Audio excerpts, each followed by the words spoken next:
from NRG Stadium in Houston. From deep in the end zone, he's going to bring this out. And only able to get this to the 19, so probably should have opted for the touchback. So out come the Texans for their opening drive. And they will be led out by their 6'3" quarterback. And he comes to the end of the season leading the NFL in passing yards. And that's not necessarily something you set out to do at the beginning of the year, but it's a good illustration of how remarkable and consistent he's been all season.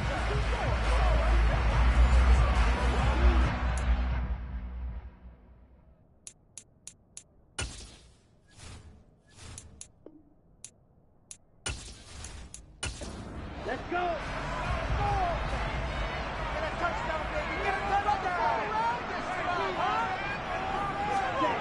Play action. Here's Stroud. That's underneath to Pierce. This will be a gain of about 8 to the 27-yard line.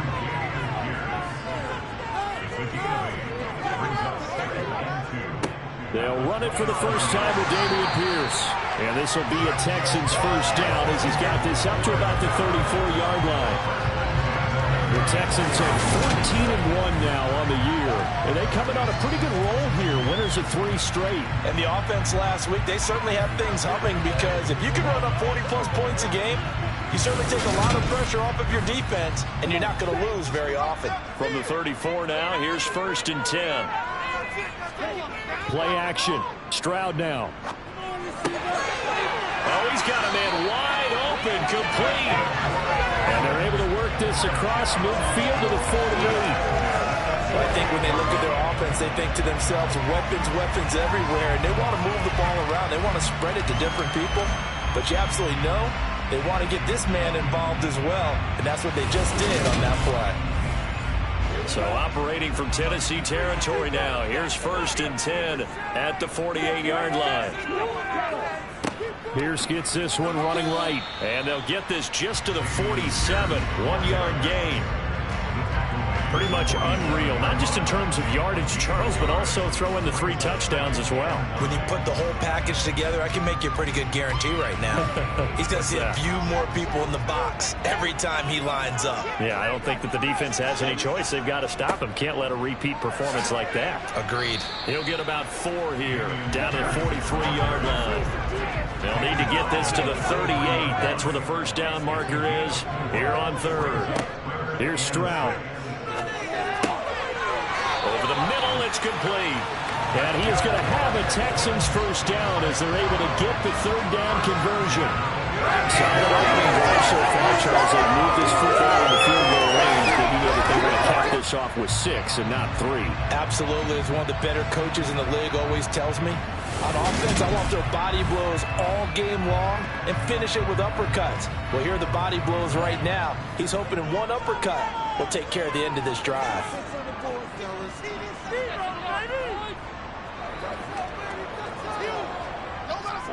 Stroud to the air on 1st and 10.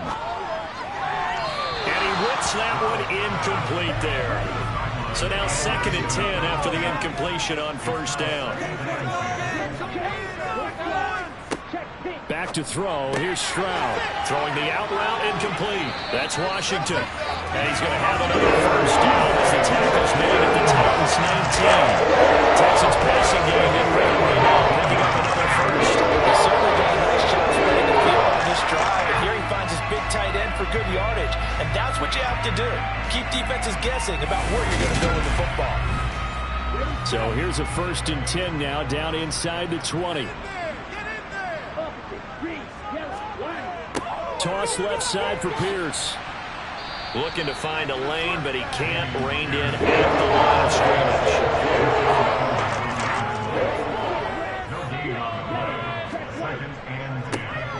Now a give right side. It's Williamson. This will be a 5-yard pickup as they move it from the 20 to the 15. A shotgun snap to Stroud. That's going to be caught at the 10-yard line. And a pretty nice tackle there, ranging up from his free safety spot as he'll stop him about a yard short. Give him a gain of 5 on the completion. And that'll bring up 4th down. And how about this first drive? They're being aggressive, slinging it around. Really confident, too, because they're not trying to fool them with running plays, throwing it, and they're being very successful right now. Here we go on 4th down. And he's got the first down as he gets it to the 8. They only got a couple, but a couple's all that they needed as they convert on 4th. A terrific opening drive has them knocking on the door, 1st and goal. They'll run here with Pierce. And he'll be stopped just outside the 5 at the 6. The 6-yard line, the line of scrimmage on 2nd and goal.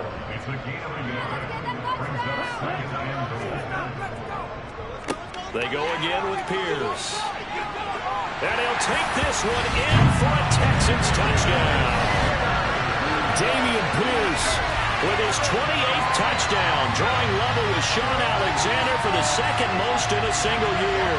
And the Texans get the upper hand as they're on the board first here this afternoon. Tyler Bass on for the extra point attempt.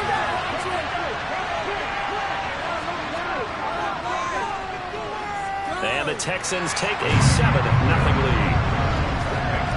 That one was an extended drive, 14 plays all told. And it was Damian Pierce closing things out with a touchdown run.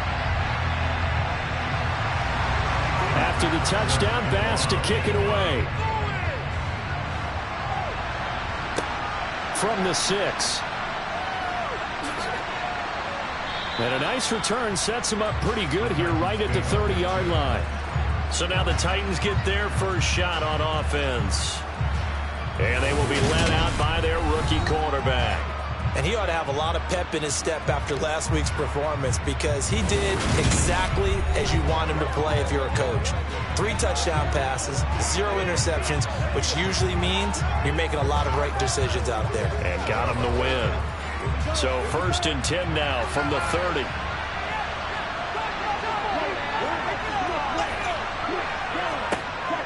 Throwing to start the drive. Fowler. And right side, Henry's got it. And he went nowhere. He'll lose yardage back to the 29. He was unable to shake free there, and they'll cover him for a loss of a yard. Well, this defense for the Texans, they were very good last week in the win over New Orleans. They sure did, and the key number to me was total offense allowed, which was barely over 100 yards. That's a heck of a sign that this defense is really putting all the pieces together and doing it cohesively. To throw on 2nd down. Fowler. Oh, he dropped it. They were looking for him in the middle 3rd. He couldn't catch it. Now 3rd down. On 3rd down, Fowler. And that is incomplete. Break out on 3rd down. Down defense. Blanketed the field with extra defensive backs and speed. Unable to find an open hole to complete that pass. On to punt now, Anger as he boots this one away. It's taken to the 26. So a good punt there, but a nice return of 11 yards. And the Texans will take over. Out comes the Houston offense as they get set to take over here. And for them, it's no longer a question of will they make the playoffs. They've clinched the division title. The question, can they hold on to that number 1 seed? And this is where the mental fortitude comes to play, doesn't it? Because now you're not just the coach talking about it. It's team talking about it to each other, supporting each other, carrying each other along, because having that number 1 seed means everything in the NFL. It does. So even though the division title's clinched, shouldn't take the foot off the gas. No, not at all. Play it all the way through. I think we've seen that in recent years in the NFL. The teams that play and play to win each and every game, they're the ones to deal with in the playoffs. A gain of 5, good enough for the first down. These two teams, you might recall, met back in mid-season, week 8 to be exact. And it was the visitors getting the win there, so they'll be looking for the sweep back here at home. He's able to push his way forward somehow for a gain of about 2 yards. 2nd down now. Stroud off the play fake. He's got his man in stride, complete. And he's going to have another first down as the tackle's made at the Titans' 33. A solid gain of 15 yards and the sticks move. Well, as a coach, you absolutely love seeing your offense find their rhythm early, and that's exactly what we've seen so far. They had a touchdown on their opening drive, and now they connect here for another nice gain for a first down. This offense is moving the ball well, exactly as he drew it up in practice.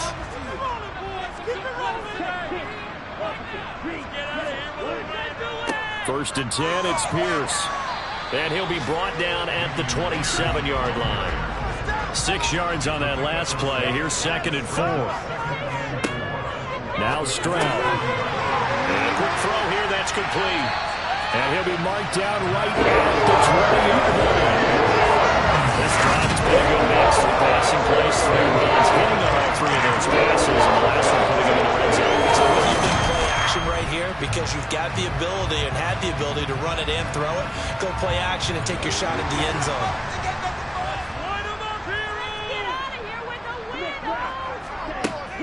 Pierce now up the middle. And he'll take this inside the 20 and down to the 18.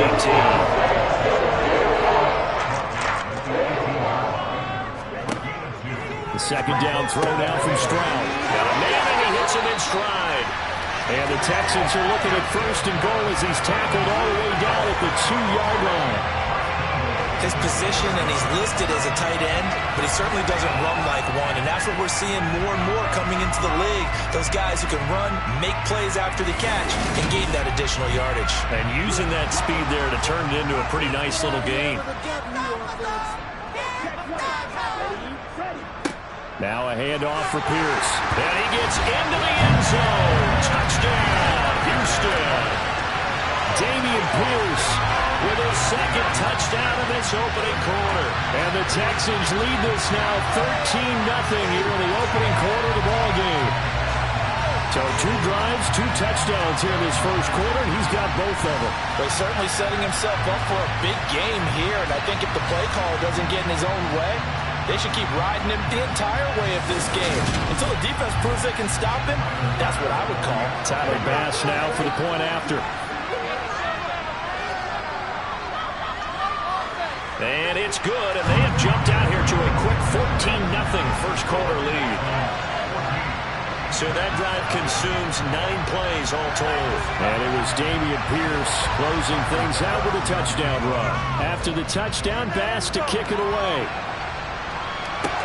Taken in at the 3. Now a hit and a loose football. And the Texans scoop it. And down inside the red zone at the 19-yard line. So problems compounding themselves here on the return. They just give up the touchdown, and now they lose the football. Yeah, partner, things are starting to unravel a little bit for them right in front of our eyes. They're going to be looking for some answers, and quickly. And now, as with every potential turnover, they're going to take a second look at this just to make sure. Now the question, was the knee in fact down before this ball comes loose? And is the video convincing enough to overturn it? A lot of factors here. Remember, you also need clear possession of the football afterwards. This is a tough one to overturn.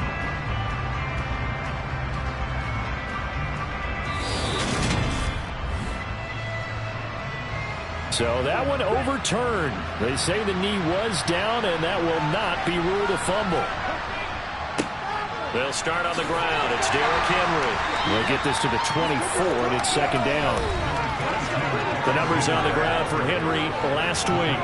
Pretty good as he found himself in the end zone on 2 separate occasions. And those are the most important numbers because no matter what you pile up prior to the goal line, getting in is all that matters. Putting those numbers up on the board, and they love them when they're 6s. Henry again on 2nd down. Now they're going to be dealing with a 3rd and 7 as that one officially a loss of 1. So 7 yards from the first down here as they come up to the line of scrimmage. To throw on 3rd down, Fowler. And that is incomplete. Every offense tells you they want to come out and start drives. That's not unusual at all. This group, they've yet to get much rolling through their first 2 drives. It looks like they have to give up the football again after this one. Anger is on to punt, and he gets this one away. And a fair catch taken here right at about the 40-yard line. 14-0 the score. This is the NFL on EA Sports.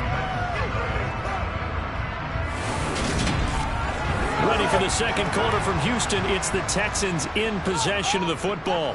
The Texans offense ready to go here for their next drive.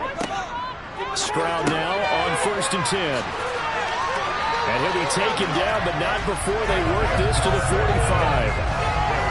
Even against double coverage, he found enough of an opening for a noticeable gain. 2 guys on him, yet he finds a way to uncover downfield for the completion.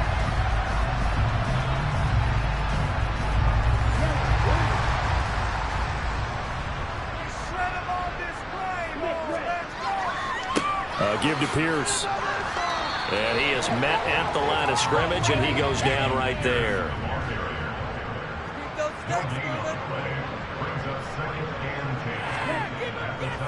And they'll go right back to Pierce. 5 yards. Now it's 3rd and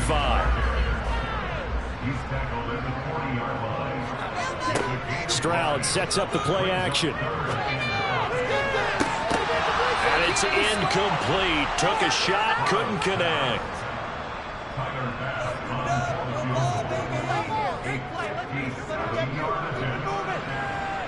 And he missed it. It's no good. And this will remain a 2-touchdown game. Everything looked good. Good snap, good hold. Sometimes, though, the ball just doesn't want to go where you want it. And this one winds up no good.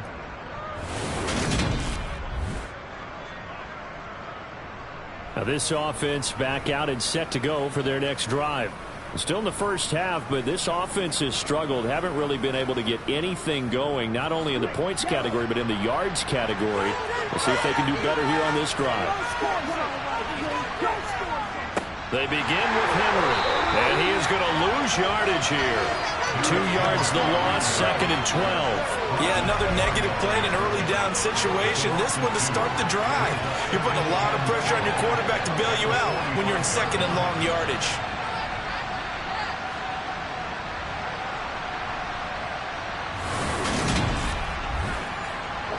First play of the drive goes the wrong way. Here's 2nd and 12.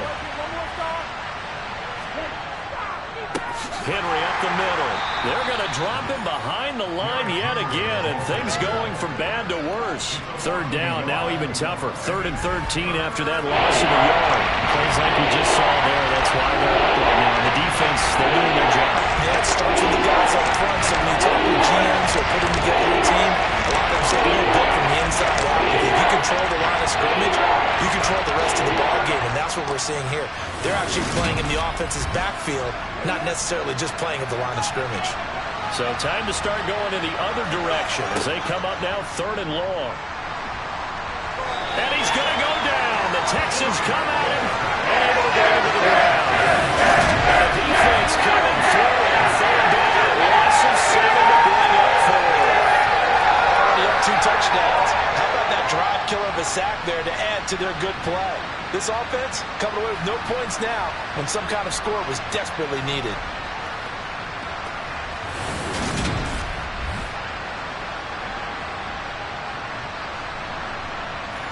On 4th down, here's Brian Anger now to kick this one away. He's been a busy man here in this first half as he gets it away. Taking it about the 16. It'll be a 44-yard punt. The return goes for 8. And the Texans will take over with a 1st and 10. And now out comes Houston. It's been a good first half so far. They're up 14-0. Points here, they could really put them in command before intermission. Yeah, and it's all well and good what they're seeing and how they're feeling right now.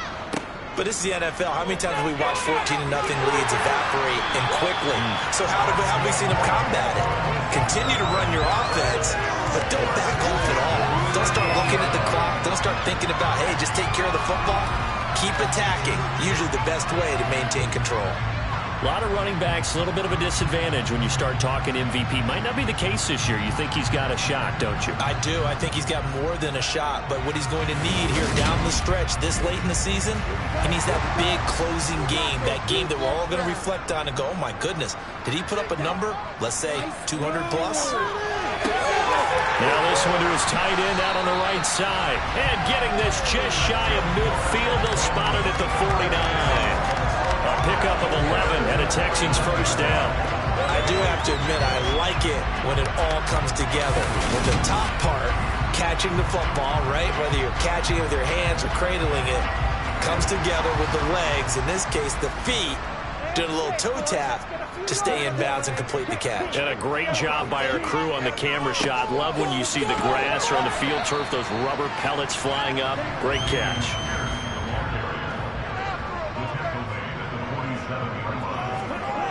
On second down, it's Stroud. And he's got his man on the out route.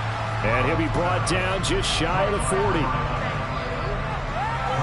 So another on-target throw, and that last one, Charles, going to put him up over 5,000 yards passing out for the season, and that is not an insignificant number. Indeed it is not, because this is not a big list, and most of the guys on it, Drew Brees, Peyton Manning, Tom Brady, Dan Marino, they either are or will be Hall of Famers. And he will have a first down as they get him to the ground at the 37. They're able to convert with a gain of 4. This offense #1 in the NFL in picking up first downs, and their run game got him another one there. A really good stat to lead the league in, isn't it? Because if you keep picking up first downs, sustaining drives, that means you're controlling the football, controlling the clock, and letting your defense rest on the sidelines. Line of scrimmage, the 37 on 1st and 10. First and 10, it's Stroud. And too much juice. It'll be out of bounds, incomplete. Line of scrimmage, again the 37 as they line up 2nd and 10. And Stroud now to throw. And this time he's got the hook up. It's complete. And he's going to have another first down as the tackle's made at the Titans 19. Texans passing game in rhythm right now, picking up another first. Well, it appears that they read man defense and went to the out route, and what you have to do on that one is the receiver's got to make sure he works the defender towards the middle of the field to give himself space to cut to the outside and have that ball delivered with good timing, and they got it done.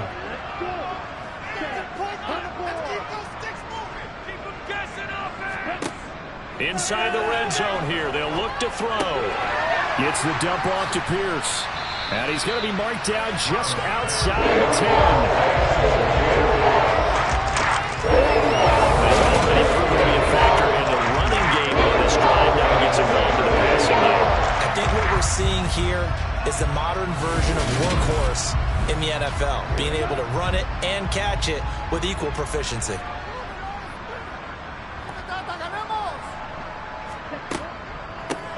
On second down now, it's Williamson.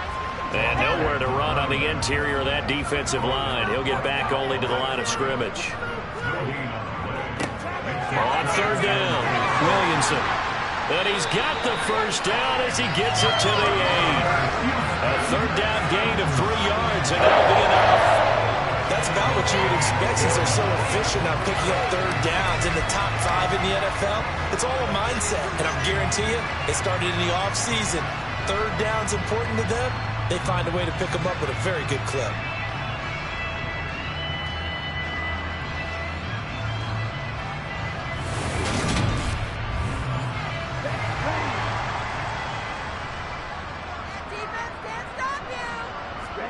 Stroud. Touchdown, Texans. A great effort there. With a lucky number 13 touchdowns now on the year. And the Texans take a 3-touchdown lead. Well, I don't think that we're ready yet to say the route is on, but they have certainly looked near flawless here in this first half, and now an extra point away from making it 21-0.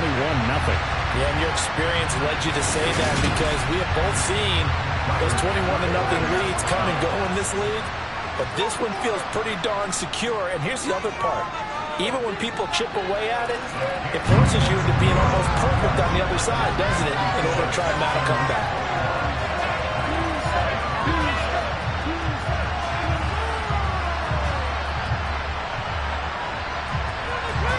After the touchdown pass to kick it away. Takes it at the 7. And he will make it to the 20-yard line and no further. And here comes Tennessee as they get set to take the field. Well, CD, you kind of feel like they're in a bit of a danger zone right here because now you're down 3 scores. And I know we're in the first half, but the way this offense hasn't been able to generate anything, you feel like they probably need to get something going on this drive, right? Yeah, and sometimes I'll overuse if this is an important possession. But I think this has to be the possession where they come up with an answer because only a few teams in league history have ever come back from a 4-score deficit. And if they don't score here, that's what they could be facing the next time they get the ball. The running lanes have definitely not been there for him here in the first half, and I don't think it's all been his fault. His offensive line hasn't given him much space. A loss results there.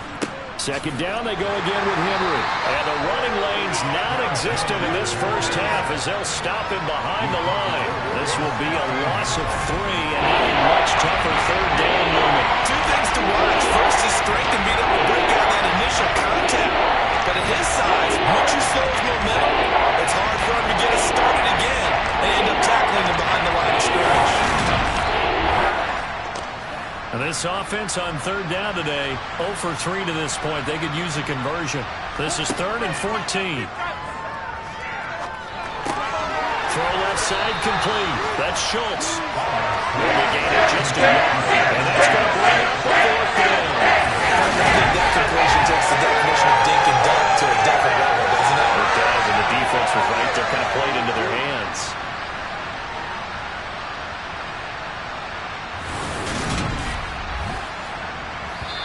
Now the Texans will burn the first of their timeouts. So as they take it over, we step aside.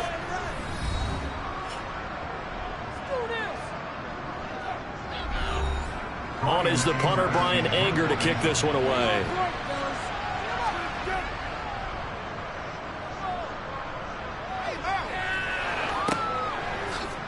A beautiful fake. Nice punt, but good work on the return to get back 11 yards. And out will come the offense as they take over. Offense back out there along with Dameon Pierce. And he's well on his way to a 100-yard game. He's already more than halfway there. We're only in the second quarter. And what I've always loved about running backs is they'll tell you, I had no idea how many yards I had. Those guys have an innate sense of where they are in a ball game and how many yards they've accumulated because you know they're always working towards 100. He's been working well towards 100 here. Let's just call it what it is. This has been a flat-out struggle for this defense all game long. They've really had a hard time slowing them down. And while I'm not big on speeches and guys jumping up and down, they might need their team leader on defense to get in their face right now and light a fire under these guys. They've got to start playing better assignment football and start getting guys on the ground. Now a throw here to his running back. And he'll go out of bounds after taking it a little further down inside the 40. Let's make this one simple. What a catch, especially the finishing part of getting his feet in bounds, toe tapping, and of course, foot dragging. Little tapestry, if you will. Oh, I like it. A throw on the quick slant, going to be complete. And he'll be taken down here just shy of the 30. When an offense reads blitz, doesn't matter where it's coming from, tight ends know that they become a big part of the passing game because there should be an easy outlet when all those extra bodies are trying to get to the quarterback. A hot route, so to speak. Now the Texans will use one of their 2 remaining timeouts as they'll stop it with just over a minute to go before halftime. Texans passing game in rhythm right now, picking up another first. So here's a 1st and 10 now down inside the 20. From the red zone now, they'll look to throw. And he's got his man in stride, complete. And the Texans are going to be looking at 1st and goal as they move this down to the 4-yard line. Just picking up yardage on the benches here these last few plays. They moved right down the field, and just like that, they're going to be set up with a 1st and goal.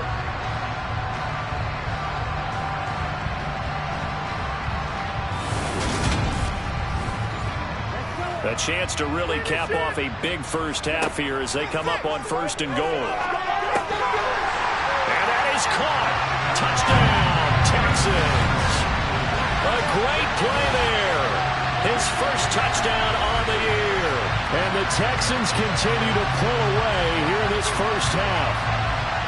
That score that they just gave up there, that's a tough one for their defense to swallow because they've had a tough time through the first 2 quarters.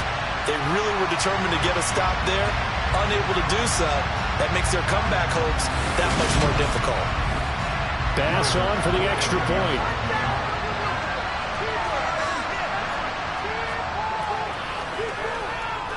It's good, and they stretch their lead to 28-0 now. That time a 6-play drive, and it results in the Texans finding the end zone. After the touchdown, Bass to kick it away. Take it in at the 3. And he'll go down as this drive will start at the 25-yard line. The Titans going to go back on offense here late in this first half.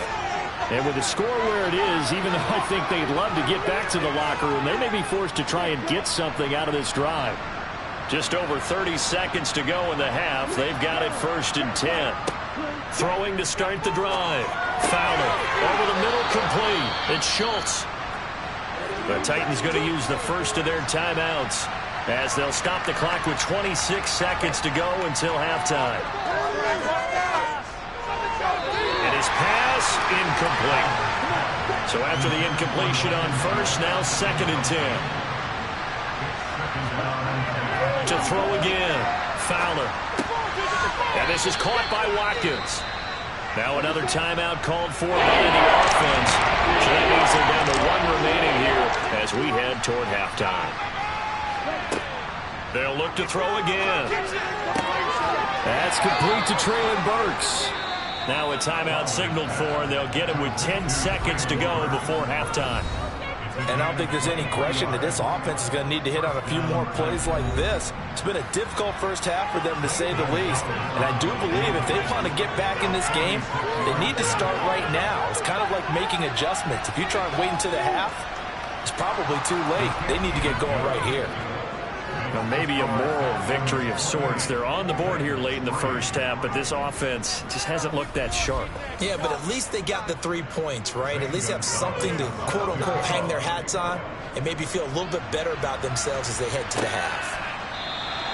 And not wanting to risk anything here late in the half, he'll just take a knee and they'll bring the football out to the 25. Houston's offense already at the line, set to get going. They'll indeed try to run it out as they start on the ground. And defensively, they're just looking to keep him contained as they're able to get him down.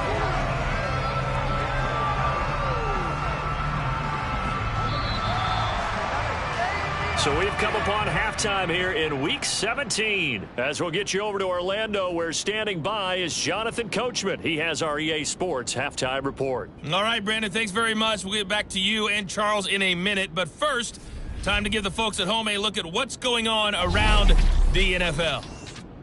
We'll get started up at Lucas Oil Stadium in the capital city of Indianapolis. And it's the Colts who have the lead in the second quarter.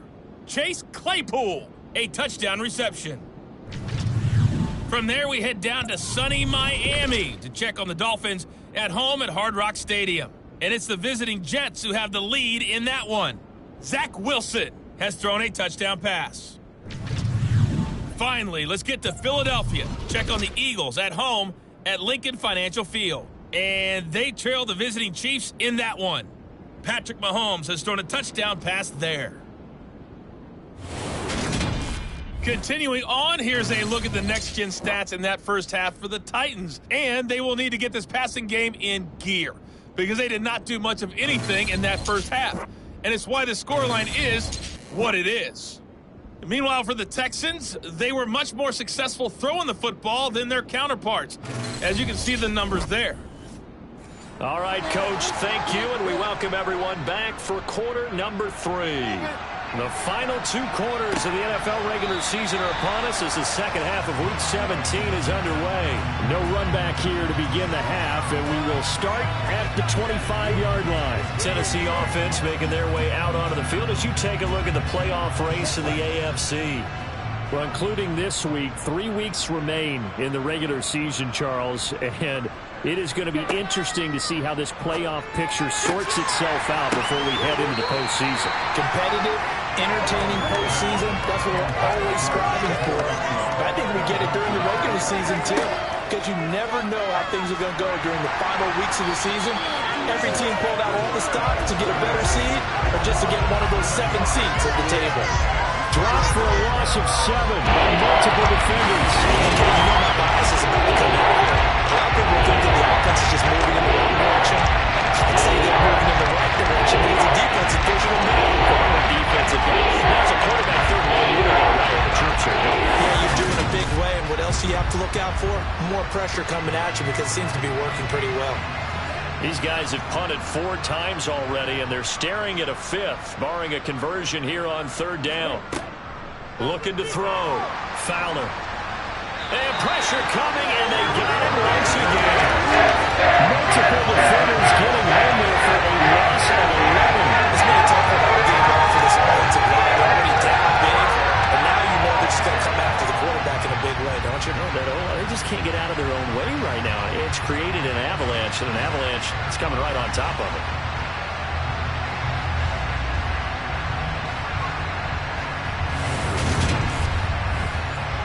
Here's Brian Anger now as the drive goes backwards, so he's on to punt it away. And he deserves a bronze leg as he gets this one away.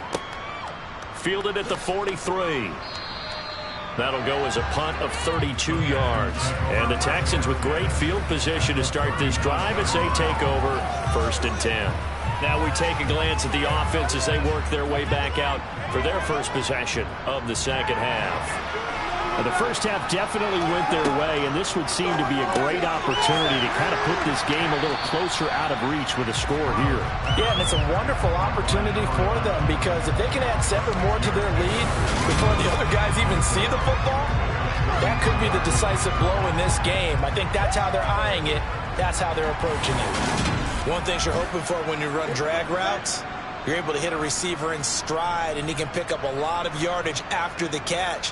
But in this situation, the defense was effective, able to stop him before he get a good head of steam going. They're going to get this down inside the 20.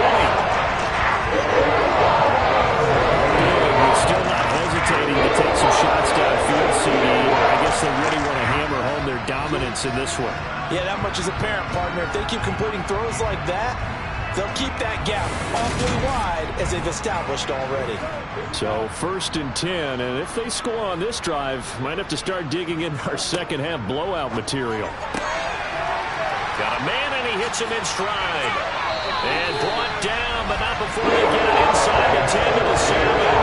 Another connection between the two. This one good for 12 on the first down. This offense can certainly move quickly when they want to. 3 plays, 3 pass completions. In the blink of an eye, they've got a 1st and goal. Almost felt like a lightning bolt hit in this game, didn't it? For them to get downfield that quickly. And now 1st and goal, expect them to attack right here on this play. Here goes Stroud again. And got his man. It's caught. Touchdown, Houston. A great effort there with his 2nd touchdown of the afternoon. And the Texans extend their lead yet again. Extra point by Bass, up and good. And the lead grows even larger here in the 3rd quarter. After the touchdown, Bass to kick it away.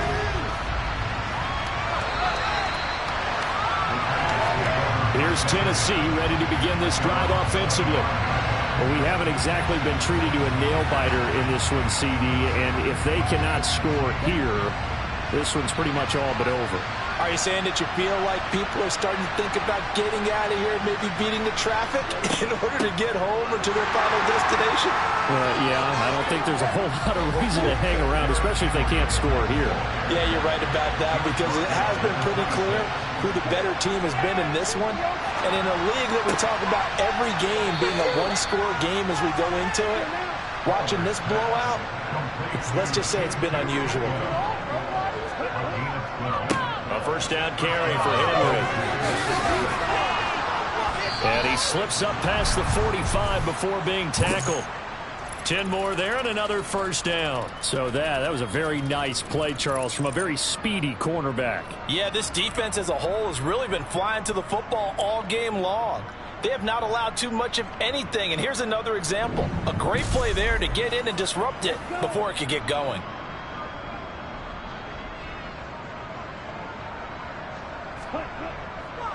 They keep it with Henry on first down. And he goes across midfield and down into Houston territory. The last run got 6, now 2nd and 4. 10th carry now for Derrick Henry. And they're going to get him behind the line yet again as his nightmare afternoon continues. Now after the play, it looks like there's a Texan here slow to get up. And not what you want to see this late in the season. The medical staff is going to check on him, and we'll step aside for a moment.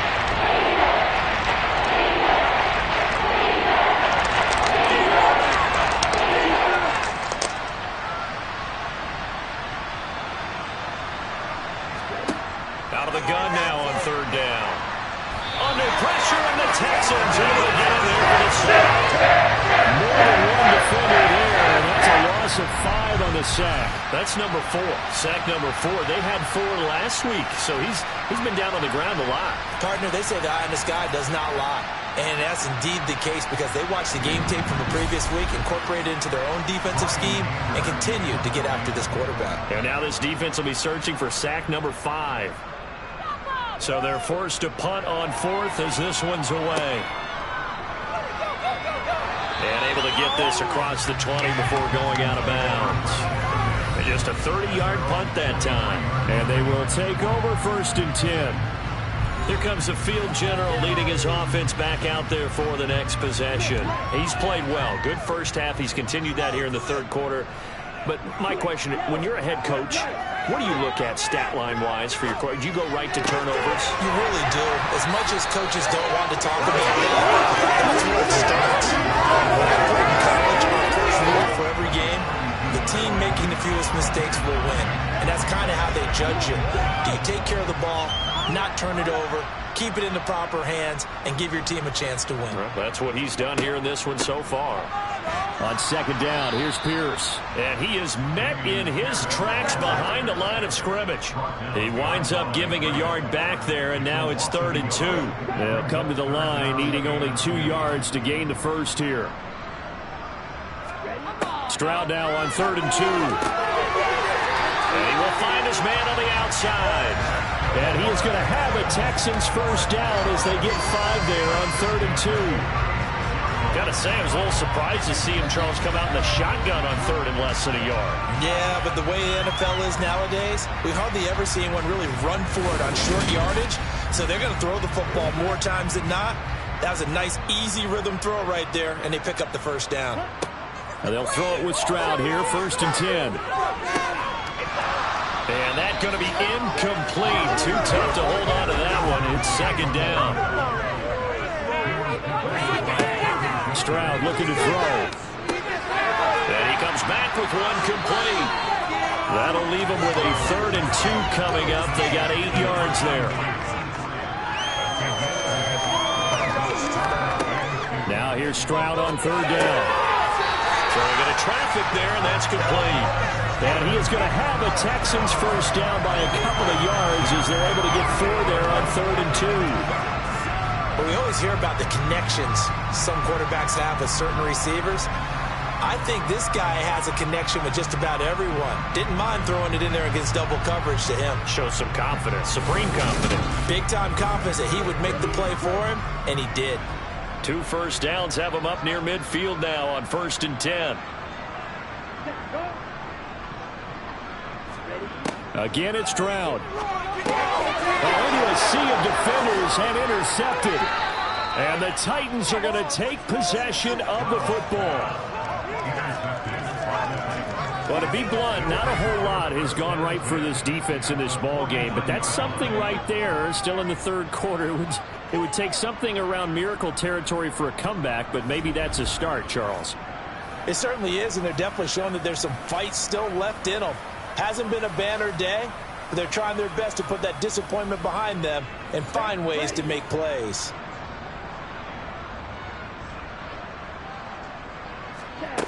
On 1st and 10, Fowler. And just not enough on the throw there. Down around his feet and incomplete.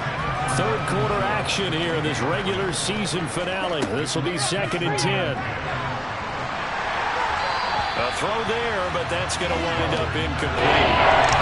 Now they face a 3rd and 10 after back-to-back incompletions. Operating from the gun. Fowler, and he'll get this underneath to Henry. And a nice job there defensively. They get him to the ground short of the first, right around the 42.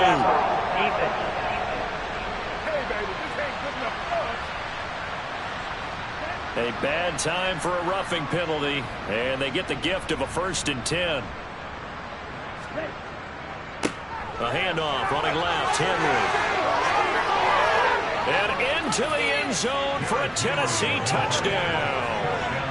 Derrick Henry with his 13th rushing touchdown on the year. And the Titans take the interception on defense and convert it into 6 points. Gonzalez able to tack on the PAT, and that will cut this lead down to 25. Now after the touchdown, here's Gonzalez on to kick it away. This will be fielded inside the 5. And he won't get this to the 20-yard line as he's down at the 19. Houston set to take over. Still comfortably on top, third quarter as they start things here with a 1st and 10.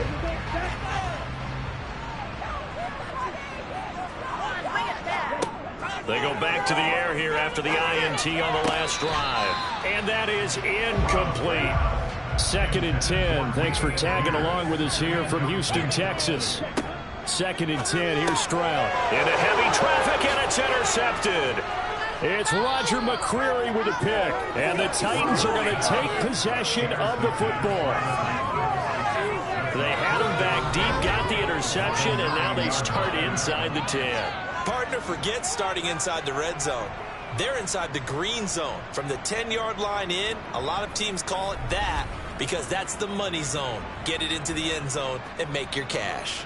The Titans getting set and ready to go here for their next drive. And they start in the best of all positions, 1st and goal. Suddenly it's 1st and goal after the interception. A quick change in the situation here. Flushed out right. And a big loss here as he's taken down. Not the 1st and goal play they drew up. Multiple defenders in to bring him down to the ground. This defense, they just continue to feast. 5 sacks now as a unit. It's been quite an afternoon getting to the quarterback. And we're seeing it come from a variety of places as well. Sometimes just the guys up front getting to him. Other times you have extra guys rushing the quarterback, twists and stunts. It's been a variety, and they've had no way of blocking them. On 2nd down, here's Henry. 43 yards on the ground for him so far.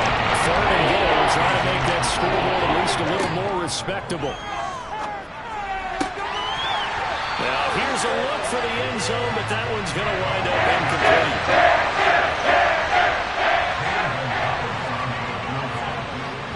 Gonzalez's kick is good, and they're back within 3 scores as it's now a 22-point game. Well, they come through with 3 after forcing the turnover. But CD, second half, you're starting inside the red zone. Obviously, they would have liked 6 out of that. Absolutely, because that's all you're thinking is how do you get it into the end zone? You want the field goal to be the last resort. In this case, they gave it a great try, but did have to settle for 3. And makes it across the 20 as his guys will set up shop at the 23-yard line. Houston's offense taking over again. And now you've got the clock winding down here in the third quarter. You're 3 scores to the good. What's your approach on this drive? Too early to fully commit to playing the clock game. Yet at the same time, you're also not going pell-mell like you would in 2-minute offense. This is what NFL offenses call 4-minute football. Take the clock out of the game a little bit, wind it down. But at the same time, keep advancing the ball down the field. This offense offensive game plan has just been sensational. I mean, when you think about all the different ways they've gotten their receivers open so far, it's really been impressive. Scheme, design, execution. They'll go play action here with Stroud. Throwing left side, it's complete. And he'll go down, but not before getting this inside the 30. Another first down there as this one goes for 25.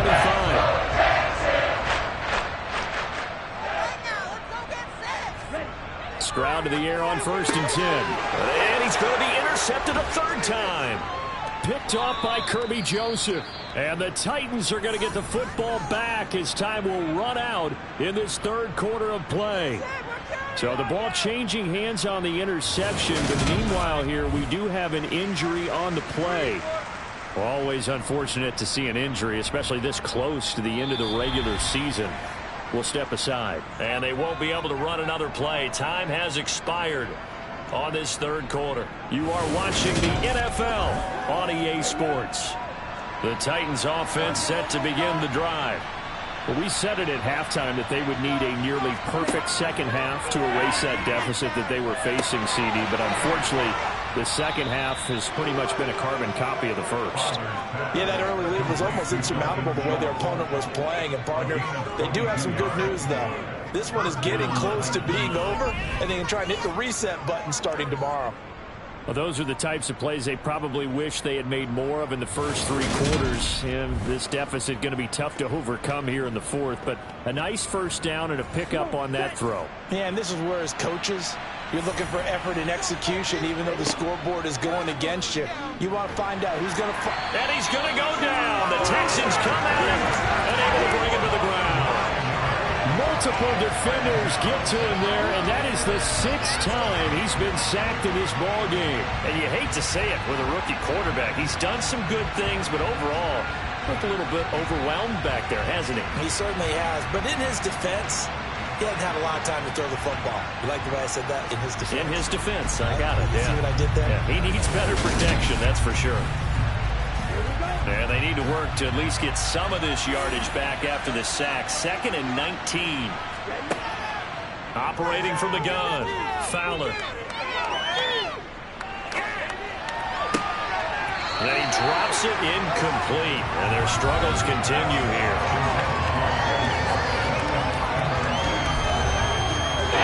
The Titans on 3rd down. Not so hot. 2 for 9 to this point. This will be 3rd and 19. Under pressure, and down he goes. Multiple rushers break through to drop him for the 7th time this game. Now, the #1 mission of any offensive line, you got to protect that quarterback, keep him safe back there. This time, the rush got to him in a hurry. Yeah, that's one where you turn to your lineman and say, guys, can I get a little help here? And you have to ask politely because, remember, they're blocking for you the entire game. But as a quarterback, you've also got to have the clock running in your head when you need to get rid of the football. But this time, he had no chance. They were on him instantly. And this is caught. That's Watkins. And he'll have it past midfield almost to the 40 before being taken down. No reason not to try it there, and they do indeed convert on 4th. Defensively, I know they have the comfortable lead here in the 4th, but they do not want to give up big plays like that. They want to finish strong. So oftentimes in this situation, you tighten up underneath in your coverage, and you bring your safeties back. They can pick up anything that leaks through. But in the meantime, upfield, you're making plays on the football.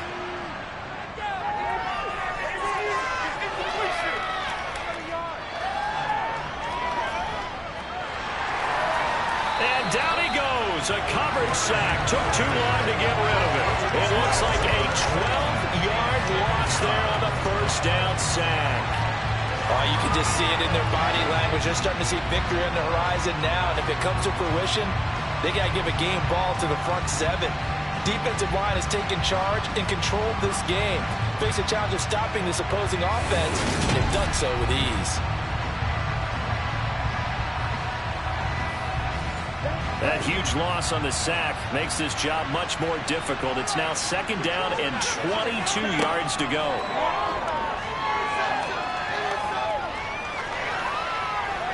That one thrown away from the pocket. The officials kind of looking at each other, but they'll say there was a receiver in the area, so no penalty, just an incomplete pass.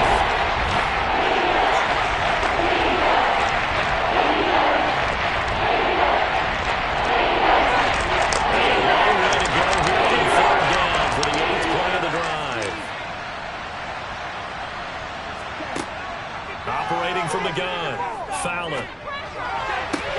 Oh, he tries to force it in, and it's intercepted.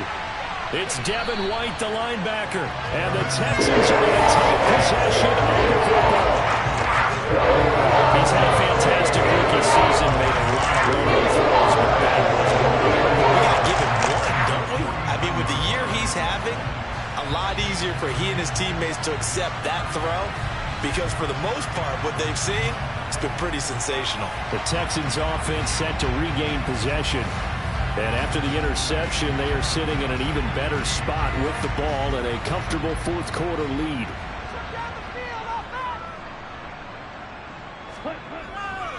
Hand off left side, Pierce. And nothing much materializing there on the first down run. He'll get a couple, and that's it. And Pierce gets it again on second down. They find some open field here. And he goes down. The number 4 game is inside the 25. 98 yards rushing for him so far as this terrific season continues here. Well, that's a carry they have to be satisfied with. And throughout this game, they've been satisfied with what he's given them. Whenever they've needed a big run, a first down, he's the guy they've turned to. And it doesn't matter what the defense thinks. They feel like they've got the confidence to keep handing it to him and keep picking up good yardage.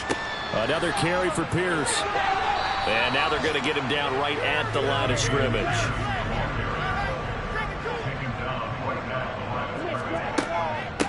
Pierce takes it straight ahead.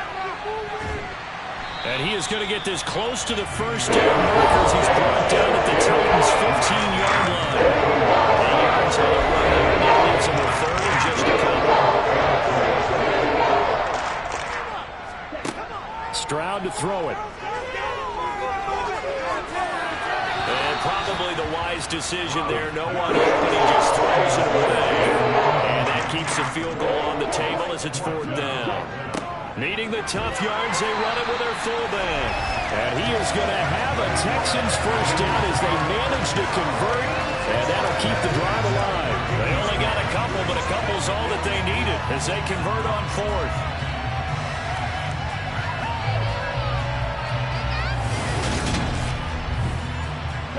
So this drive going to continue following the conversion on fourth. Here's 1st and 10. 1st and 10, it's Pierce. And he'll fight his way down right around the 12.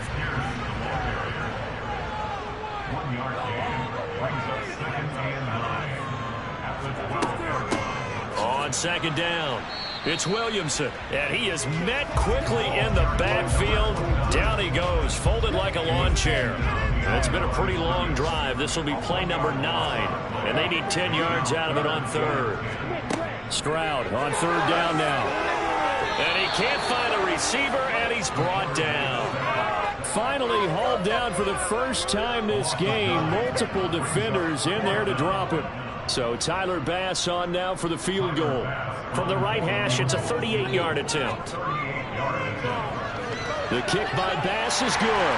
And that will extend their lead even further. So the turnover leads to points as they add 3 there.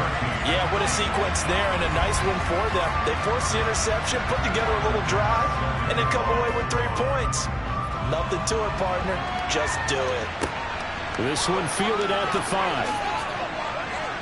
And he had no room to run as he's tackled down inside the 20. The Titans offense now, they get set to head back out here.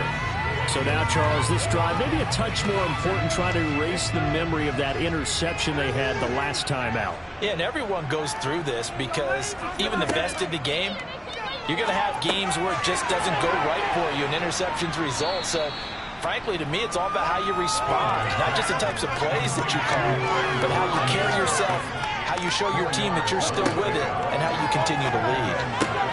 That pass taken in by Burks. So give him 5 yards there on the pitch and catch. And 3rd and 1 now.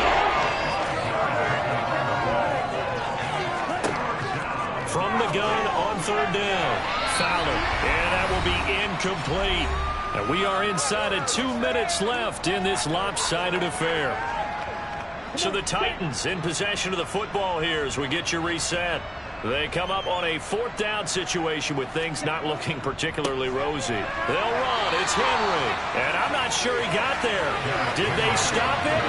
They did. They had to go for it with such little time remaining. And the Texans take over an excellent field position. Pierce now up the middle. And not a whole lot of room to operate there on the 1st down run. He gets maybe 3.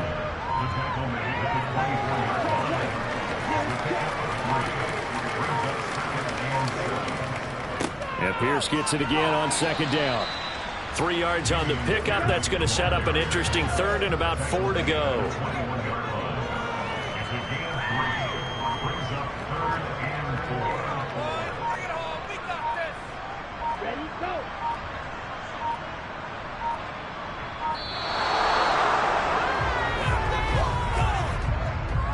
Delay of game, offense.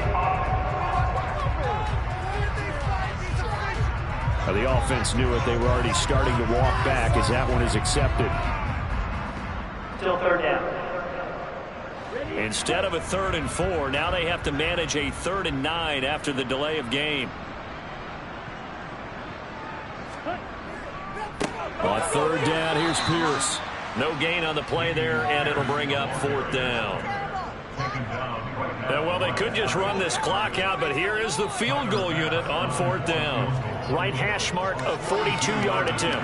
And his kick is right there. It's good, and that will extend their lead even further. So Houston going to come away here with the victory. And a little bit of a surprise, they lose the turnover battle. They wind up winning the ball game. And this is very unusual because you know all teams stress winning the turnover battle as a key indicator to winning ball games. So when you get something that goes against the grain like the one we saw here, it's quite the oddity. Now, let's face it, they'll be very happy that they pulled this off, but they do know that in the future, they've got work on taking care of the football because this won't happen very often. So for the Texans, they move to a sparkling 15-1 with 1 game still to go in the regular season.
It's Week 18 of the NFL.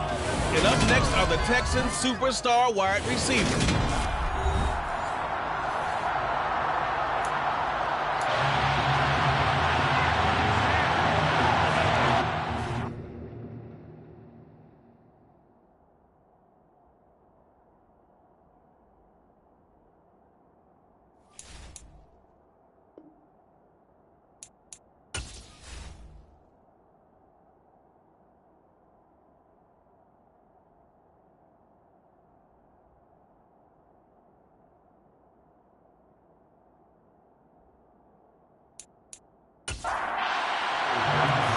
Tyler Bass about ready to get us going. And we are underway from Indianapolis. And no run back here, so they'll bring it out to the 25. So the Colts now coming out for their opening drive. And they are led out there by their mobile quarterback. And it felt like in watching the game tape, he got everyone involved last week. He was a manager. He really was. That's a great way to put it because they ran the ball some. They threw it accurately. One touchdown pass, so he didn't, break the bank doing that, but he didn't throw any interceptions. That's the bottom line. That's why a defense loves a quarterback like that. Doesn't put them in bad situations. A throw left side to start out. That's complete. And he's upended after a gain of 2 out to the 27. Second down, here's Richardson. This will be taken in by Michael Pittman. And they get him down, but not before he takes it across the 40-yard line. That one for Indianapolis, resulting in 15 yards and a fresh set of downs. You can see the time and effort and thought that they put into their passing game because it was evident right there. It looks like a simple pitch and catch, but you and I both know that they have planned for this and worked hard to make it happen.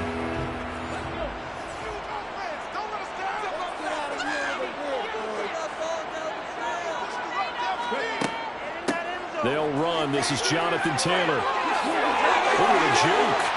And a good run here as he'll run it all the way down to the 40-yard line. Another strong gain on the last 2 plays. They moved it a combined 33 yards. Well, there's plenty of real estate for him to maneuver on that run, and let's face it, it shouldn't be a surprise. He's one of the better backs in the league. Had to come into this game with the idea, slow him down, otherwise it's going to be a long afternoon. Back to Taylor on first down. On a nice burst there as he'll take this inside the 30 to the 28-yard line. Another nice gain. That's now 30 yards between those last 2 plays. So back-to-back big runs, picking apart this defense on the opening drive. I thought this was a passing league. I thought this was the era we were in where the ball was always in the air, right? They didn't get the memo. They didn't get the memo, and I know this to be true. Offensive linemen still, to this day, they want to run the football. They want to fire out and hit people across the line of scrimmage, and they're clearing space. A throw complete to the tight end, Tunyon. And he'll be brought down at about the 23-yard line.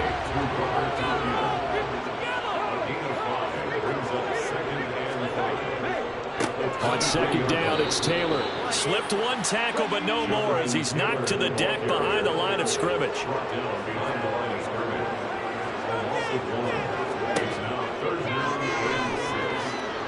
And he'll maybe get back to the line of scrimmage, but no more than that. Call it no gain on the keeper, and it's going to bring up a 4th down. No gain on the play. It's 4th down.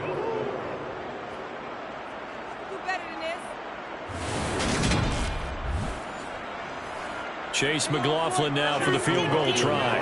From the left hash, it's a 42-yard attempt. And his kick is indeed good. And the Colts hit the scoreboard first. It's 3-0. So the opening drive does yield points. Maybe not the 7 they wanted, but they'll take for 3. Accumulating first downs does not go up on the scoreboard, but it does go into the DNA of a team that's trying to establish itself to start a game. That has to feel pretty good for them. They'll take the 3. Yeah, they had 3 first downs and 3 points. And he won't quite make it to the 25. So out come the Texans for their opening drive. And leading them out there, we get a look at their 6'3" quarterback.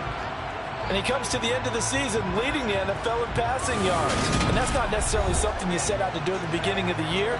but it's a good illustration of how remarkable and consistent he's been all season.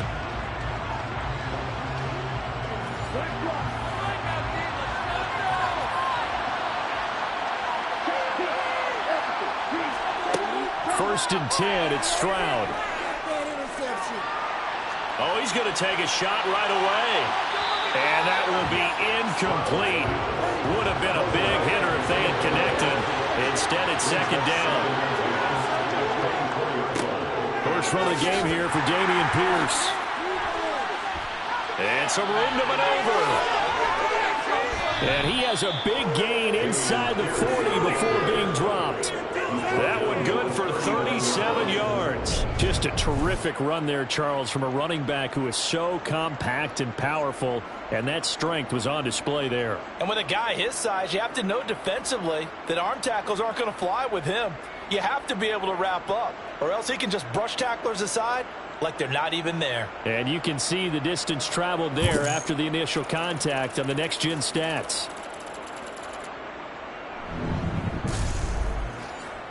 So how about that for a chain mover? They're all the way down inside the 40 now for first and 10. On first down, here's Stroud. To Pierce, they set up the screen. And he'll be brought down, losing yardage back at the 40. That one unable to develop, never got going. A loss of a couple, and it's second down. This defense for the Colts, they were very good in the win last week against Jacksonville. And the big difference in the ball game, their ability to force turnovers, 3 of them in fact. Being able to take the ball away, give it back to their offense, that's something that's emphasized each and every week, and they carried it out.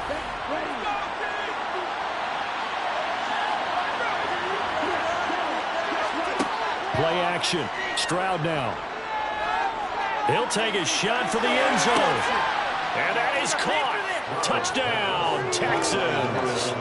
A great play there. His 3rd touchdown now on the year. And the Texans are able to answer the early 3 points and take a first-quarter lead. And, partner, they found a gap there on the post pattern, and it was in the middle third of the field. And that's really difficult to do because ordinarily the safeties are back there to prevent that happening. But they found the opening and exploited it. And Tyler Bass on for the extra point attempt. He's got it. They'll see that opening drive field goal and raise it a touchdown, and that makes it 7-3. The drive summary, 4 plays, 75 yards. And the result, a Houston touchdown. After the touchdown, Bass to kick it away. And he won't return this one. He'll go down to a knee, and they'll start at the 25. As the Colts offense makes their way out, we take a look at the playoff picture in the AFC. Well, here we sit, Week 17, just one more week in the regular season after this one. So if you're one of these teams trying to make a move and improve your spot or jump in from the outside, Charles, you better make that move now. And these final games are often a good barometer for all those teams fighting for position or a wild card spot. They have to be able to get the job done these last 2 weeks before things get even tougher when the playoffs officially begin. Now Richardson back to throw. Throwing over the middle, but it's incomplete. An incomplete pass on second down. It muddles things a little bit here. This is 3rd and 10. On 3rd down, here's Richardson. This is Chase Claypool on the receiving end. And he is going to have a Colts first down as they're able to get the 3rd down conversion. But one of the ways the quarterbacks keep all the receivers alive in a play, never get on any one guy. Make sure you keep your eyes moving, scan the field. And here he finds the open guy for a nice pickup.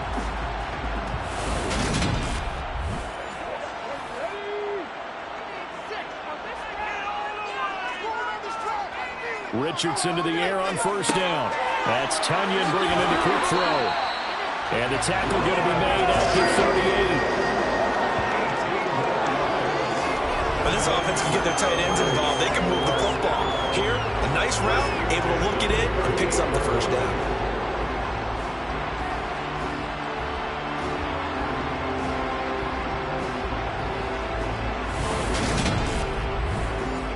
So a 1st and 10 now in Houston territory at the 38.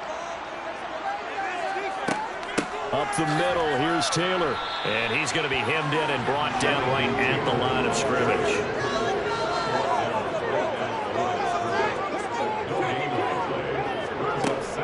Second down, another run with Taylor.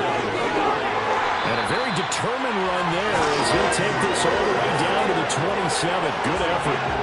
40 yards rushing for him now on just 6 carries to this point. He was solid last week, over 100 yards in their victory on the ground. They want to get that going again. Absolutely. What they also understand is that from week to week, it's not necessarily the same, but they want it to be, right? What they saw last week on the ground, they want to see in this game as well.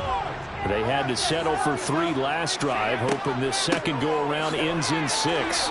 In good position, 1st and 10. And he's going to take this ahead for right around 3 yards, but no more than that. 2nd down. And they'll go to the air now with Richardson. He'll find a man over the middle. It's Pittman. And he's going to be taken down right at the 10-yard line. This has been a nice answer to the touchdown drive against them a few minutes ago because they've come out and reestablished the tempo. A nice throw there, and they're putting together a very strong drive as a response. So not quite a 1st and goal. It's 1st and 10 from the 10. Running straight ahead, Taylor. A great move, but it only takes him to the 7. He's dropped there. 2nd and 6 with the ball on the 7. Richardson. Now he's got his target. It's caught for a close touchdown. Chase Claypool, a 7-yard touchdown grab. And the Colts have retaken the lead. Well, that's about as quick of a passing touchdown as you'll ever see right there. Everyone has a section in their playbook called the quick game. That was a super quick game. Out of the hands of the throw, bam, right to the receiver, successfully for a touchdown. How in-depth is that quick game part of the playbook? It's pretty in-depth because people want the ball, the hands of the quarterback into the playmaker's hands downfield as fast as possible. There are a lot of plays, a lot of options involved with that. They're kicking early after the touchdown. Fielded just outside the goal line.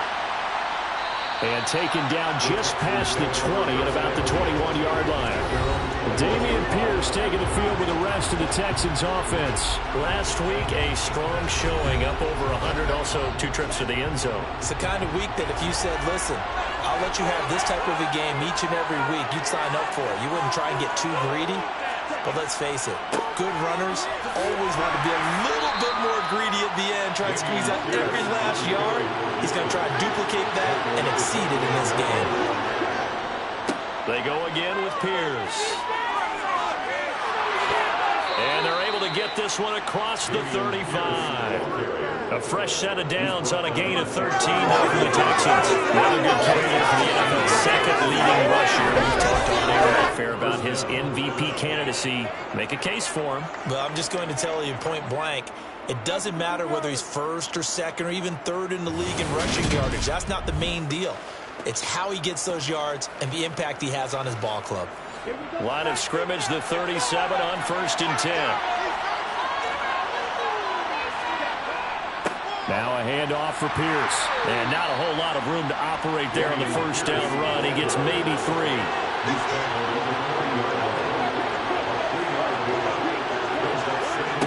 Now to change things up, Stroud will throw it. And it's a short one here, complete to the tight end.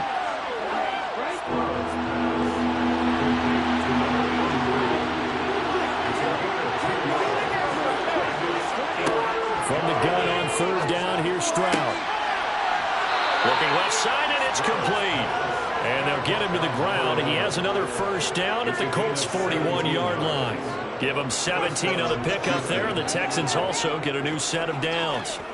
Well, for teams that like to play man coverage, running corner routes can be tough on them because of the ability of getting into it.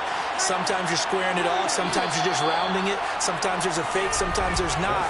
That makes it very, very difficult for a DB to stay with it. 10-7 our score after 1 right here on EA Sports. Texans football to start quarter 2 as they've got it with a 1st and 10. Throwing there, but this pass is going to wind up incomplete. Here now is 2nd and and 10, again from the 41. And off right side to Pierce. And the lane closes up quickly as he'll get about 3 down to the 38. First down marker at the 31. It's third down. Stroud. He's going to fire this thing deep right sideline. And unable to connect. Incomplete. Now give them credit. They took their shot, but it's going to bring up fourth down. And he has got it from 55 yards away. That was never in doubt. And that will knot us up at 10. Well, maybe a little bit of an anxious moment there as that ball got closer and closer, but it does curl in. Yeah, actually did a little bit of a slow dance there with the left upright, didn't it? But had just enough space, as you said, for it to curl in. And he'll get it up across the 20 to the 21-yard line. And now Indianapolis set to take the field. So, Charles, the season winding down, the playoffs obviously not in their future. As they look ahead to the offseason, what spots do they maybe need to fill? Well, I think that they like the guy who's calling the plays and throwing the ball. I think that he's a pretty good player. Needs some help, I think, on the perimeter, though. Help him out with receivers, because I think if he gets an upgrade there, his play gets that much better, too.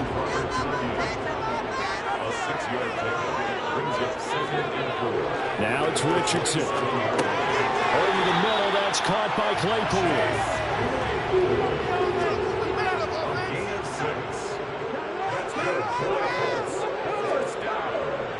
First and 10, Taylor now. He'll get it across the 35. It'll be second down.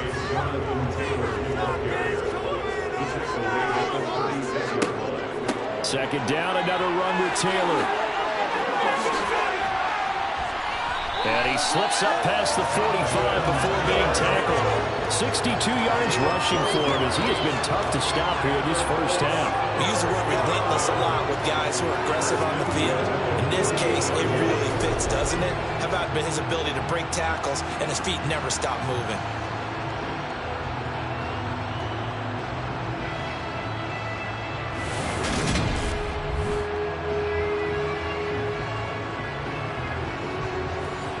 Two first downs have him up near midfield now on first and 10. First and 10. Here's Richardson with it. This one complete to Tunyon underneath. And he'll be brought down just shy of 40. Fifth catch of the game for him there. Yeah, the tight end position is now becoming a volume pass catcher. It used to be occasional, right? Safety valve. Throw one to him every so often, but mainly they want him out there to block. Nowadays, an integral part of the passing game, and they create such great mismatches that they often become the leading receiver. Now a handoff. Taylor with it. And he can only manage to get a couple. Second and 8 coming up.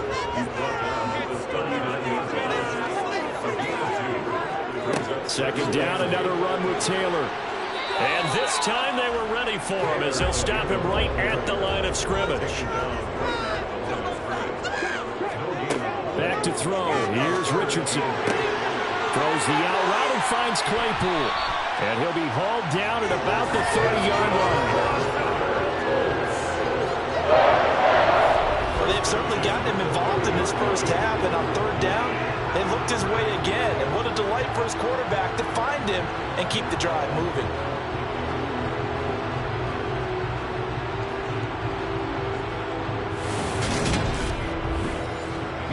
So first and 10 now from the 30.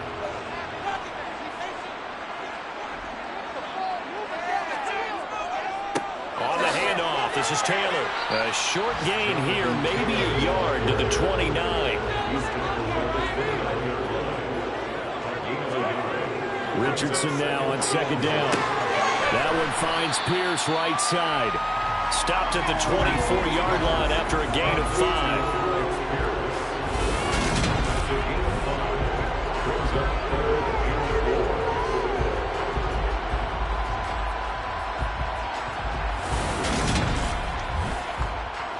The Colts on third down. They've been okay. 2 for 3 thus far. This is 3rd and 4.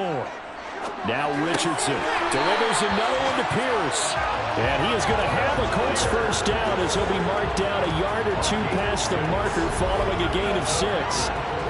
Well, they've had a great, impressive drive going here, and that pickup ensures the drive continues. And not only do you continue the drive, which is demoralizing for the guys on the defensive side of the ball right now, but you make your own defense happy. They're able to get a little more rest over on the sidelines while this one continues downfield.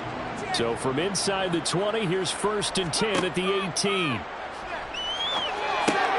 And he fires one that's intercepted. And the Texans are going to have the football here at their own 18-yard line. Definitely not the ideal time to see that mistake, partner, because this is still a one-possession game, and that's at least a field goal that just vanished with that turnover. Now, pressure's on defensively to prevent that pick from turning into points for the other side. And here comes the Texans now. And they, on paper, Charles, no doubt they have the edge in this one. They are sitting with the AFC elite, and on the other side, they're down toward the bottom of the AFC. But you know what they say, especially at this point in the season, watch out for a trap game. And in doing so, I would take my game plan and condense it. I would rely on my fundamentals, the fact that my players are probably just better, and not try and do too much, do just enough to win the game. And on the other side of the field, I'm doing everything, every trick play I can think of, every different formation, you name it, I'm throwing it at them in order to try and get the upset win. 10 yards there, good enough for a Texan first down. That was a pretty favorable situation there. What would you call that? Second and manageable? Smart play, too. Didn't force it downfield when he didn't have it. Just checked it down, let him get the first down, and that's exactly what he did. They'll throw it with Stroud here, 1st and 10. He's got his man. It's Pierce. Yeah, he'll be out of bounds after getting this one across the 40.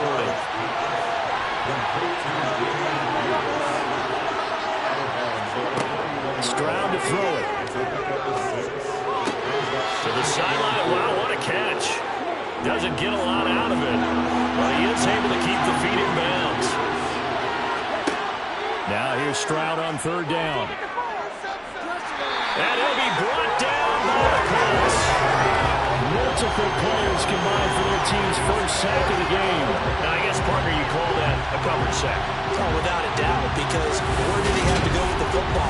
I know everybody wants to get on him about, hey, get rid of the football. You had too much time in the pocket. But he's scanning the field, nowhere to go, and that allowed the pressure to ultimately get to him.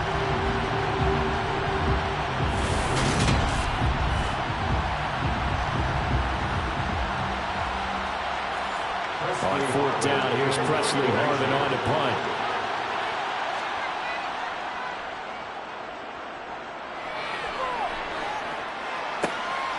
Rodgers to return it.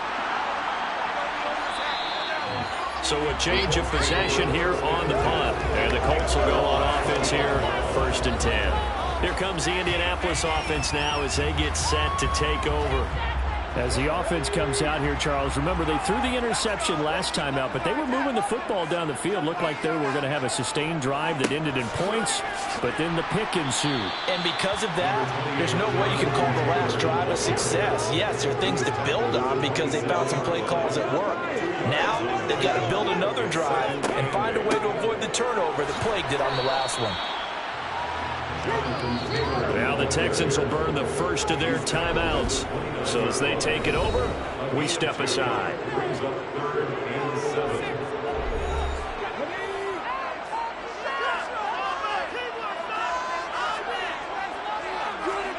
Here's Richardson to throw. And he's going to be brought down here in the backfield. Now a second timeout called for by the defense. So that means they're down to 1 remaining here as we head toward halftime. Jake Bailey on now to punt here on 4th down. He was only asked to punt once in the victory last week as he sends this one away. And they call it 38 yards on the punt, no return. And the Texans will take over. And now this offense comes back out onto the field as we eke closer and closer to intermission. Charles, remember last time out they punted. They would love to get points here, especially if this is going to be their final possession of the first half. Yeah, and this is what close games feel like because the pressure is on both sides, but sometimes the pressure is a little bit higher on the team with the slight edge. Touchdown, Houston. A big play there with his second touchdown of the game, 4th of the year. And the Texans are able to strike quickly here as they are in for 6. Well, if the plan is to come in here and go toe-to-toe with these guys, it certainly does not hurt if you hit them with a big shot along the way, too. That's got to give them some confidence. And the other thing right now, it quiets this crowd, at least for the time being. Yeah, that is what is called the intended consequence of their actions. Extra point by Bass, up and good. And that makes it a 17-10 score.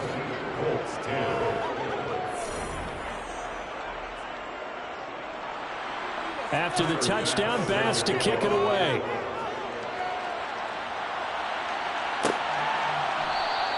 And this will not be returned. It's a touchback, and they'll begin at the 25. And now Indianapolis set to take the field. They find themselves down 17-10 as they come up on a 1st and 10.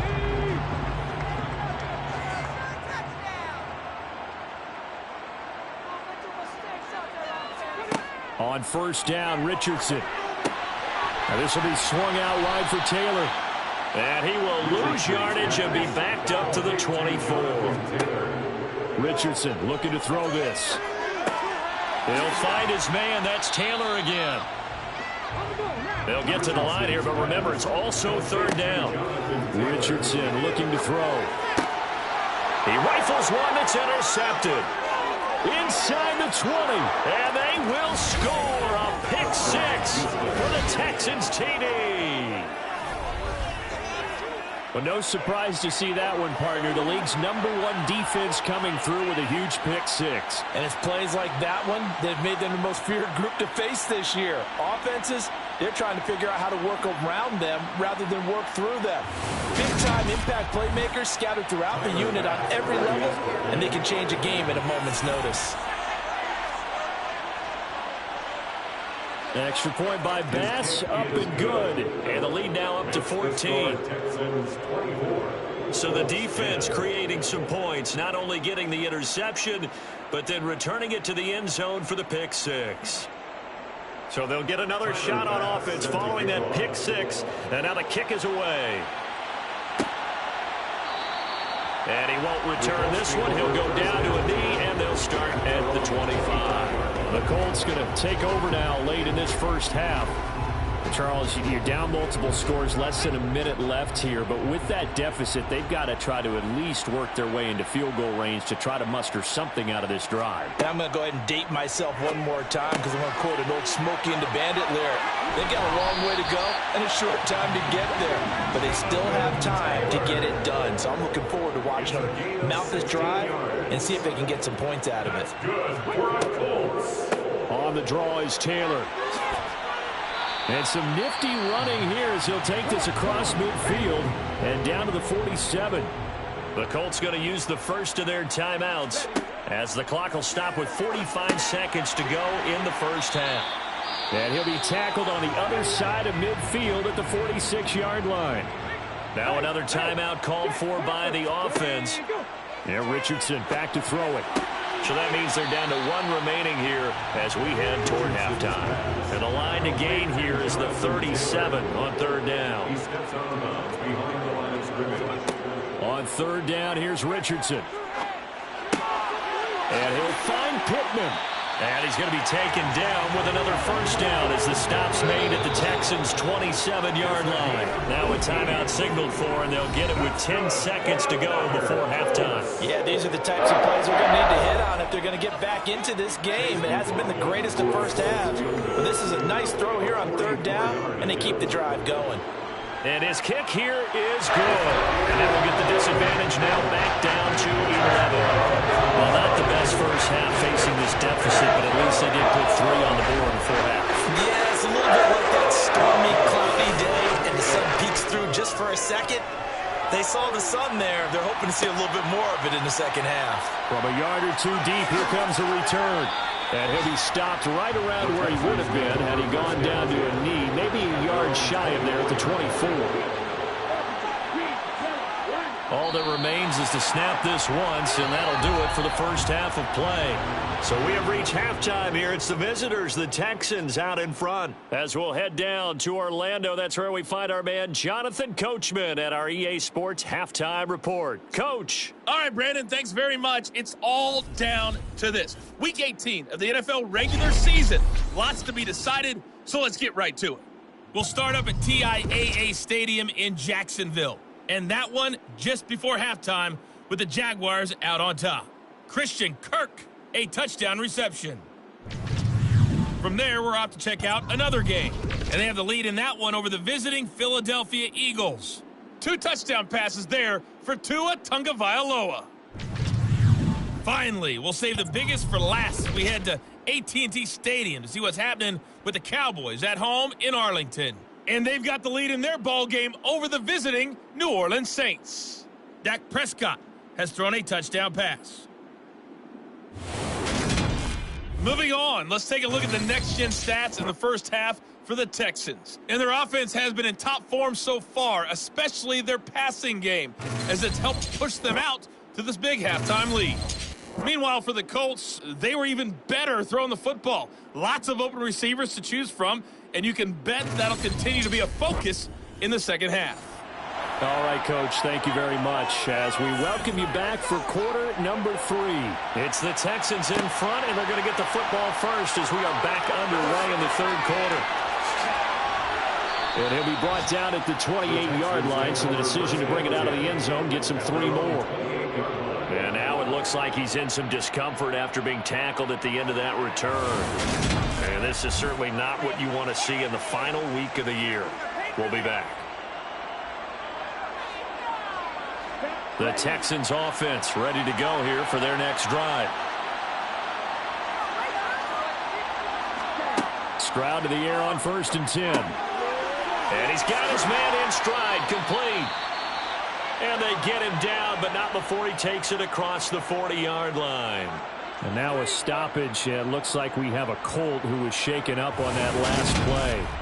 Well, week 18, this is just when you hope everybody can get through the regular season healthy, but the medical staff is going to have to take a look here, and we'll step aside.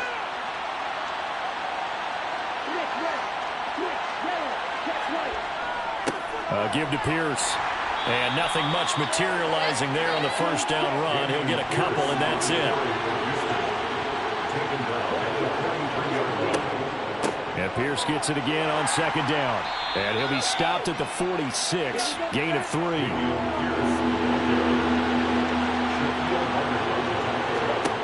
Stroud looking to throw.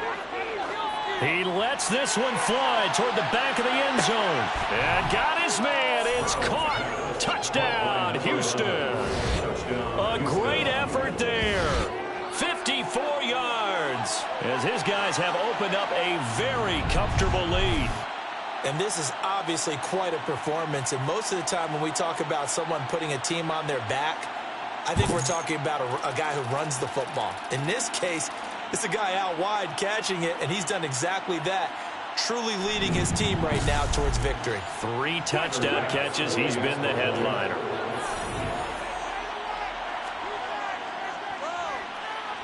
Extra point by Bass, up and good. And the lead is up to 18 now. So that drive, 4 plays. And it results in the Texans finding the end zone. Fields it right around the goal line. And he'll get it up just past the 20 as his guys will go to work at the 21-yard line. Here's the Colts now as they get ready for their first possession on offense of the second half.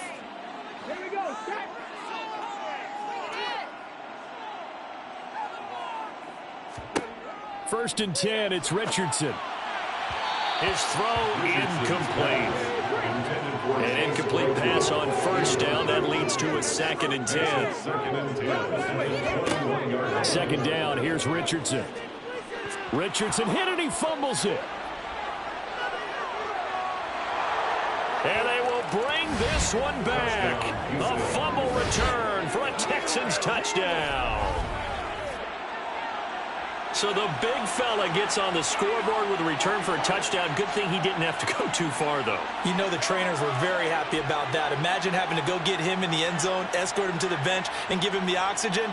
They were loving the fact that he got in without having to run very far.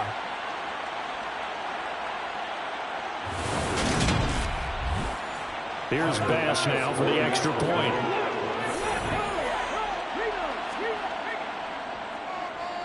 And he's been a busy man, 5 for 5 now as he knocks another one through to extend the lead. The scoop and score, always an exciting play in football, and we witnessed it there, grabbing it off the ground and then rumbling it into the end zone for 6. And you can bet they're preaching 2 hands on the ball here as the kick's away following that fumble return.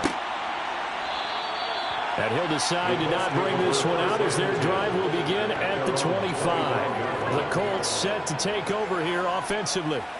And it's all come down to this, hasn't it? Final week of the regular season. As this year's playoffs play out anything like the regular season has gone, could be in for a wild and fun month of January. And we can break the rules because we can look ahead. All right, there's not a coach out there that's ever said to their team, all right, let's look three weeks down the road. It's always right here, right now. Forget that. Think about what the playoffs are going to look like. The teams that we see that are already in, the teams that are trying to get in, we could have some great matchups. And keep in mind, in addition to the 2 sacks that he now has, CD, he's also had a couple of quarterback hurries. He's been very disruptive. To put it mildly, and it reminds me of the time I asked an offensive tackle who struggled like this in a game. He said he was telling the coach, hey, what do you want me to do? This guy's just eating me alive. And the coach finally just looked at him and said, applaud. Now on 3rd and long, they'll look to throw. Under pressure, and the Texans able to get in there for the sack. The pressure from multiple guys there as they bury him for a big 9-yard loss. So if we recount real quick, he had the touchdown earlier, and now he comes up with the sack here. No doubt about it, he's having himself a game.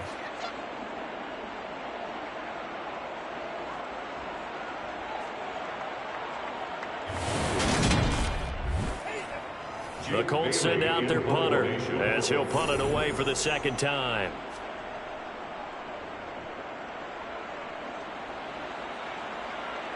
And now a fair catch called for and taken just outside the 40-yard line.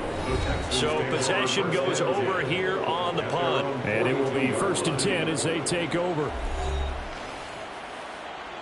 Good starting field position for the Houston Texans here as they come up 1st and 10 at their own 42. On the ground, it's Pierce to begin the drive. And he can only manage to get a couple. 2nd and 8 coming up. The last run good for 2. Here's 2nd and 8. Stroud out of the gun here. It's a short one here, complete to his tight end.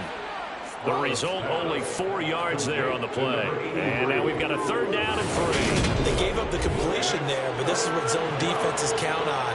Catching the ball and not much run after the catch.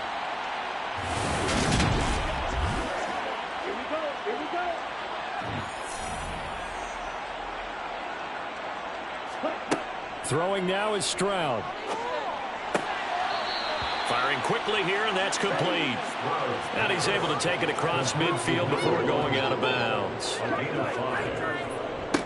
Give left side for Pierce. And a strong run there as he'll take this all the way down to the 35. 84 yards for him on the ground now as he has been terrific here this afternoon. Seemed like a couple sets of eyes were on the quarterback, so he decided, hey, I'm going to hand this off. Got a good gain out of it.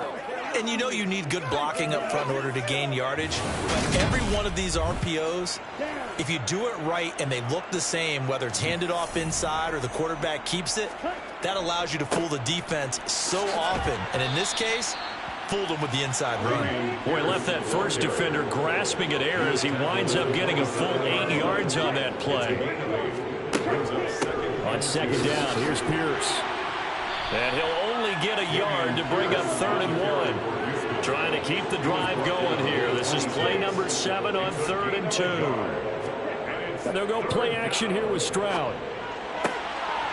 Wide open receiver complete.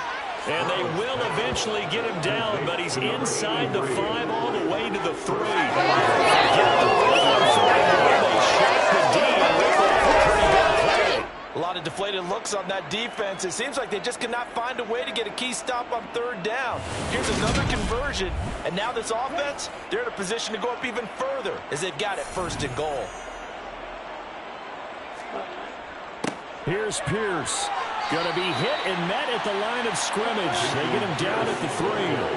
They'll go again from the 3 here on 2nd and goal. Again, it's Pierce, but he will go backwards as he's stopped for a loss. That's a big loss of 3, and it brings up 3rd down.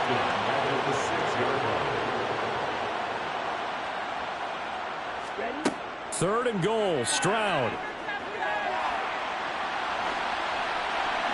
And probably the wise decision there. No one open. He just throws it away. And that keeps the field goal on the table as it's 4th down. So Tyler Bass on now for the field goal. From the right hash, and this one just a chippy. The kick by Bass is good. And that will extend their lead even further. So tack on 3 more, though it's just a rare drive where they did not find the end zone. Yeah, you're right about that, partner. But at this point, I don't think you're too concerned about that. You just want to possess the football for a while and drain the clock. If you can get 3 out of it, that's great, too. And this will not be brought out. It's a touchback. Indianapolis offense ready to go again. Well, this has been a tough one for them, Charles. They've struggled really on both sides of the football. And one thing that's really plagued them, the turnovers. They've had issues keeping the football in their possession. And every game that's ever been played, all coaches talk about taking care of the football and limiting turnovers. And in this one, after we saw that first turnover, we worried that things would snowball, and it certainly did, especially on the scoreboard. He'll get this one to Pittman. And this will be a gain of 5 as he gets it to the 30. It's a gain of 5. Richardson shotgun on 3rd down. That's complete. And a loose football. And the Texans say they have it. They do. Richardson's pass complete. Fumble on the play. He was trying to do anything he could to get that final little bit for the first down. Instead, he lost the ball. Yeah, and he was short of the first down, but not by much. Trying his best, as you noted, to get there. Sometimes that extra effort can cost you. Out comes the Houston offense as they get set to take over here. They're just looking to do more of the same. They were good in the first half. They've extended their lead so far here in the second half. I don't know, they're just looking good on hitting on all cylinders right now. And sometimes that means a head coach who really has a finger on the pulse of the team may not have anything to say at all. May tell the rest of the coaches, just back it off a little bit. This team has it under control. I remember hearing about Bob Knight years ago in basketball, getting ready to give the final speech before the gold medal game in '84. And on the board, Michael Jordan had written, "Coach, after all we've been through, there's no way we're losing tonight." He didn't even give a pregame speech. Wow, interesting. Well, right now, no speech is needed. And he's going to be brought down at about the 16. And if anyone thinks they're just going to tuck their horns in and pull back off the throttle a little bit, you can forget it. Even with this big third-quarter lead, I think this team's going to continue to take their shots downfield, and there's another completion. So 1st and 10, and if they score on this drive, might have to start digging in our second half blowout material. Stroud will look to throw once more. This will be caught just inside the 10. 2nd and 3 from the 9. A 7-yard pickup brings up 2nd and 3 at the 9-yard. Stroud. This will be caught at about the 5. And the Texans are looking at 1st and goal as he's tackled all the way down at the 2-yard line. They'll run here with Pierce. And he's in for the score. Touchdown, Texans. Dameon Pierce becoming just the second player with 30 touchdowns in a single year. And the Texans get another third-quarter touchdown to add on to that lead. So the watch is officially on now. That ties him with Priest Holmes and Sean Alexander for second place all-time on the single-season list of rushing touchdowns. And, partner, he now just sits one behind LaDainian Tomlinson's record of 28. We know LT's watching. We know he'd hate to lose his record, but we also understand he has great admiration for what this man's done, and he would be a worthy successor to the crowd. So Daniel Tomlinson, one of the great players, one of the great people of the NFL. After the touchdown, Bass to kick it away. This taken in at the goal line. And all deep in his own territory, he coughs up the football. And the Texans say they have it. They do. And they're set up in a golden position here right around the 10-yard line. They're throwing to start the drive, but that one incomplete. They'll go again here from the 10-yard line on 2nd and goal. Pierce takes it straight ahead. Officially nothing on that one, no gain, so they're left with still 10 to go on 3rd down. And Stroud now to throw. Toward the end zone, but that's going to wind up incomplete. His back has been a dependable safety valve all game, so he went back to him when his first read was covered. Just unable to connect, so the play results in no gain. The kick by Bass is good. And that will extend their lead even further. So 3 field goals and he's hit. Now this last one helps him stretch out the lead. He's been solid, hasn't he? And he lives up to the adage that every offensive coach has ever said to us. We want to end every possession with a kick, right? For them, it's either extra point, field goal, or at worst, a punt. In this case, it's been 3s. And not willing to risk another fumble. He'll sit on this one. It's a touchback. Indy set to go on offense once more. Well, we're still in the 3rd quarter, so there's some time to kind of clean this up and make it look more respectable. Now, a win, that's probably gone out the window, Charles, but I don't know. Do you look at this as a time to just improve and maybe start to look towards the future? I think you have to find something to play for, something to grasp onto until the clock runs out. But, Brandon, we've been around this game a long time. This is an outlier. You don't get many blowouts like this no matter how the game looks on paper going in. This one has turned out to be everyone's worst nightmare realized. They'll try and run for the first with Taylor. Yeah, boy, a good surge defensively. It'll depend on the mark, but I'm not sure he got there. Only a yard on the gain there as time will run out on this 3rd quarter of play. 1 quarter remains here as the regular season starts to wind down. We'll return with more after this. You're watching the NFL on EA Sports. Back now here on EA Sports. And this is a blowout so far as we get set for the 4th quarter. A very one-sided affair. And he is going to have a Colts first down. No problem there. They get the first by plenty on 4th and inches. A throw complete to the tight end, Tunyon. And they're going to get this up to midfield. A 6-yard pickup. From the midfield stripe, they'll look to throw. That's complete to Pierce. And they'll get this down to the 42-yard line. So signs of life in what's been a dormant offense in this 2nd half. Here's 1st and 10. Throwing there, but this pass is going to wind up incomplete. After the incomplete pass, here now is 2nd and 10. Now it's Richardson. They'll set up the screen to Taylor.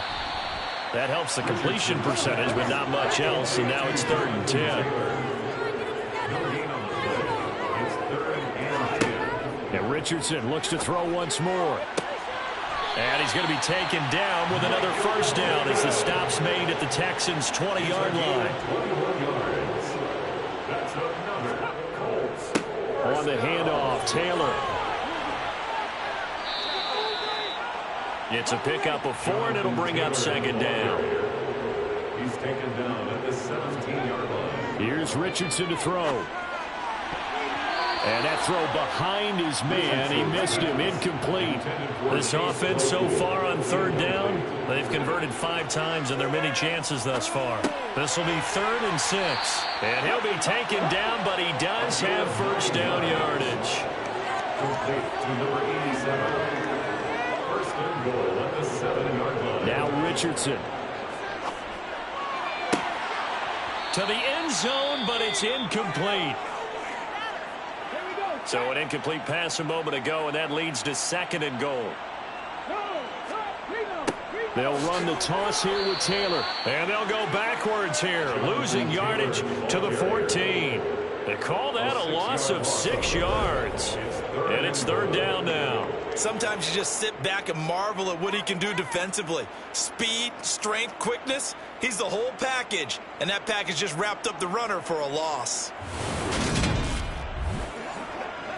Well, they've been so good on third down all day long. Can they convert another here on 3rd and goal? He finds Taylor, complete. And he will lose yardage here back at the 23-yard line. 9 yards is the loss on the play, and it'll be 4th down. Completed pass brings up a 4th down situation. Do you play analytics on this one? Well, you know, what do your analytics tell you about going for it here? I wonder what they would say. They tell me you're down by this margin, 4th quarter. You're going. Chase McLaughlin now for the field goal try. This a 40-yard attempt from the left hash.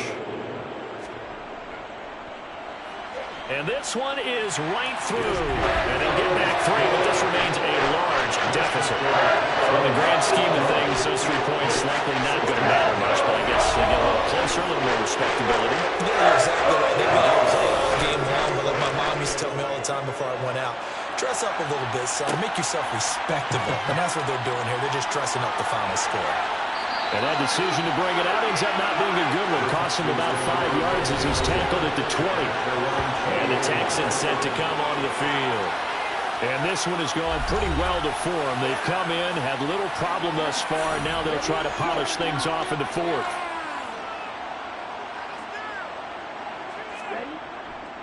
They'll start on the ground with Pierce. And nothing much materializing there on the first down run. He'll get a couple, and that's it. And Pierce gets it again on 2nd down. Takes this to the 27. Give him 4 yards. It's a gain of 4. A shotgun snap to Stroud. It's a short one here, complete to the tight end. And he is going to have a Texans first down as they're able to get the 3rd down conversion. And looking to put this game on ice in the 4th quarter, but still not afraid to throw it as they show there. You want to play the game with confidence, and they have a guy who's in control right now. Their trigger guy, throwing it, they feel just as confident with him doing that as they would if they tried to run the ball and run the clock out.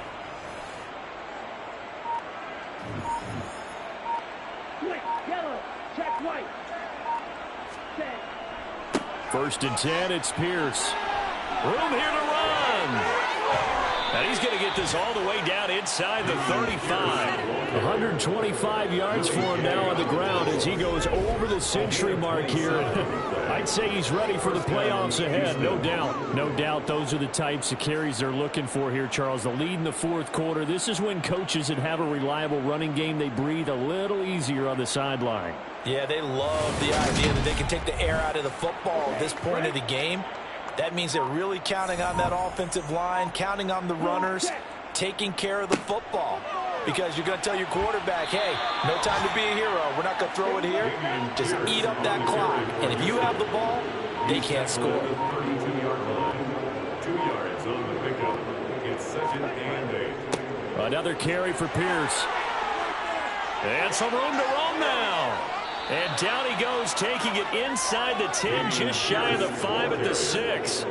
A big hitter there, a first down gain of 26 yards. And carries like that, that's how they're going to continue to salt this thing away here, Charles, in the 4th quarter. Yeah, how about that? A new set of downs. Clock continues to move. No better way to close out a game than to tap those mastodons you have up front and say, guys, keep pounding them. Let's keep the ball, keep their offense on the sidelines, and let's close this one out. Just 2 minutes remaining here in the 4th quarter of what has been a one-sided affair. So it's Texans football as we welcome you back. They've got it 1st and goal in a game that appears to have already been decided. They'll run it here. It's Pierce. And he gets halfway there from the 6 to the 3 on a gain of 3. At the 3-yard line. A gain of 3 brings up 2nd and goal. They'll run for it with Pierce. And he's in for the score. And his spectacular season continues as he ties the NFL touchdown record. He is phenomenal. Well, they mentioned this week, Charles, they had a couple kinks on offense that they wanted to fix. I would say they're pretty well fixed. There's no doubt about that. I mean, just about everything they've run has been successful in this one. And if I'm the defensive coordinator, I'm done with this, right? I have no answers for anything. In fact, I'd probably send a note to the clock operator. Let it run. Extra point by Bass, up and good. And this one was over a while ago as they just add on to that big lead. 16. After the touchdown, Bass to kick it away.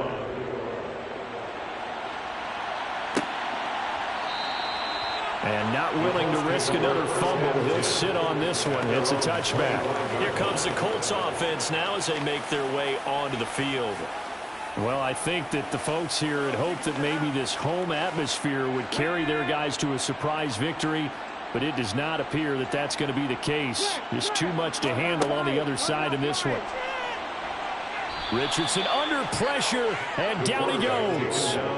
Taken down for the 5th time this game. Multiple defenders there to get him. Well, someone's closing in on the league lead in sacks. He came into the game in the top 5.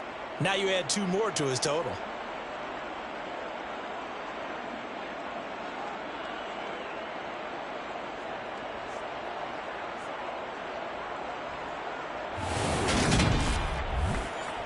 So now 20 yards to go on 2nd down after the sack. Work to be done. Richardson now on 2nd down. Quick slant caught by Pierce. Richardson's pass complete to Alex Pierce. A gain of 10 brings On up 3rd down, here's Richardson. And he's going to go down. The Texans come at him and able to bring him to the ground. That's a loss of 10 on the sack, and it leads to 4. Guys with his talent in the pocket aren't supposed to be getting hit like this, and you know an intense conversation with the offensive line is going to occur after this one. Might not be from him, but the offensive line coach will have plenty to say about this game. And as this defense walks off the field, they can do so with their heads held high. What a performance by the offense, too. I mean, really, Charles, just complete domination on both sides of the football here in this one. Certainly was, and I think both sides compete against each other all the time. You go to each other in practice, obviously your training camps, your off-season. But on game day, you both want to show your best. And I think that's what we saw from both the offense and the defense, a complete team victory. So for Houston, they finish oh so close to perfection in the regular season, but this win in the final weekend gives them a final mark of 16-1. And now they'll have the week off as they get set to go after a Super Bowl title. Meanwhile, for the Colts, they will indeed limp to the finish line, unfortunately, as they close out a 6-11 campaign. And this is a team that has a few good pieces in place, but could stand to get deeper and younger all around.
championship game. Off we go in the divisional round of the NFL playoffs. Fielded just outside the goal line. And able to get this across the 20, but not much further as he's dropped at the 23-yard line. So here comes the Raiders offense now onto the field. And at quarterback from the University of Oregon, it's Justin Herbert. All in all, he was pretty solid in the victory in the wild card round and threw a couple of touchdowns. And when it comes to quarterback play, you'd always love spectacular. But in the playoffs, you'll take solid. And that's exactly what they're looking for from him.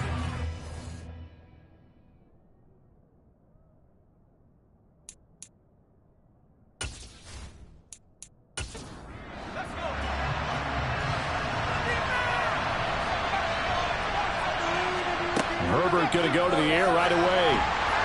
Under pressure, and the Texans able to get in there for the sack. That'll be a loss of 7 on the sack, and it brings up second. Well, just not much a quarterback can do there, CD. The pressure was in his face almost instantaneously, led to a very quick sack. Yeah, that's one where you turn to your lineman and say, guys, can I get a little help here? And you have to ask politely because, remember, they're blocking for you the entire game. But as a quarterback, you've also got to have the clock running in your head when you need to get rid of the football. But this time, he had no chance. They were on him instantly. That's into the hands of the tight end, Ellison. 3 out, a real danger here on their opening drive as they come up on a 3rd and 12. Herbert. And it's knocked away and incomplete. Fourth down, A.J. Cole comes on to punt.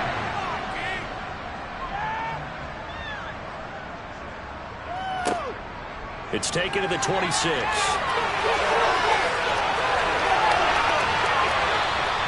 He had his sights on the end zone, no doubt, but it's brought down after a huge return there. And this offense, they're going to have excellent field position. They take over with a 1st and 10 on the short side of the field.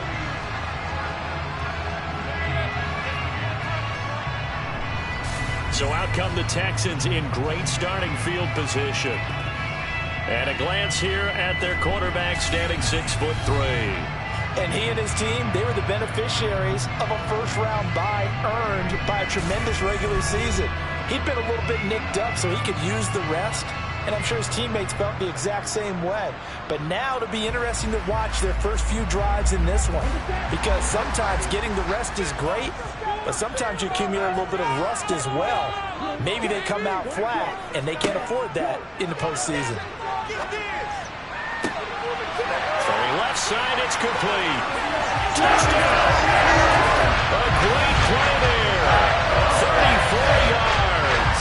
And the Texans are on the board first here in this division round matchup. Well, we knew they had a crowd on their side. Their defense has already made a stop, and now here's an opening drive touchdown. Yeah, how about the defense making the stop, offense feeling their momentum that they've generated, and turning into points on their side. So now you've got a team working together, and you get the crowd involved fully on their side in this ball game. And in this playoff atmosphere, that 12th man means even more. An extra point by Bass, up and good. And that makes the score 7-0. After the touchdown, Bass to kick it away. Taken in at the 3. And he'll take it a yard or so past the 20, call it the 21. The Raiders heading out to take over. And for them, maybe a little carryover from last week's game. They got the win on the road in the wild card round, on the road here again in the divisional round, but they're hanging tough. Hey, cue a little music, right? A little on the road again. I mean, this has been kind of the mantra they're under right now, and they can't change it. The season dictated what would happen with them, right? They had to go on the road for the first round of the playoff. They're on the road again, and sometimes teams get really comfortable with that. Not only the idea of going on the road and shocking the world, but just, hey, it's just us. We don't have to worry about outside distractions. It's just us. Let's go play. Becomes that us against the world mentality, doesn't it? And while it may be overplayed, in the media, it's real when it comes time to play ball. Now, following the sack, they'll look to make amends on a 2nd down and 17. They'll fake the handoff. Now Herbert. And he wisely will throw that one away. An incomplete pass on that last play, and that means they'll need to come up with something here on third down. Now it's Herbert. That's going to be caught. Now the ball comes loose, and his guys are going to take over at the 31-yard line. These defenses have become so opportunistic, and no matter what you're playing, in this case wide receiver, you got to be careful. I certainly do, because there is a phrase in today's football that we use all the time: completing the process of the catch.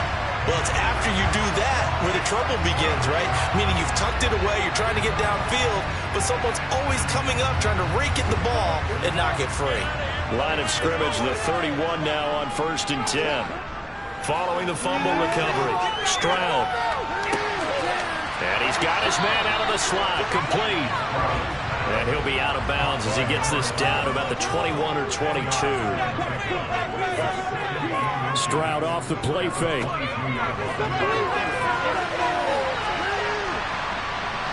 And that one going to wind up incomplete. Nearly an interception in the end zone. Probably should have been. Third down coming up.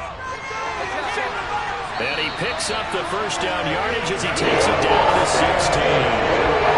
It's a pickup of 6 and good enough to move the chains. Decided to hit it off that time on the run-pass option. Appeared to be an easy decision. Just gave it inside. Nice steady gain.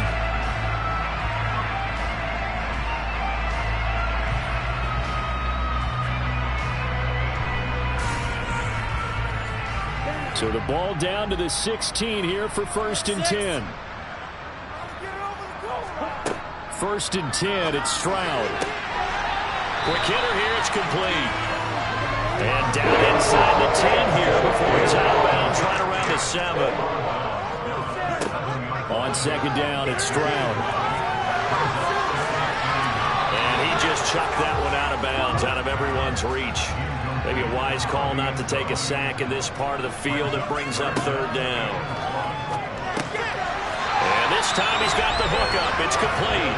And the Texans are going to have a 1st and goal coming up as they find a way to convert there on 3rd and 1. And Brandon, from our time in college football, where receivers weren't running the traditional NFL route tree, one thing they did learn: find open areas, find soft spots, and set up and catch the ball. And I think we just saw that there. Yeah, we saw that indeed, picking up the first. Call it no gain, and it's going to be 2nd and goal.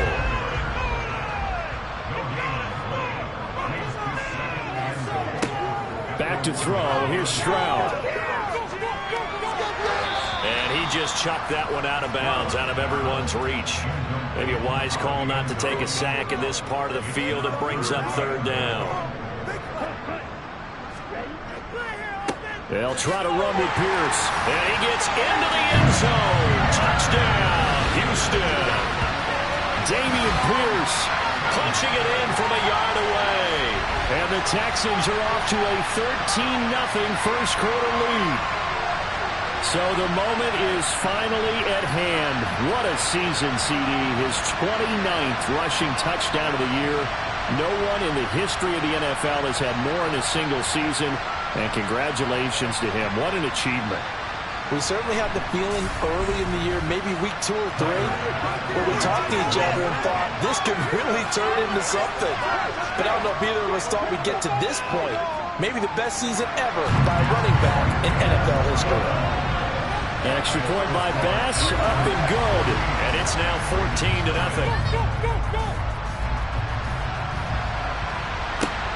This one fielded at the 5. And able to get this out to the 25. Now the Vegas offense heading back out there. They trail early on the road in the playoffs. Not a great combination as they've got it 1st and 10.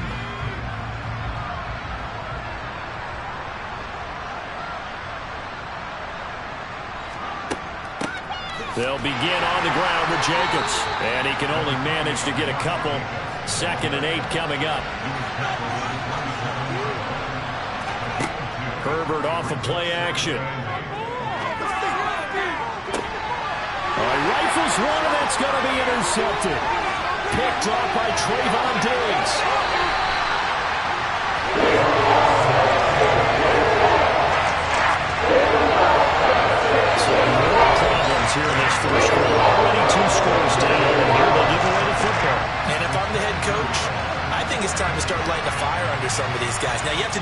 your personality. They can't perceive it as fake.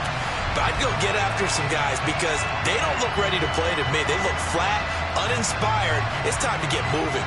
The Texans offense now, they get set to head back on the field here. It has been about as perfect of a start to this game as these guys could have asked for, Charles. They've scored on their first 2 drives. They still haven't given anything up on the other side of the ball, so they can already make the touchdown, Texans. A 22-yard touchdown grab. And the Texans continue to show why it pays to play at home in the postseason as they add on to their lead. Well, we know someone just added to his touchdown passing total, but all he did was get the ball out quickly to his tight end and let him take care of business the rest of the way.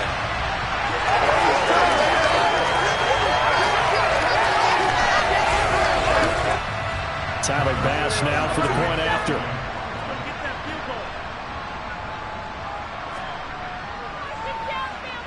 It's good, and before you know it, it's 21-0. A nice, tidy little drive there, getting the ball in excellent field position, and only 1 play to score. So how about this for a start? 21-0 here in the first as they kick this one away. This one fielded at the 5. And they will wrangle him down a couple yards shy of the 30. And now here come the Raiders. They're forced to play catch-up early in this division round game as they search for a seat in the AFC Championship round.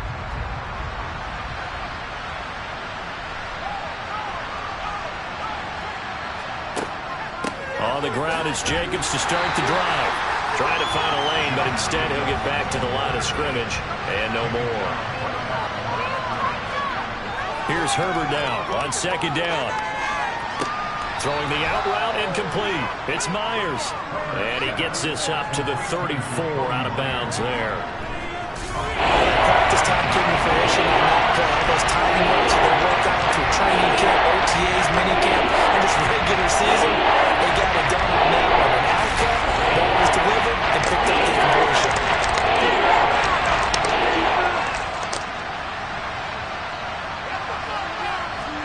Now Herbert with it, looking to pass. Catch is made by Hunter Renfrow. And he is going to have the Raiders first down as they're able to get the 3rd down conversion. Here's Jacobs on 1st and 10. On the move past the 40. Back-to-back nice plays, 12 yards that time and a first down.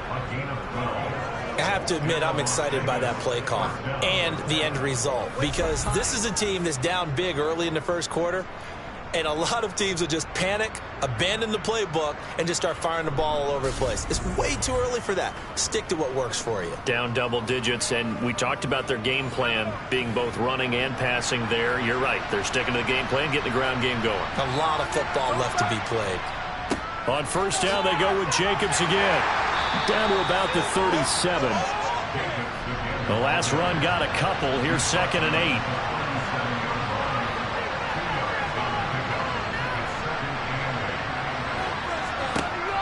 From the shotgun, here's Herbert. This throw incomplete, nearly picked off.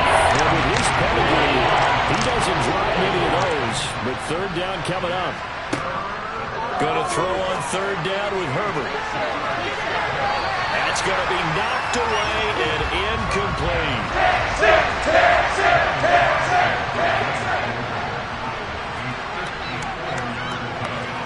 And that is no good. He gave it a good run. That wasn't more than a foot or so wide to the left. And this will stay a 3-touchdown game.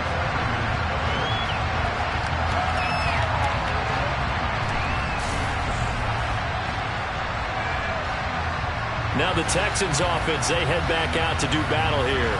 And Charles, they're really stringing these possessions and scores together early. We're still in the first quarter, but if they can score again here, look out. Yeah, and as you taught me when we're broadcasting games, one word we're supposed to avoid, and that's blowout. But that's exactly what's going on here. Down 3 possessions just the first quarter. That goes beyond any worst-case scenario we might have thought coming into this game. And another touchdown here, that should eliminate any hopes for any type of a comeback. Now here's Stroud. And he's just going to get rid of this thing. To no one here. He throws it away. And now it's 3rd. Stroud on third down now. He's going to fire one deep left sideline. And this is caught. And he's in. Touchdown, Houston. Boy, CD, what a start for them. Still in the first quarter. They're absolutely blitzing them. All the points that they've put up, I'm not sure what you say on the other sideline right now. I think it's as simple as this, partner. The way that they're playing, there's no limits on what this league could become. Pass on for the extra point.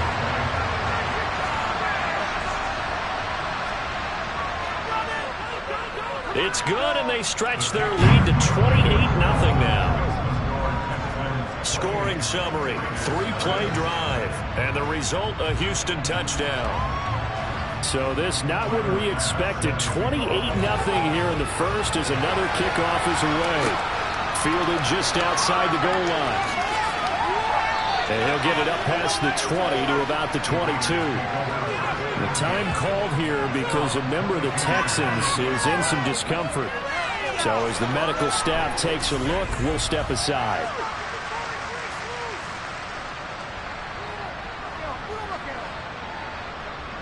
The Raider offense set to get this drive started. They've got to be absolutely reeling right now. Couldn't have expected to be down this big this early. But that's the spot they're in as they come up to try again here. Play action this time for Justin Herbert. And he bats it away, and it falls down incomplete. 2nd and 10. Here's Herbert once more. It's a short one here, complete to his tight end. And he's got it past the 30 before he's hit and dropped. On first down, Justin Herbert. He put it on the carpet, a fumble. And the Texans say they have it. They do. This defense, Charles, very opportunistic here early. A second fumble recovery in this first quarter of play. Yeah, you mentioned the right word, opportunistic and aggressive, because once they got the first fumble recovery, they were eager to get a second one, and sometimes they just come in bunches. On the flip side, they've got to figure out how to hold the ball because the play calls seem to be okay. They're just not executing. Following the fumble recovery, Stroud. It's a short one here, complete to his tight end. And he is out of bounds inside the 30. So 5 yards here, 5 on the play. And that'll bring up 2nd down. Well, they're unable to convert that into much, but it's never a bad idea to try to get the ball into a tight end of his caliber's hands and see what kind of disruption he can cause. From the 28, it's 2nd and 5.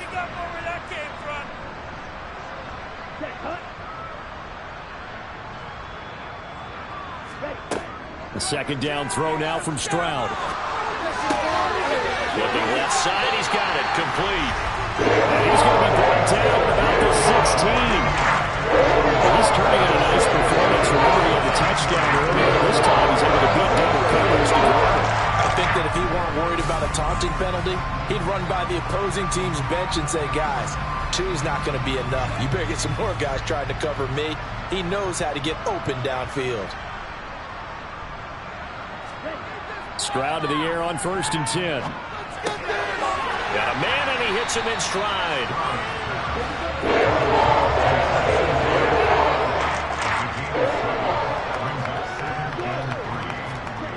Well, they'll run it here on the jet sweep. And this won't be enough to pick up the first. A gain of 2, 3rd and 1.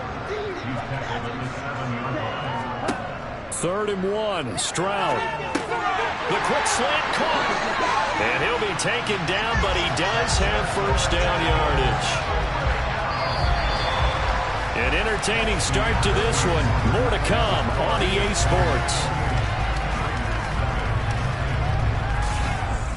Ready for the 2nd quarter from Houston. It's the Texans in possession of the football as they go to work on a 1st and goal. Now here's a look for the end zone, but that one's going to wind up incomplete. 2nd and goal, and they will try again from the 2-yard line. Stroud now on 2nd down. To the goal line, but it's incomplete. Now they'd really like to make the short field pay off. We'll see if they can, but this is 3rd and goal. 3rd and goal, Stroud. And that He's caught. Touchdown, Texans. A great effort there with his second touchdown here in this first half. And the Texans are able to add on to their first half lead. And, Charles, they continue to have trouble stopping him as he's into the end zone yet again. Yeah, that's multiple series now that have ended with him in the end zone. A perfect plan on how to utilize him best when they get in close. Here's Bass now for the extra point.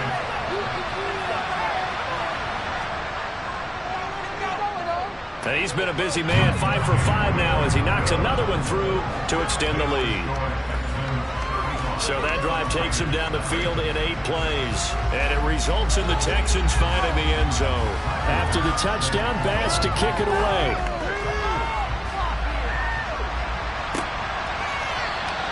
And they'll put up the stop sign there as his guys will get it at the 25. Las Vegas' offense back out there ready to go.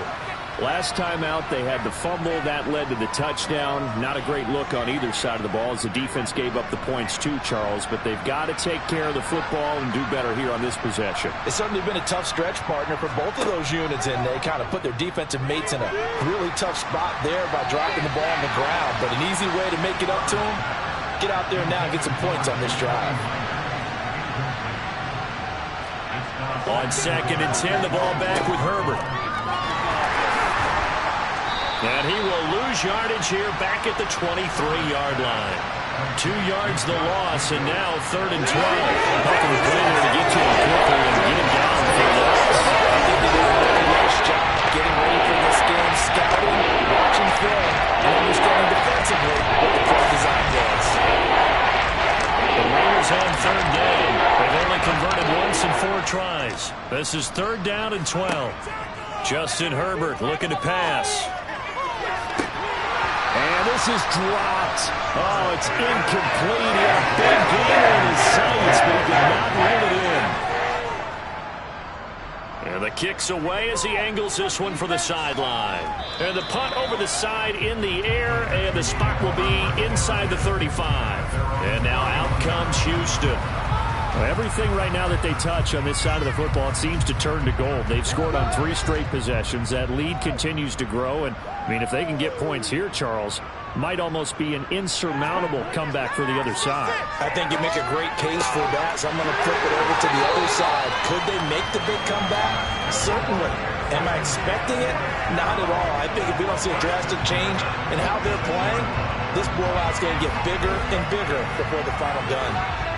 Barney sold the go route really well. Thought he was going deep, then curled it back inside for a nice completion. DBs love when they pump the brakes, don't they? Yeah, that's really a whole lot of fun. It's almost like you said, listen, if you're going to sell the go, just go. And let's see who's faster.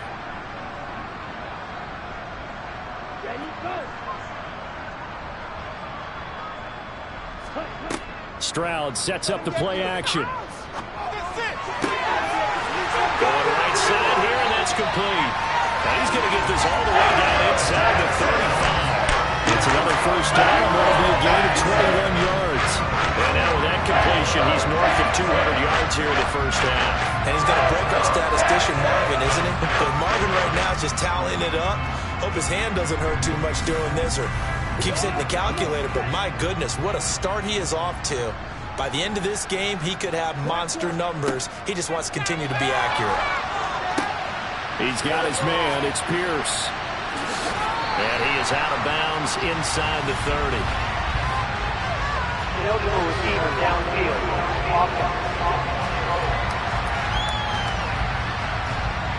Yeah, you only get a 1-yard buffer there from the line of scrimmage, and he got downfield a little too far, and the flag came out.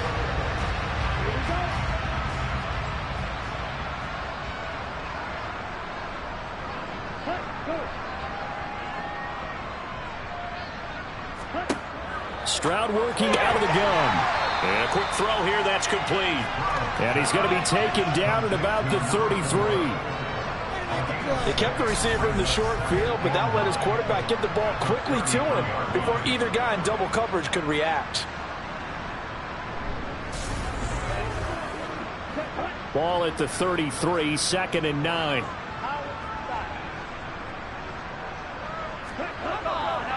Pierce gets this one running right. And some room to work. Touchdown, Houston. Dameon Pierce with his second touchdown here in this first half. And the Texans have taken a 6-touchdown lead. Well, it has been the passing game that's really been responsible for much of the scoring so far. But let's not forget about this running attack. They're pretty good, too, as evidenced right there. And I think, Brandon, the fact that they've thrown the ball so well contributed to that touchdown, because that was a defense that was really keyed up to cover those receivers. All they wanted to do was blanket them. They didn't have enough men in the box to stop the run, and you saw the end result. An extra point by Bass, up and good. And the rout is on here in this first half. After the touchdown, Bass to kick it away. And this will be a touchback as that sails over the end line. Here's Las Vegas ready to take the field. These guys definitely hoping for a better showing than their last appearance. They couldn't really even move the football much beyond the shadows of their own goalpost, Charles. We'll see if they can get a better, more sustained drive going here. Yeah, and every team that we ever talk to says the exact same thing. When you start a drive from that deep in your own territory, the goal is a minimum of at least 2 first downs, because even if you have to punt then, you change the field position, right? You flip the field a little bit. They didn't get that done. This time they want to string together a nice drive and help themselves out.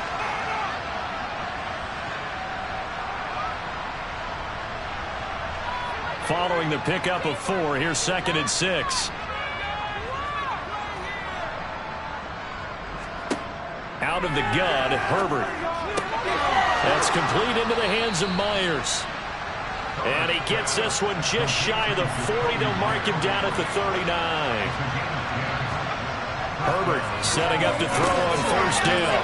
It's a short one here, complete to the tight end. And they're going to get this up to midfield.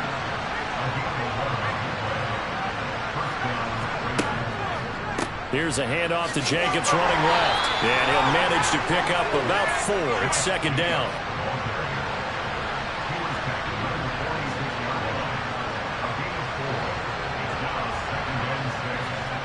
To throw on 2nd and 6. Herbert.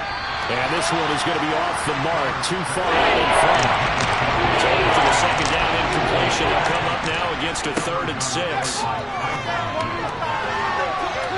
A throw there, but that's going to wind up incomplete.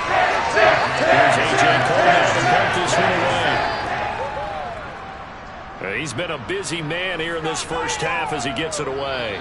This one will sail out of bounds. It'll depend on the spot here. And the side judge says that went out at the 7-yard line. So well done there. And these punters, they get more specialized and better each and every year, don't they? They sure do. And now it's really not the American punters. It's the Australian punters with their kicking academies and that flat drop and just kind of kicking the nose of the football. They're able to almost stop it where they want to, like a good golfer can check one up. A loss of a full 3 yards, and now it's 2nd down. And that's what I'd like to see out of this defense, a little fire, a little toughness. It hasn't been the best first half for them, but they did do a nice job there, forcing a loss on that play. And from the 4, they get it to the 8 on a pickup of 4.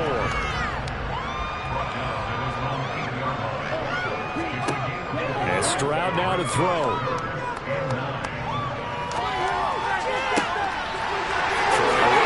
Complete. And they'll get it all the way up about 5 yards shy of midfield. A gain of right around 35 yards on a play that started back inside their 10. We always talk about the guy who paid off the play, don't we? Got caught it or ran it. But how about the elements of going to making a big play? This one in particular, able to scan the field. Pocket held up nicely. What a terrific job by the offensive line. The route, well run, and the football, right on the money. So that changes things. Here's 1st and 10 all the way up at the 45. Hand off left side, Pierce. And he's going to take this ahead for right around 3 yards, but no more than that. 2nd down. Stroud. And it's a short one here, complete to his tight end. And they'll get this down to around the 47-yard line.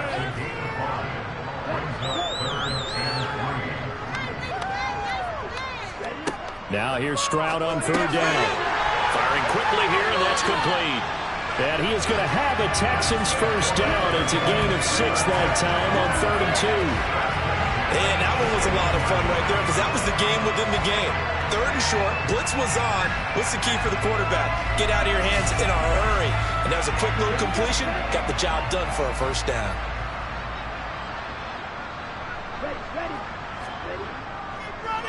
Back to the ground with Pierce.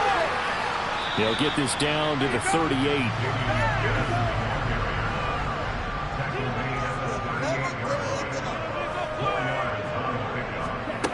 Stroud to throw it. Over the middle into traffic, and that's complete. And he's brought down at the 34. Call it a gain of 4. Stroud now on 3rd and 2. He's going to rifle one deep left side. And oh no, it's incomplete. Well, it's a touchdown if he holds on, but somehow took his eyes off of it, falls to the ground, and brings up 4th down. The kick by Bass is good. And that will extend their lead even further. So everything else has gone right in this first half. Kind of follows that it would for their kicker, too, as he adds 3 more onto the lead. Yeah, and the way that this one's gone, definitely not looking like he's going to have to worry too much about pressure kicks late in the game. He can go out there free and easy, just working on his form, and he knocked that one through. The Raiders offense coming back out onto the field. The last series for him, a little disappointing, forced to punt. And now they'll try to do better here and come away with some points as they begin this drive, 1st and 10.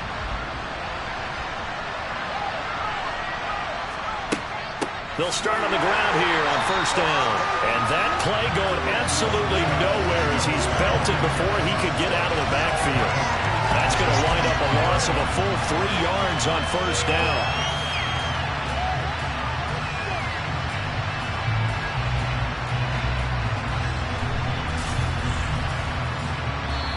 Second quarter action with 1:59 remaining.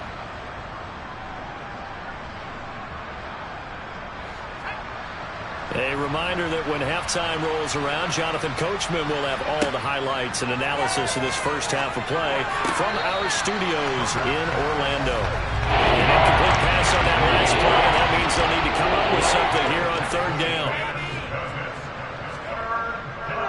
Running straight ahead is Jacobs. And this one goes nowhere. Losing yardage back at the 22. A loss of a yard, and it brings up 4. Well, they certainly didn't appear to be finding better options throwing the football. So, to me, this seems like a case of just kind of taking their medicine there, run the ball, see if they can pick up something.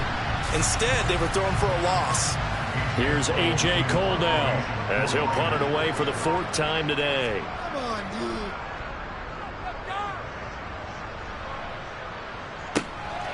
Take it at the 37. They call that a punt of 38 yards officially. And the Texans will take over with a 1st and 10. Houston set to take over. They have been red hot, sometimes white hot here in this first half. They're just looking to add to that total right now. And this has to serve as a reminder to myself because so many times I get wrapped up in the play calling, how they've sequenced things, how it's run. But, you know, at the end of the day, it's still execution. Those guys out on the field, and right now they are locked in and really looking good. They'll try to continue to be locked in here as we get ready to approach halftime. And with that completion, he's now north of 200 yards here in the first half. Boy, a tough start for the secondary defensively. It is, and it's got to put a dent in their confidence. And, you know, you always want to keep that up and feel like you can always bounce back after plays. But with the kind of numbers he's putting up here, it's starting to wear on them a little bit, I think. So they're looking at each other and trying to figure out what defense will work and how can they play better without getting beat deep for big passes. Now the Texans will burn the first of their timeouts as the clock will stop with 21 seconds to go here in the first half. From the 35, back to work on 2nd and 4. Stroud out of the gun here. Left side here, and it's complete. And he's going to have another first down as the tackle comes at the Raiders' 23.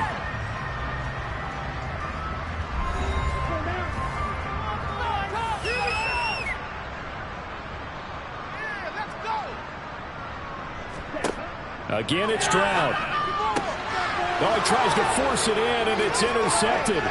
Picked off by Amani Oruwariye. And the Raiders are going to take over once again with a football at their own 20-yard line. So really the first speed bump that this offense has encountered, they'd had the rule of the roost here in this first half, but now slowed up just a bit by the interception. And there's a chance that that's a wake-up call for them because you don't want to go on autopilot too early. That team on defense is capable of making some plays similar to the one they made right there. The Raider offense set to get this drive started. And with 10 seconds left, not really enough time to put something together. They'll indeed try to run it out as they start on the ground. Yeah, boy, this defense again really making things tough on him as they stop him for no gain. So it's on to halftime of this AFC divisional round matchup. As we'll get you over to Orlando, where standing by is Jonathan Coachman. He has our EA Sports halftime report. Okay, Brandon, thanks very much. This fourth and final matchup on this divisional round weekend. We'll get back to you guys in just a moment.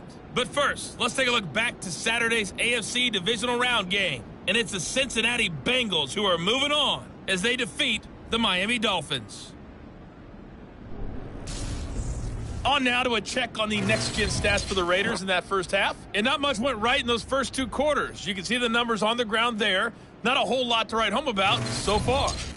Meanwhile, for the Texans, you get a look at what they were able to do throwing the football. And whatever they've done, it's worked, as they have the lead through 2 quarters of play. All right, Coach, thank you, and we welcome everyone back for quarter number 3. Win or go home, that's the name of the game, and we're back underway with the second half of this AFC divisional round. And he will not bring it out. It's a touchback for the Texans getting ready to go here to begin the third quarter. And they're in the position they expected to be in. They've got the lead, home crowd behind them, and they're looking toward making that next step in these playoffs. And I think a key for them is to put together some good, long, extended drives. Work to run it a little more with that big offensive line. I'm not saying get away from throwing the football. That's still working, but they run it more effectively. They may get even bigger plays in the passing game. They've got the lead early here in the third quarter, and runs like that are how they established that lead in the first half. I love the fact that you're using the word lead because they are leading from the front, pounding on the defense right now with the running game, and truly establishing themselves here in the second half. Stroud now on 1st and 10. Looking middle, and that's complete. He'll be stopped shy of the 45 despite a great move. And just 3 yards on the catch there. He couldn't get away. And that will bring up second down.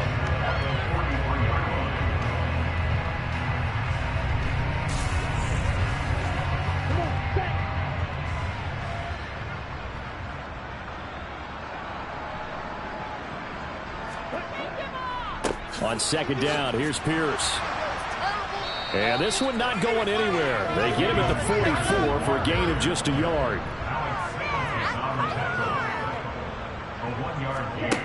Here's Stroud. Going for a right side here, complete. And he's going to have another first down as the tackle comes at the Raiders' 40. It's a pickup of 16 there, and it'll lead to a new set of downs. This is just more of the same. This defense has had no answer on a lot of these throws. They've let these receivers run wild, and here's another completion for good yardage.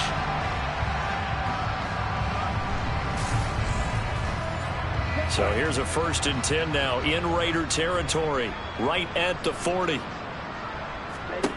On 1st down, here's Stroud. And he's got his man in stride, complete.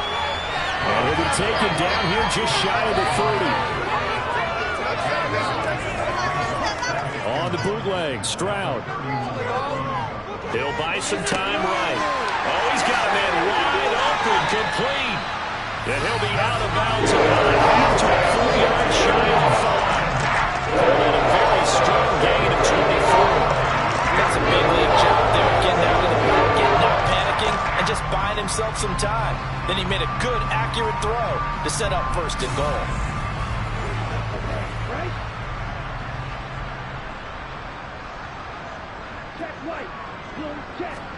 Here goes Stroud again. And got his man. It's caught. Touchdown, Houston. A great play there. saving his best for the playoffs with his third touchdown of the game. And the Texans take the opening kickoff of the third quarter and drive right down the field to extend their lead. So, my man, another touchdown. They're looking like the #1 seed that they earned throughout the year. Looking pretty dominant right now. We knew the road to the Super Bowl would run right through this stadium. Somebody's going to have to come in here and beat these guys. Good luck. I don't think it's happening this weekend. No, definitely not this weekend. And for anyone else out there, bring your game. Buyer beware. Extra point by Bass, up and good. And the lead grows even larger here in the third quarter.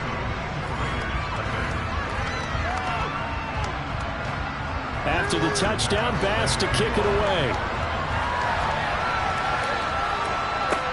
This one fielded at the 5. And not much happening on the return as he'll get this to about the 23. So here comes the Raiders offense getting ready for their first possession of the second half.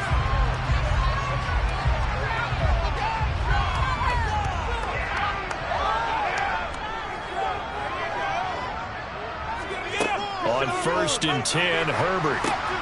Throw left side, taken in by Renfro. And he's taken down, but able to slip across the 35. Line of scrimmage, the 37 on 1st and 10. They will run out of the gun with Jacobs. And not a whole lot of room to operate there on the first down run. He gets maybe 3. Now, during that run, an injury here. We got one of those big blockers in some discomfort. The medical staff will attend to him, and we will step aside. The last run got 3. Now here's 2nd and 7. Now Herbert with it, looking to pass. It's a short one here, complete to the tight end. And they'll get him down on the other side of midfield. Now a give to Jacobs running right. And a nice move will yield nothing as he's stopped behind the line. 2 yards the loss, 2nd and 12. This defense is just flat getting after it. They've not given up much of anything in the run game. Case in point right there.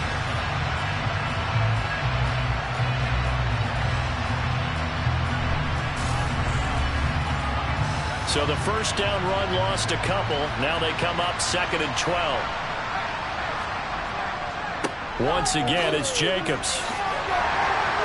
And he goes across midfield and down into Houston territory. They leave the 39 here for the first. This is 3rd down. A shotgun snap for Herbert. He gets this to Devontae Adams. And he's going to be taken down with another first down as the stop's made at the Texans' 26. Herbert now. Under pressure, and down he goes. They sack him back at the 36. That one will set him back nearly 10 yards here on first down on the sack. And assortment of sacks in this game. This one the product of a good jump and terrific effort. Moves quickly off the snap of the ball. Doesn't let up until he's in the backfield and impacting the quarterback.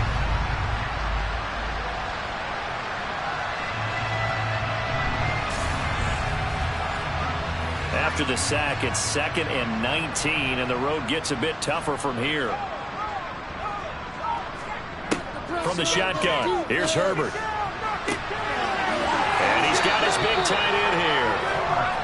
And he gets this one inside the 15, just a yard or 2 shy of the 10. On first down, Justin Herbert. And he's going to go down. Sacked right around the 17. That time, multiple defenders getting pressure, and it's a loss of 6. It's interesting, partner, that most defenses try and guard the 35-yard line actively because they think the way kickers are nowadays, about a 52-yard field goal, they're kind of giving up points.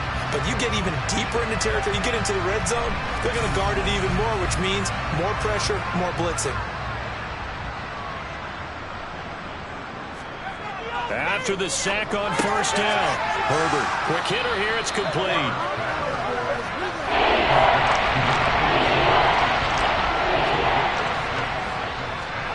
Going to throw on 3rd down with Herbert. Toward the end zone, but that's going to wind up incomplete. Smart enough to avoid the target. guarantee you, quietly was told them, you don't want to start coming after me downfield because I just broke up another pass and took away a big shot that you were trying to succeed with. The kick by Carlson is good, and they'll get back 3, but this remains a large deficit. I'm kind of surprised by that they kicked the field goal. I guess you get some points, but this deficit third quarter, I don't know. Yeah, I don't either. Yeah, I'm with you on that one. When you're down that much, kicking a field goal, does it feel a little bit maybe waving the white flag and just want to get out of here?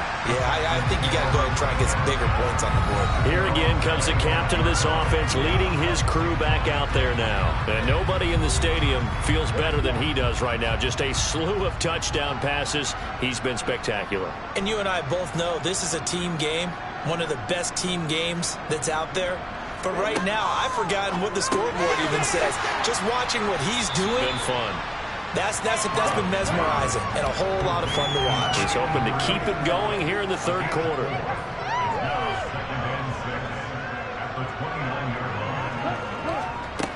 The second down throw now from Stroud. And a quick throw here, that's complete. 8th catch for him now. He's been a big factor. And it's a first down.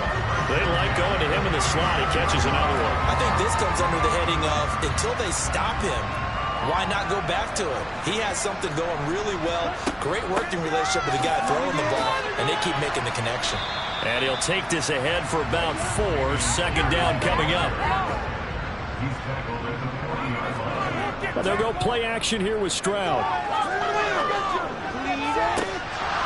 It's incomplete. Took a shot, couldn't connect. So after the second down incompletion, they'll come up now against a 3rd and 6.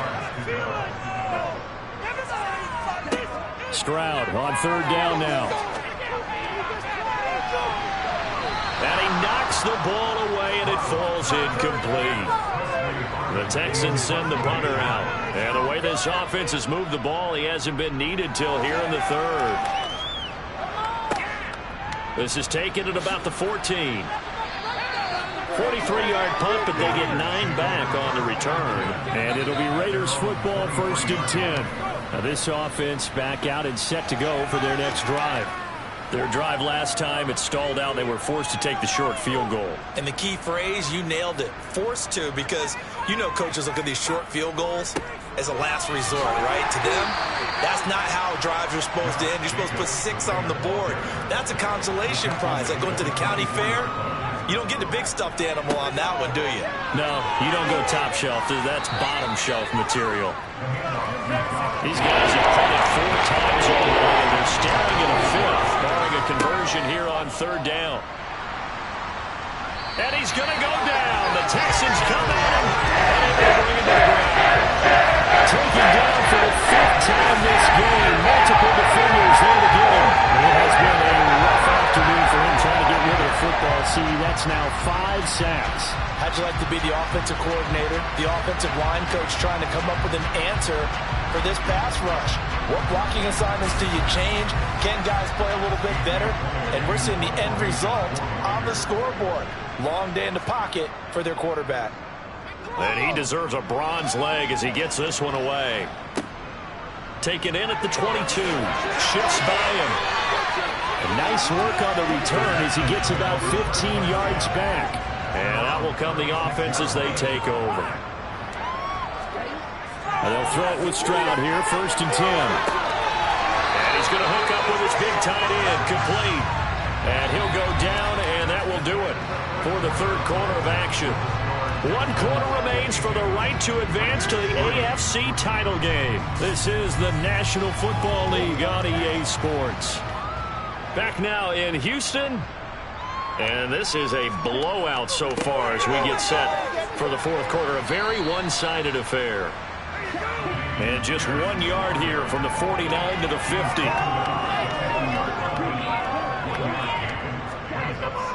And Pierce gets it again on 2nd down. It's a 4-yard pickup there, and it leaves him with 3rd and 5.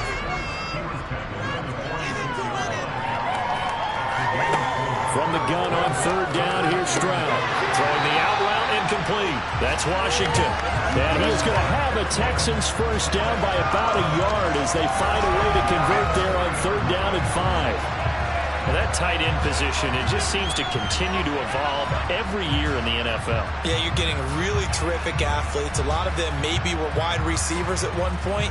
They continue to give you speed, great hands, and big bodies, which make them excellent targets for quarterbacks. Give left side for Pierce. Now this will leave him a yard short. Nice pickup of 9 yards on first down. And hold on here, because on that last run, it looks like we have a player who was shaken up. Hopefully, obviously nothing serious here. Medical staff, though, going to take a peek, and we'll take a break.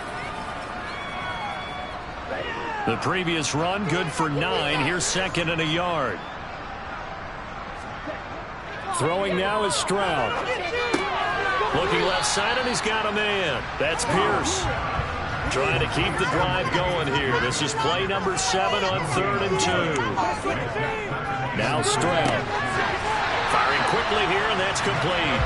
And he is going to have a Texans first down. It's a gain of 6 that time on 3rd and 2. He's been the go-to guy. They needed a big play there on 3rd down, and his man worked out. It doesn't matter whether they've scouted it or that they think he's going to get the ball. He has a knack for finding his way open and completing the connection.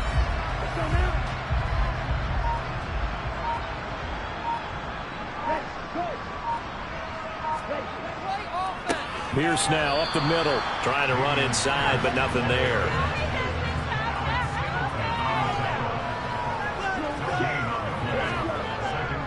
And Pierce gets it again on 2nd down. No gain on that one as it brings up a 3rd and 10. Going for it with Pierce. And almost, but not quite. Needed 10. He got 9. 4th down. One partner, I know this type of running back. I mean, this size, this intensity usually gets better as the game goes on. And I just tell you from experience, the first few quarters, oh, you're eager. You come running up there, I'm going to tackle this guy. By the 4th quarter, you're coming up and thinking about it. And D-line wearing down 4th quarter. Yeah, that's not a guy they want to see consistently. So it was 4th and 1 down in the red zone, but they elect to take just the 3. And I'm a little surprised that that's how they decided to play it, that they didn't go for it there. But sometimes just take those 3 points and put them in your pocket. I just have one question for you, partner. Okay. Hip pocket or back pocket? The Raiders offense now, they trot back out. Their hopes of advancing past this divisional round hanging by a thread, if that, as they begin here with a 1st and 10 on the wrong side of the scoreboard. That's into the hands of the tight end, Ellison. And they get him down, but not before he takes it across the 40-yard line. One play has him up past the 40 already, and another 1st and 10. The quick throw knocked away. It's incomplete. Devontae Adams, the intended receiver. And now it's 2nd down.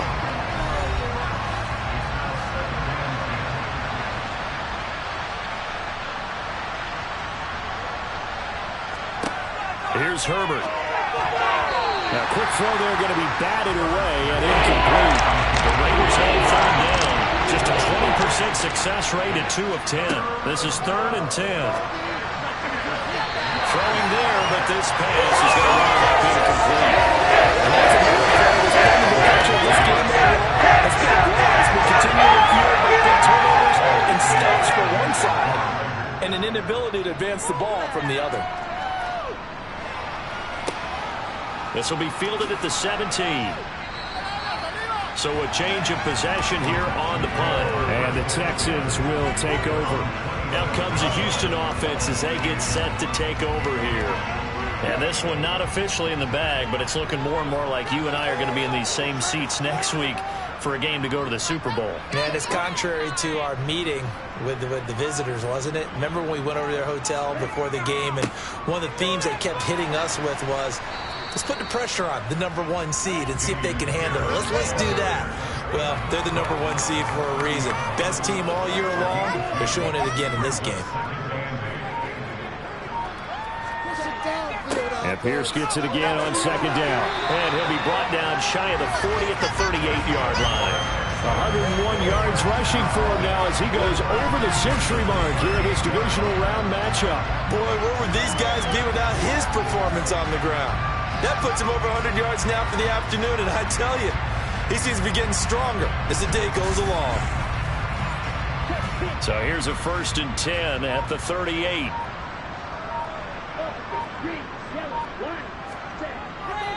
First and 10, it's Pierce. And a 6-yard gain gets him right around the 43.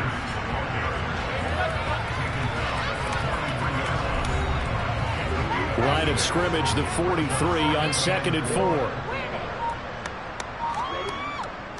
They go again with Pierce. And a solid run here as he'll pick his way down to the 42-yard line. They get 14 on that one. Good for a Houston first down. Brendan, every great running backs coach I've talked with has always talked about when you have great vision, you're not consciously thinking about your cuts and your moves. You're just doing them. And I think that's what we're seeing tonight. He's about running them into submission. You took the words right out of my mouth. I was just going to use that phrase. He has run them into submission. Wave the white flag. Pierce takes it straight ahead. And he's going to get it down to the 33-yard line here.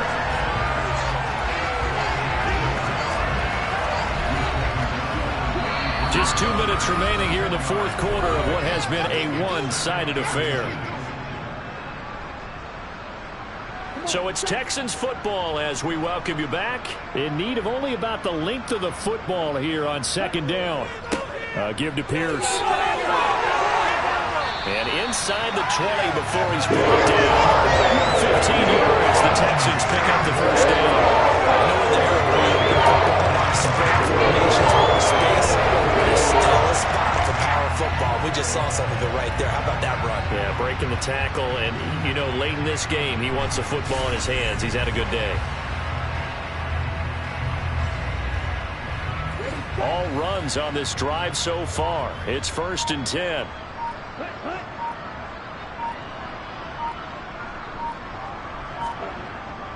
Now a handoff for Pierce. And he gets it down close to the 10-yard line. 7 yards on the pickup there, and it'll leave it with a 2nd and 3. I know that every now and then we get those meetings with coaches, and you always when they talk about staying on schedule when they're moving the football. But would you say a 7-yard run is ahead of schedule? 4th quarter with the lead, you love that, don't you? No doubt about it, because staying on schedule is trying to get 4 downs on first down. They did that, plus 3. And the Texans are going to be set up with a 1st and goal. It's a nice run there. Gets them down to the 6-yard line.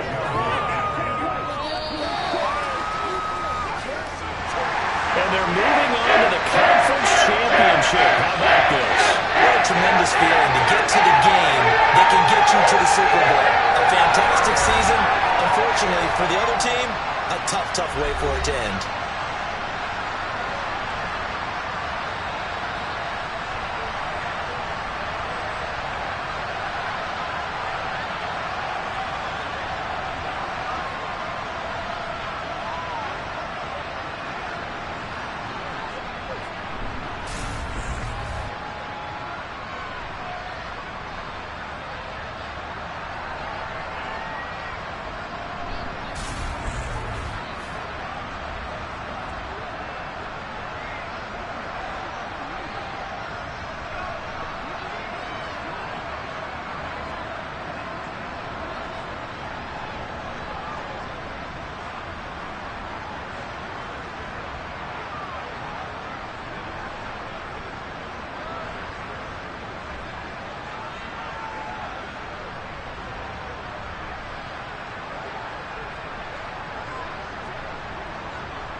To the Super Bowl, and we'll know soon enough which team that'll be as we are underway in the AFC title game. And we will not see a run back on the opening kickoff. This will be a touchback. The Bengals offense here ready to rock and roll. Joe Burrow is the man at quarterback. And we can talk all we want about football being a team game and leaning on different parts and aspects in order to get it done. And that's entirely true during the regular season. Some weeks it's the defense, the special teams, running the football. But in the playoffs, all the pressure reverts to the quarterback, and he has to play well and play at a really high level in order for his team to win. Quickly to the air is Burrow. And right away, he lost the football. And the Texans scoop it. And the return will stop right around the 25. To put it mildly, that is not the way anyone wants to start off the game. They forward on their first offensive snap. But now what you're worried about is, does that linger throughout the game for your guys on offense? And how's the defense going to handle it? Because no one expects to run out on the field on the first play and have to all of a sudden start to play themselves. So out come the Texans in great starting field position. And trotting out there leading them is their fourth-year quarterback. And so often when you've stolen a possession, as they just did there, on the first play, picking up the fumble, the natural inclination is to attack, go after them big. Sometimes what you just want to do is put the ball in the hands of one of your best players and one of their favorite plays and establish your dominance that way. Stroud is hit, and the ball is loose. But I think a Texan player was able to get his hands on it, and they will indeed hold on to the ball and the possession. Points 1, 2, and 3 in their defensive game plan was to get to the quarterback and knock the ball free. They did it there. Luckily, offense hangs on to him. Yeah, that's got to serve as a wake-up call, though, because they can't afford to let the ball go over to the defense and miss opportunities. And I'm not saying it happened here, but you know what a good rule of thumb is when a play like that occurs? You know who usually recovers it? The guy who missed his block and let his quarterback get hit. Stroud sets up the play action. And his throw's going to be incomplete. This is what defensive coaches ask of their defenders every single ball game. Get a hand on every throw in coverage. They want the deflections. They want the knockaways. Pick it yourself if you can, but at least knock it down and guarantee it's incomplete. Toward the sideline, it's complete. An athletic grab, but still well short of the first. It'll be a gain of 5, and that's going to make it 4th down. Well, we hear so often how tackling has become almost a lost art in the NFL game. But it's so important to tackle well on these receivers, especially in a play like this one. 3rd down, they gave him the underneath stuff. You got to go up and make the tackle right away. The kick by pass is good. And it's now 3-0 Texans. So the fumble recovery had him set up in ideal field position, but they can muster only 3 points out of it. Yeah, when you're able to force turnovers, especially when it results in field position like they had, you really want to make it hurt. Here, they take the field goal. That's definitely not what they were hoping for. And he won't return this one. He'll go down to a knee, and they'll start at the 25. Cincinnati coming back onto the field here for their 2nd drive. They fumbled the last time they had the football. Fortunate that it only led to a field goal. 3-0 the score as they start 1st and 10. Here's Joe Mixon as they start on the ground. And he's going to be met at the line of scrimmage and taken down.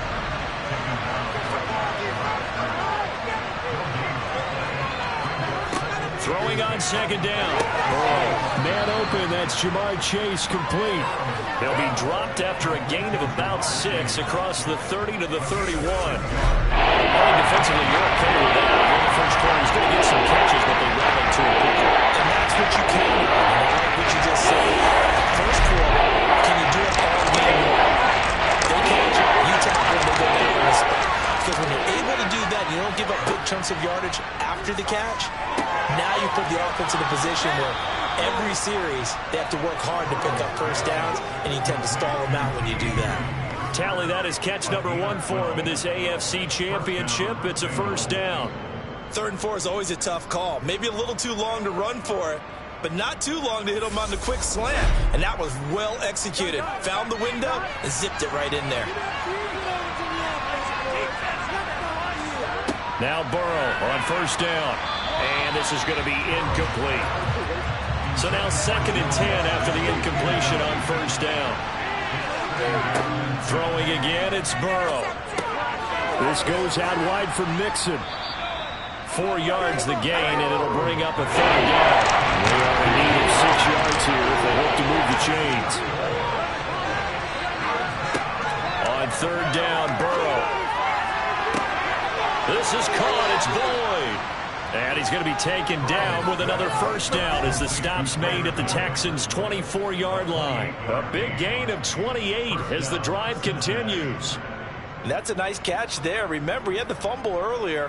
No way he was giving up the ball in that situation. Secured it tight to his body and picks up the 1st down. Throwing now, Burrow on 1st down. And that's going to be incomplete. From the 24, they'll go again on 2nd and 10. Burrow will throw. Over the middle, he finds Higgins. And he's going to be marked down just outside the 10.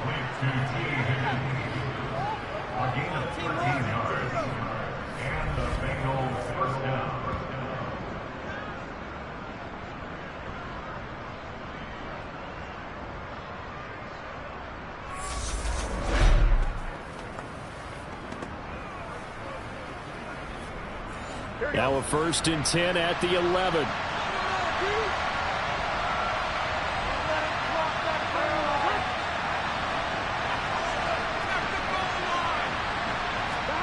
They're passing here. Joe Burrow. This is caught. And he couldn't quite get there. Tackled down at the 1. 10 more for him on that one. He's been a busy man. It's a first down. I think he has to be saying to himself, how did that not wind up a touchdown? Remember, he just need the tip of the ball to cross the plane. It's not going to get there, but they're going to be set up in great shape for first and goal. And they'll let the fullback try and take him home. And he'll take this into the end zone for a Bengal TD. Taking it in from a yard out. And the Bengals have taken the lead here in this AFC title game. And they just powered it in right there, Charles. 3 tight ends out on the field. The fullbacks for the defense, they knew what was coming. They knew, but they weren't able to stop them. They knew they had to meet them with a little bit of force. But on that play, the big guys up front won the day. Evan McPherson now for the PAT. He's got it. They'll see that opening drive field goal and raise it a touchdown, and that makes it 7-3. A 10-play drive that time, and it ends with a 1-yard touchdown run. After the touchdown, McPherson on to kick this one away. And he'll elect not to return this one, so they'll bring it out to the 25 on the touchback. So now we get set to see Houston for their second drive of the ball game. And after the field goal last time, we'll see what they can get here. At least they got points out of the last drive, Charles. I never met an offensive coach that didn't want to drive to end with a kick. Most of them wanted to end with a PAT, right? In this case, a field goal, they'll take it. Way better than the alternative, which is a punt. Yeah, but you met fan bases that wanted that. They weren't happy with that field goal. I haven't met a fan base yet that wants to drive to end with a kick, other than the extra point. That's it.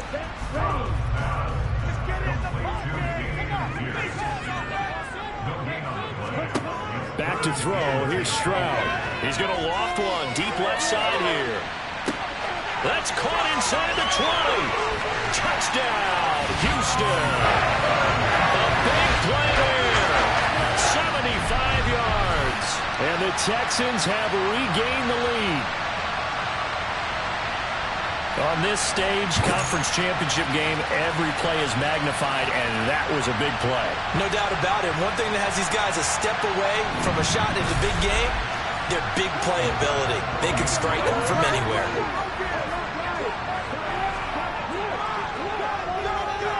Extra point by Bass, up and good.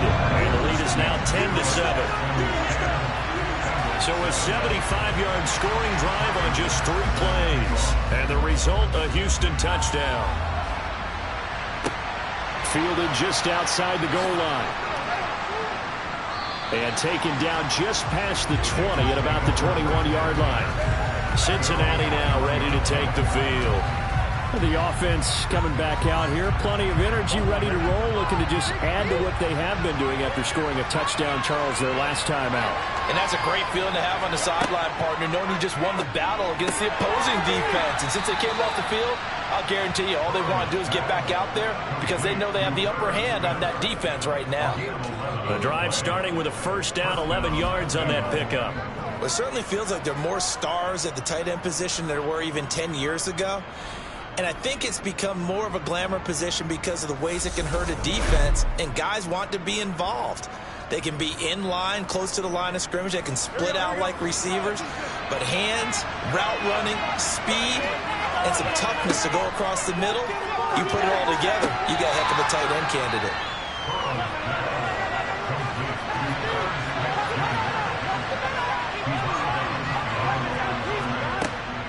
On second down, here's Mixon. And he is met quickly in the backfield. Down he goes, folded like a lawn chair. This will be a loss of 3. Much tougher Manhandled at the point of attack. And I know the offensive line gets a lot of blame for that one. But occasionally, the defense just knows what you're going to do. Maybe they scouted it quickly. Maybe someone tipped it off. But on that play, it had no chance. A 5-yard loss there is going to bring up 4th down.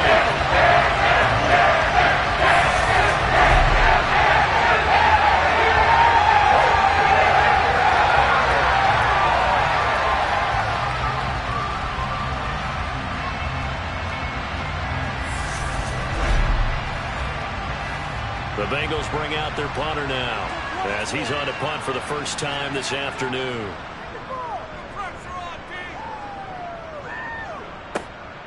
And it's fielded at the 34. And he'll be out of bounds, but able to get it up past the 45. A pretty good punt there, but also a nice return of 12 yards. And it will be 1st and 10 as they take over. Good starting field position for them here as they come up 1st and 10 at their own 46. Stroud now on 1st and 10. Going right side here, and that's complete. And they'll get him down on the other side of midfield. On 2nd down, it's Stroud. Steps away to his left. And this throw a bit late as he couldn't reach back for it. Now they face a 3rd down and 4 after that incompletion on 2nd down. Stroud working out of the gun. He'll rifle this one deep right side. And that will be incomplete. Well, they weren't scared to let it fly, but it falls to the ground and brings up 4th down. On 4th down, here's Presley Harvin on to punt.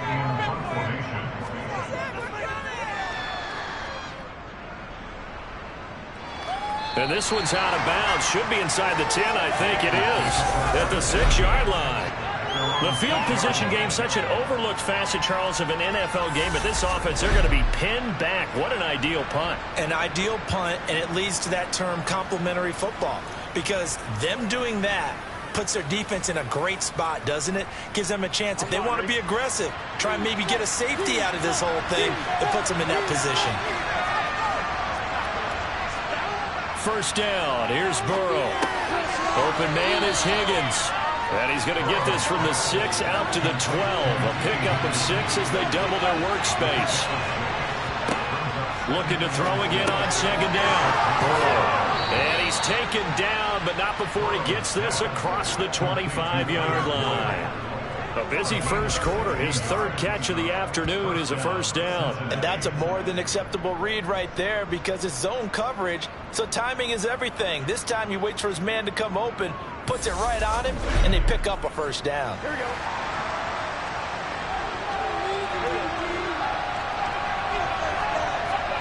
On 1st and 10, Joe Burrow. They'll set up the screen here to mix it. Running right through him. And past the 40 before he's out of bounds. Another nice gain. That's now 30 yards between those last 2 plays. Well, that is a running back who was not about to go down easily. He fought his way through the contact until the seas opened up for him. Yeah, and that's a run born out of ferociousness. He took on that initial contact and in his mind just screamed, "Out of my way," and kept right on going and wound up turning it into a big play. And the next-gen stats shows us the tale of how much yardage he was able to pick up after the initial contact. They will throw on 1st down with Burrow. Boyd's the target, and he has it over the middle. Well, I see you nodding your head along with me, partner, because it's pretty obvious what they were trying to do there on the drag route. With his speed, they're hoping he can turn the corner and maybe take this to the house. But that was excellent work defensively to make sure once he caught it, he wasn't going anywhere. From the 44, Burrow connecting on the out route here with Higgins. And they'll get him down on the other side of midfield. On 3rd and 1, Burrow. Got a man, it's Chase, he completes it.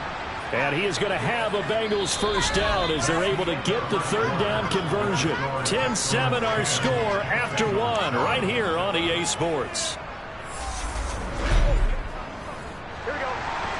Start of the 2nd quarter, and it's the Bengals in control of the football as they've got it with a 1st and 10. Burrow's throw there taken in by Smith.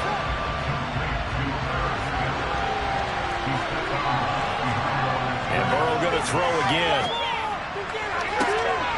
And that's going to be caught. T. Higgins. And all the way in for a Cincinnati score. T. Higgins, 39 yards. As his guys have now moved out in front. All drives that result in points hurt a defense. But when they are the sustained variety, play after play, and they just can't get off the field and stop them, that can be demoralizing. And McPherson on for the extra point.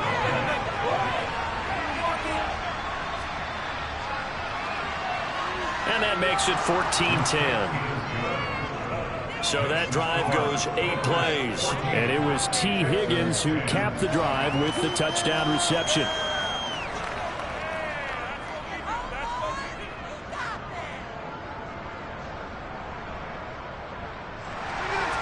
After the touchdown, McPherson on to kick this one away. And he'll just take a seat, and the drive will begin at the 25-yard line. And now out comes Houston.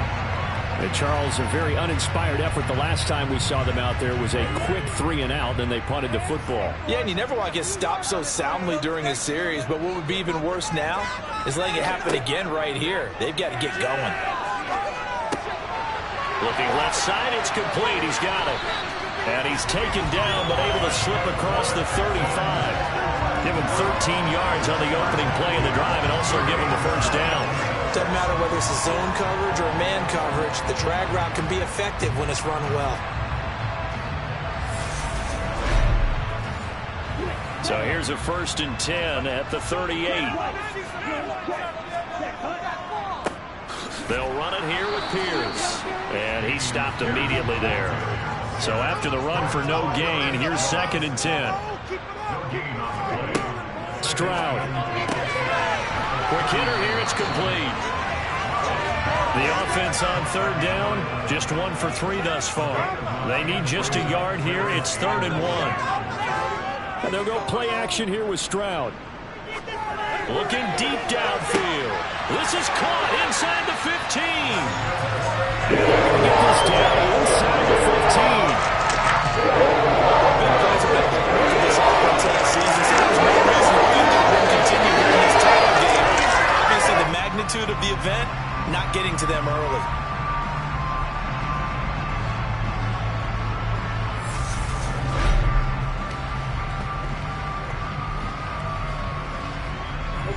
So how about this for field position after the big play? Inside the 15 now as they come up on 1st and 10.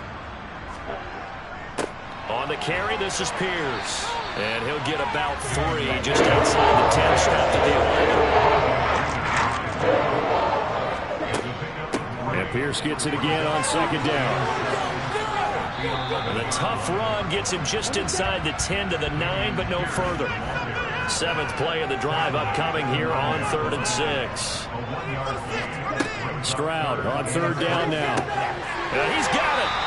And he'll be taken down, but he does have first down yardage. It goes as a gain of 8, and it moves the chains. It's a nice job hitting him on the angle route there, coming out of the backfield, cutting sharply across the middle. And that's good timing between the quarterback and his receiver. Effective 3rd down play to move the chains. It looks like a jumbo set with 3 tight ends here for 1st and goal. And they'll turn to the power game to try to get in. And he's in for the score. Touchdown, Texans. Andrew Beck taking it in from 2 yards out. And the Texans have yet again retaken the lead. And, boy, that was a heavy set. I think they had 3 tight ends out there. The fullback, you knew what they were going to do. Yeah, they weren't trying to fool anybody at all, were they? There was none of this show-you-heavy set, bootleg it out. No. Big guys up front, hand it to the big guy in the backfield. Tyler Bass now for the point after.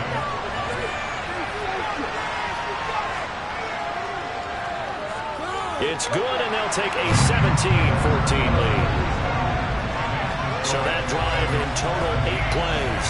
And it's culminated by a 2-yard touchdown run.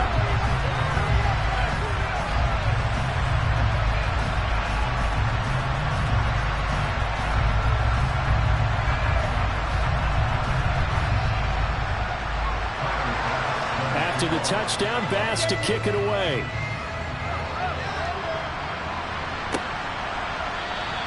Well, some might have returned that one. He won't. He'll go down to a knee, and they'll start the drive from the 25. Joe Burrow back out there for the next Bengal possession. He had the short touchdown pass on their previous drive, and they'll begin again here on 1st and 10. They'll start here with a give to Mixon. And this will be a gain of 5 as he gets it to the 30. The first down run got 5. Here's 2nd and 5. Mixon on the toss right. And this carry not as productive. He's swallowed at the line of scrimmage.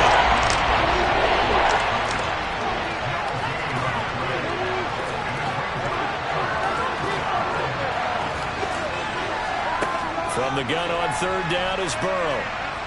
Under pressure, and the Texans able to get in there for the sack.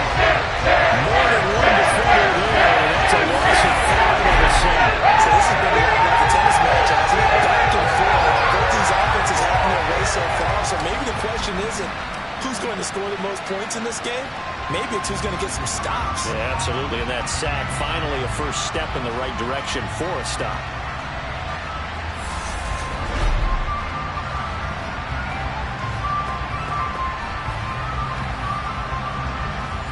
The Bengals bring out their punter now as he'll punt it away for the 2nd time.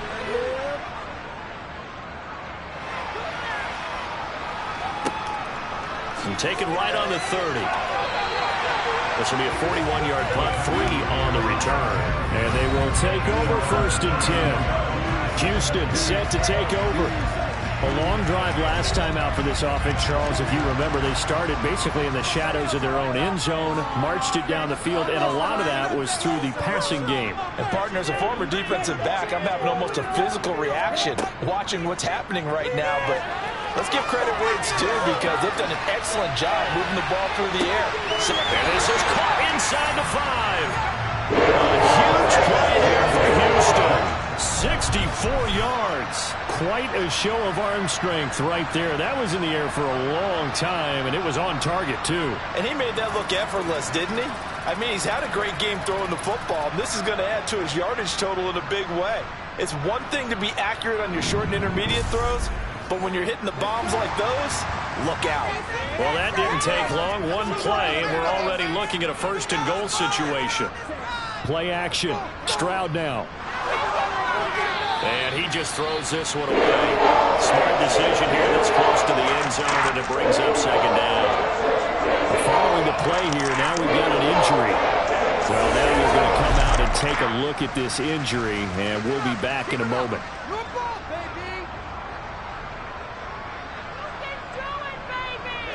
Two of their 3 red zone trips so far, they've come up empty on. They'll look to reverse that trend on 2nd and goal.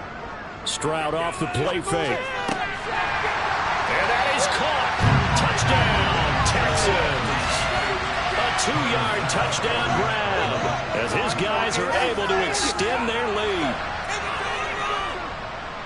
Extra point by Bass, up and good. And his guys will take a 10-point lead.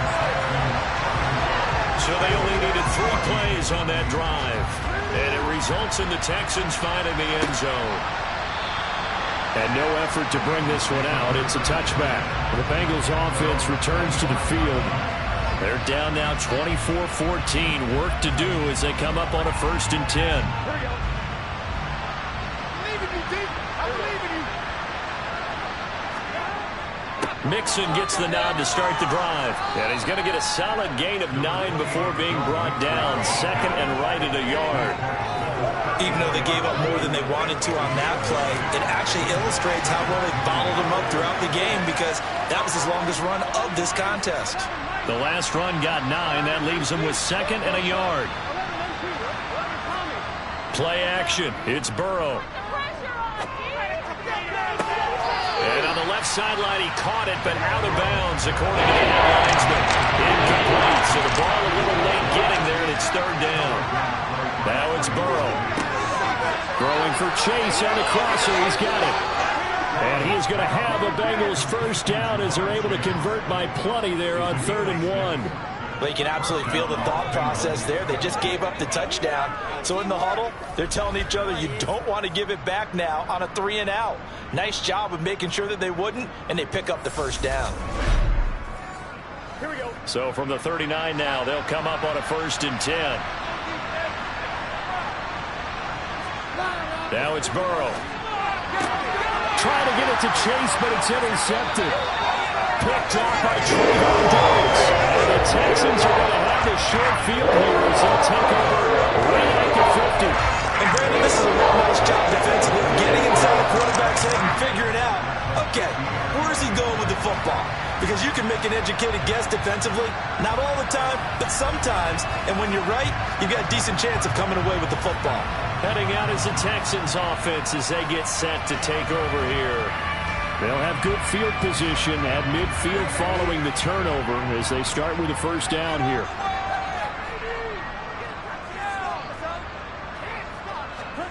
From the midfield stripe, they'll look to throw. Throw left side complete. That's Pierce. And that play will go nowhere. Losing yardage back near midfield at the 49.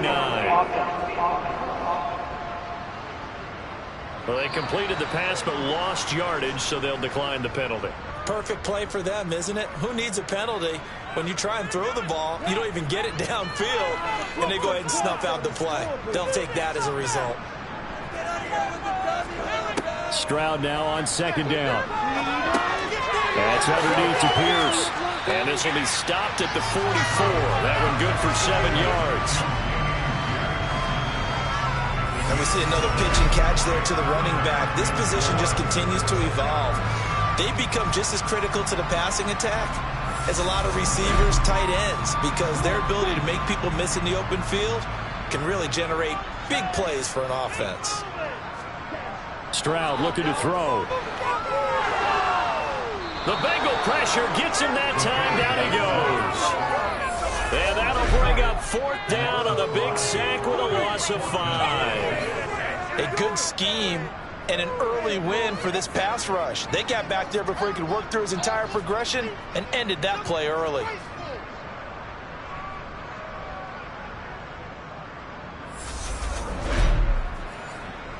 On is Presley Harvin now as he'll send this one away.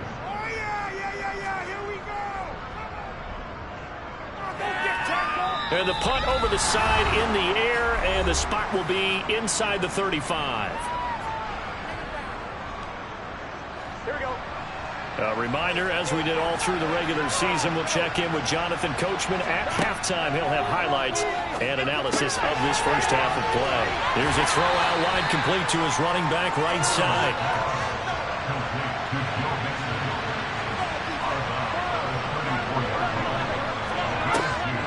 On the delay, it's Mixon. Just a couple on the ground there. That's going to bring up 3rd and about 6. And Burrow's saying, let's go, let's go. And he can't escape, and down he goes. And the Texans will burn the first of their timeouts as they'll head to the sideline and talk over what to do next. The Bengals bring out their punter now as he's on to kick it away. He's been a busy man here in this first half as he gets it away. That's taken on the 25. A 40-yard punt, 5 yards on the return. And the Texans will take over with a 1st and 10. Out comes the Houston offense as they get set to take over here. And not an abundance of time remains on the clock, Charles, but you would think more than enough to try to extend this lead before intermission. And when you're talking about extending the lead, I think you're talking about aiming for the end zone because there is plenty of time for that. The part is to get through. But in your mind, you put 6 on the board right before the half. That's a heck of a dagger and great momentum to carry into the locker room. You ask tight ends about their favorite routes to run, and surprisingly, this will pop up as one of their staples because they run so many routes in the middle of the field. How about this one? Starts downfield, bends it to the corner, great touch on the football, and they turn that one into a big play. From the 34 now, here's 1st and 10. 1st and 10, it's Stroud. Wide open receiver complete. Touchdown. A great effort there. With their 2nd touchdown here in this first half. And the Texans will extend their lead in the final minute of the half. They have really had their way so far in the first half, but they wanted to continue to build on their lead. They know that no lead is safe in this league, So they decided to try their best to get one more as they headed into the half, and they got it done. Bass on for the extra point.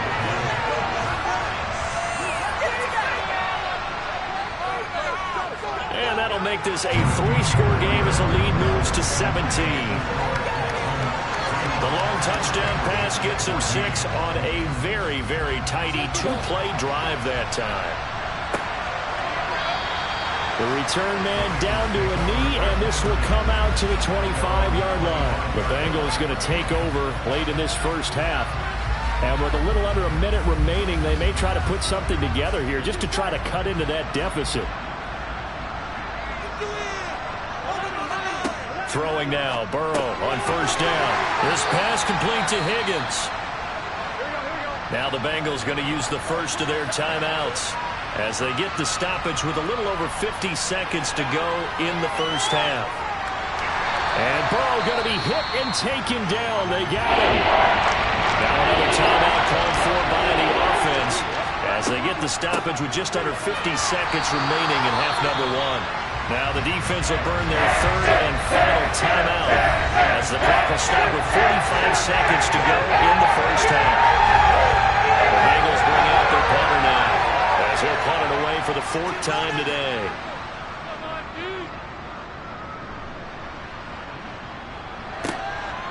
And he fields it cleanly. That'll go as a punt of 42, 7 on the return. The Texans with the football here late in this first half. And they do have terrific starting field position, but no timeouts to work with, so they'll need to operate quickly. Stroud now on 1st and 10. And a quick throw here, that's complete.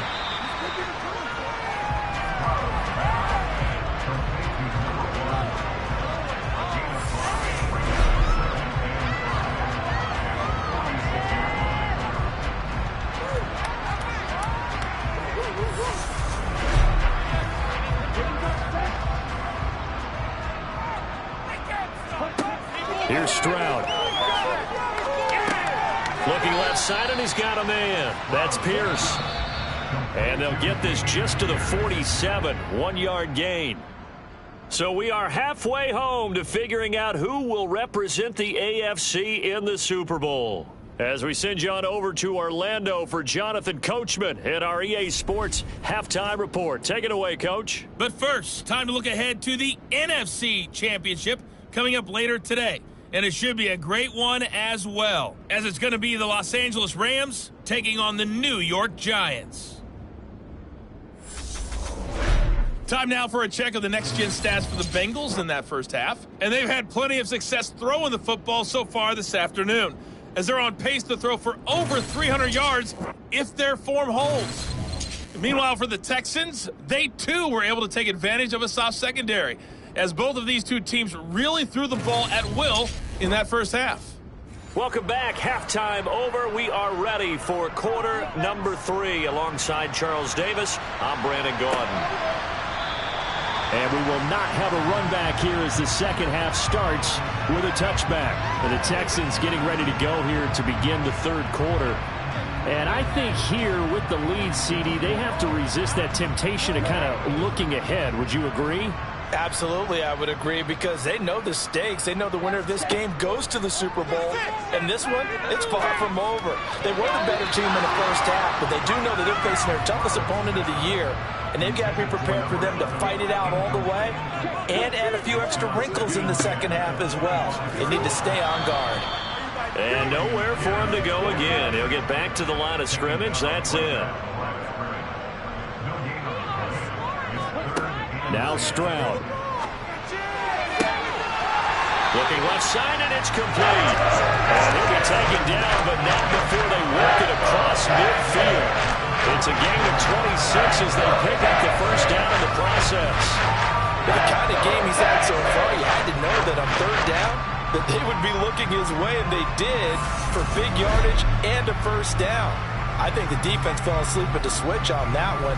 I would have doubled him, tripled him, anything to keep the ball out of his hands. On first down, here's Stroud. Toward the sideline, and look at that catch. Dragging the toes, and that's going to be a first down. Well done. Just his second catch of the game so far. This one moves the chains. Whatever the discussions were at halftime to try to slow down this offense, it has not worked to this point. Yeah, I have a vision right now of everything that was discussed at the half just being torn in shreds or being erased off of the Microsoft Surface tablets because none of it is working. They are really locked in on offense. From the 34 now, here's 1st and 10. They'll throw it with Stroud here, 1st and 10. It's a short one here, complete to his tight end. And he is out of bounds inside the 30. On 2nd down, here's Pierce. And he'll go out of bounds inside the 15-yard line. 15 yards, the Texans pick up the 1st down. Sometimes it's going to be like that. There are times this game is about patience, isn't it? Hasn't had the game he expected, but that run there, that may get him going. I was just going to say, maybe that gives him a little juice because you're right, he struggled, especially in that first half. Yeah, and I know the great ones always think to themselves, just hang in there. I'm just one big carry away from busting this open. That's a good start for him. From the 13 now, they work on 1st and 10. 1st down, they go right back to Pierce. And he'll fight his way down right around the 12.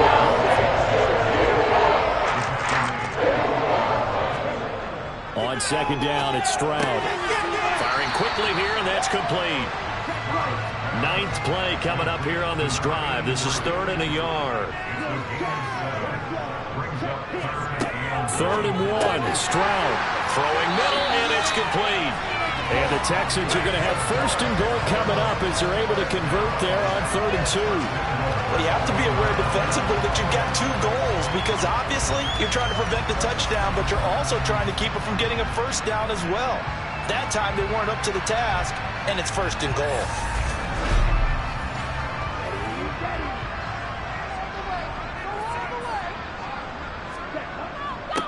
On the give, this is their fullback.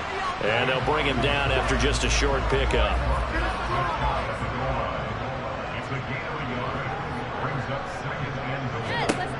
Throwing now is Stroud. And got his man. It's caught. Touchdown, Houston. A great play there.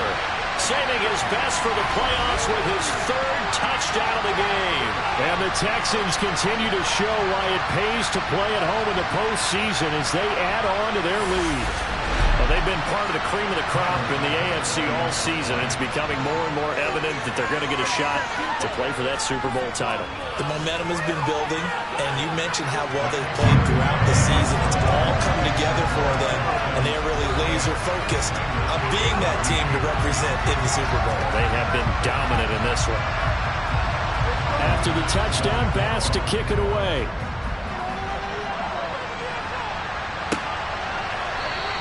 And this will not be returned. It'll come out to the 25. So here are the Bengals now as they get their first possession of this second half. Burrow going to lead up the Bengals here, 1st and 10. At their own 25-yard line. He'll hand it off here. This is Mixon. 5 yards on the carry. Good pickup on 1st down. Ball on the 30. They'll come up with a 2nd and 5. Out of the gun, it's Burrow. And he fires one that's intercepted. Picked up by Trayvon Diggs. They'll still down quite a bit here, several scores. But, yeah, at least that's a start, Charles, getting an interception here. We're still in the 3rd quarter, so this thing not done yet. You're right about that, Brandon. This defense, they haven't quit on this game. They stayed with it and got an interception and handed the ball back to their offense. And what you wonder about is the team that just threw that interception, they've got to be careful about developing a sense of complacency and thinking this game is over.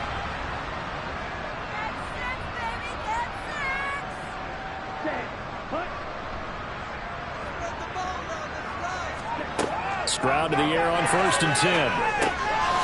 Quick hitter here, it's complete. And they're going to move it down to inside the 25. Stroud to throw it. This one finds Pierce on the out route. And he'll be brought down at about the 23-yard line. Now here's Stroud on 3rd down.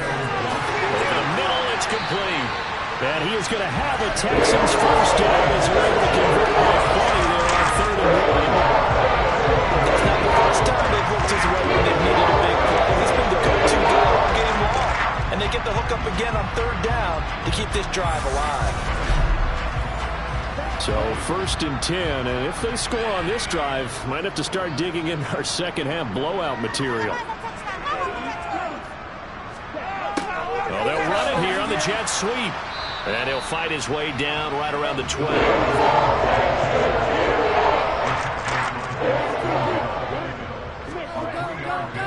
Here's Pierce. 3 yards is half of what they needed. Now can they get the other 3 here on 3rd down? Stroud sets up the play action. And that is caught. Touchdown, Texans. A 9-yard touchdown grab. And the Texans have opened the lead up to 30. A familiar refrain, a turnover leads to a touchdown, and that lead grows even wider now here in this 3rd quarter. Yeah, partner, I'd say there are a lot of grins breaking out on that sideline because, let's face it, they came in thinking they were in for a real fight in this game, but this one's been about as one-sided as we've seen in a while. In addition, if you're a backup, time to start stretching and loosening up. You may get some playing time in this one. Extra point by Bass, up and good. And the lead grows even larger here in the 3rd quarter.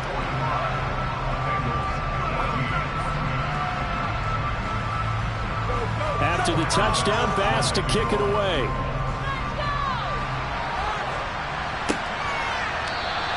And he won't return this one. He'll go down to a knee, and they'll start at the 25. Cincinnati's offense coming back here onto the field. Well, we haven't exactly been treated to a nail-biter in this one, CD, and if they cannot score here, this one's pretty much all but over. Are you saying that you feel like people are starting to think about getting out of here, maybe beating the traffic in order to get home or to their final destination? Yeah, I don't think there's a whole lot of reason to hang around, especially if they can't score here. Yeah, you're right about that because it has been pretty clear who the better team has been in this one. And in a league that we talk about every game being a one-score game as we go into it, watching this blowout, let's just say it's been unusual. This goes out wide for Mixon. All defenses worry that whenever anyone catches the ball and has a head of steam come out of the backfield, it can turn into a big play with missed tackles or he runs through people. But they were right there waiting, and they stopped him for a minimal gain. Meanwhile, Burrow's throw there taken in by Smith. And he's going to be taken down with another first down as the stop's made at the Texans' 39. Throwing again, it's Burrow. Well, he was hit as he threw it there, and that one winds up incomplete. AFC Championship tilt, 3rd quarter of play. This is 2nd and 10. And he's going to go down. The Texans come at him and able to bring him to the ground.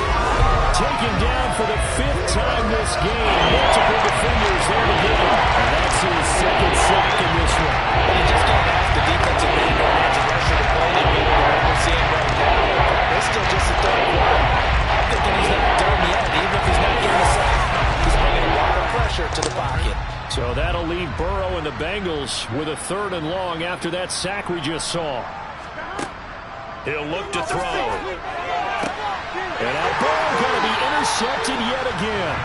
Picked by Antoine Winfield Jr. And the Texans are going to take over once again at their own 25-yard line. Well, it certainly feels like this defensive group has figured this guy out to the tune of a big lead in this one. And you know that he's frustrated with how this game has gone. And now with back-to-back interceptions, he's got to find a way to get out of his own head and start making better plays. Out comes his field general once more, leading his offense back onto the field. He's played well. Good first half. He's continued that here in the 3rd quarter. But my question, when you're a head coach, what do you look at stat line-wise for your coach? You go right to turnovers? You really do. As much as coaches don't want to talk about that, that's where it starts. When I played in college, our first rule for every game, the team making the fewest mistakes will win. And that's kind of how they judge you. Do you take care of the ball, not turn it over, keep it in the proper hands, and give your team a chance to win? Well, that's what he's done here in this one so far. The big play to start him out has him at the 45 already. Running it out of the gun with Pierce. And across midfield he goes and into Bengal territory. Final minute now of the third quarter. Stroud off the play fake. And that almost their first INT of the ball game. Had his sights on it, but he couldn't seal the deal. Pierce will try to pick it up. And he'll be touched out here, but not before he does pick up the first. A third down gain of 3 yards, and that'll be enough. That's tremendous group effort there, because when you talk about offensive lines, the best ones, talk about guys that play in harmony, in sync, and getting things done, and they did that on that play. Yeah, especially on 3rd and 1. Got to be in sync, and they were.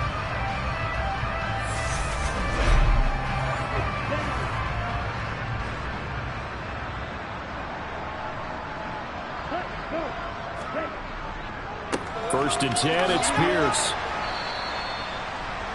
5 yards is the tally on first down. That brings up 2nd and 5. The second down throw now from Stroud.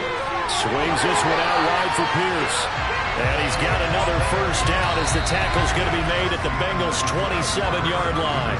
1 quarter remains until we crown the AFC champion. We'll return with more after this. This is the NFL, and it's on EA Sports.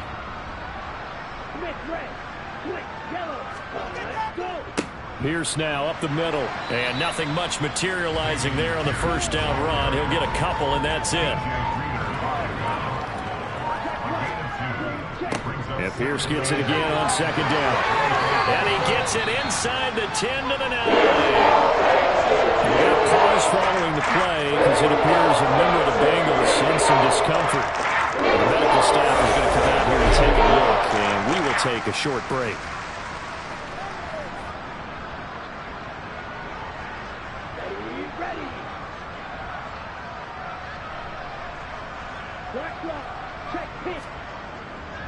They'll run here with Pierce. And he will maneuver his way down to about the 7. The line of scrimmage, the 7 now on 2nd and goal. And Stroud now to throw. To Pierce, they set up the screen. And they'll lose yardage here. They go backwards to the 13-yard line. It'll be a loss of 6 yards on the play. And this brings up a 3rd and goal. Are you kidding me?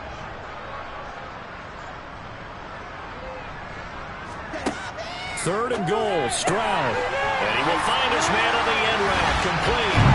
Touchdown, Texans. From 13 yards out. And the Texans are closing in on a Super Bowl berth now as they extend their 4th quarter lead.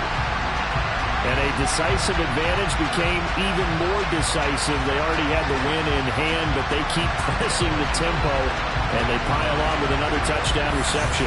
Would you consider that touchdown a reward to all the tight ends on their roster for their effort today? Not just running their routes, but all the time they spent in the trenches laying down blocks, doing the little things to help that offense succeed. And for doing all of that, they definitely want one of their tight ends to get a touchdown to really seal this blowout. After the touchdown, Bass to kick it away.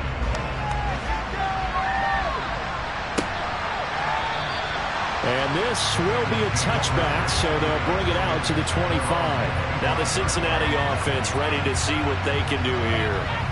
And their dream of a Super Bowl berth so close 3 quarters ago, but obviously starting to slip away if it hasn't already. They need points here and in a hurry. Trying to shake off the interception from the last drive. He'll look to throw. And his pass is intercepted for the 4th time today. And the Texans are going to take possession of the football. CD, this defense, man. But this right there is having fun out there right now. And normally with this type of a lead, if you're a starter on defense, you're saying, hey, let the other guys play. But with this going on, no one wants to come out of the game. They all want their shot at picking off a pass. The Texans offense set to regain possession. And after the interception, they are sitting in an even better spot with the ball and a comfortable 4th quarter lead. And they'll come out with a 3 tight end look on the first play of the drive.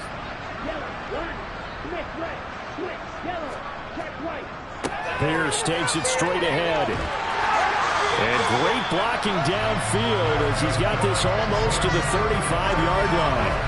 73 yards rushing for him in the ball game now on 14 carries.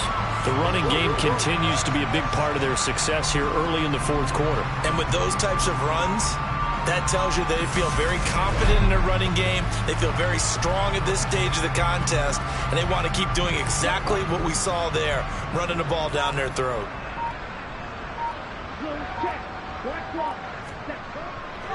And they'll go right back to Pierce. A gain of 3, second down.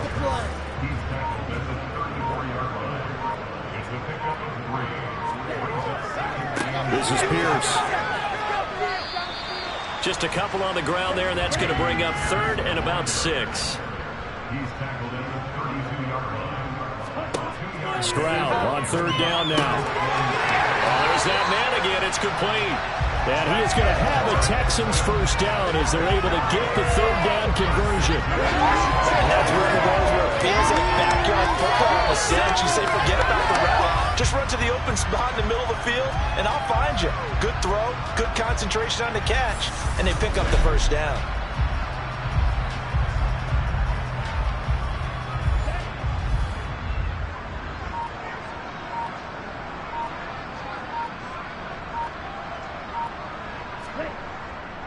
Now a handoff for Pierce. And a strong run there as he'll maneuver his way down inside the 15. A pickup of 11 and a Texans first down. He continues to be a major factor carrying the football here into the fourth quarter, Charles. Another big gain on the ground. Big guys working strong up front. A lot of them not just taking care of business at the line of scrimmage, but getting into the linebacker spots and taking care of the second level as well. And they're taking advantage of everything right now on the scoreboard with that lead. Right back to him on first down. Slipped one tackle, but no more as he's knocked to the deck behind the line of scrimmage. He'll lose a yard there, and it's 2nd and 11.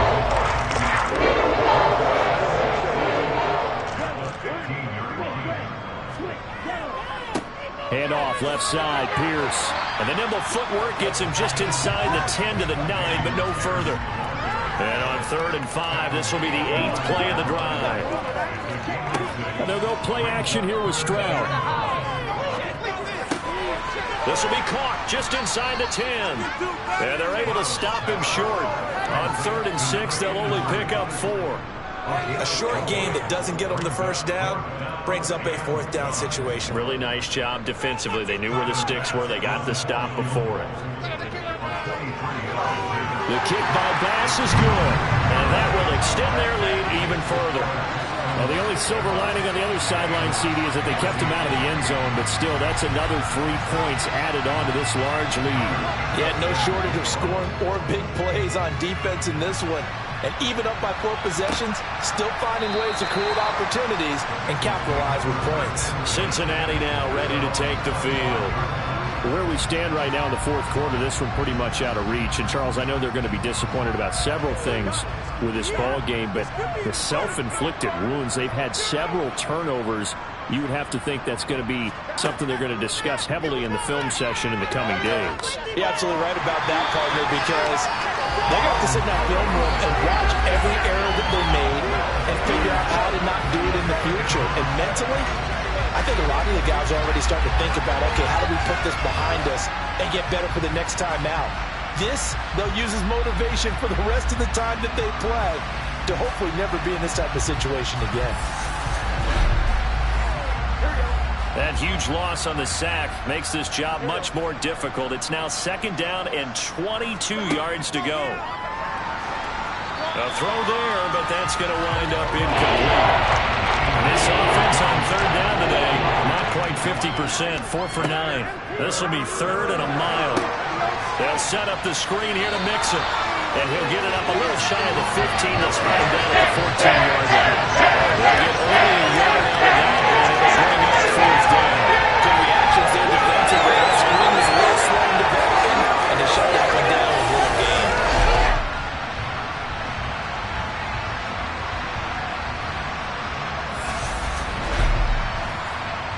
The Bengals bring out their punter now as the drive goes backwards, so he's on to punt it away. And he deserves a bronze leg as he gets this one away. It's fielded at the 45.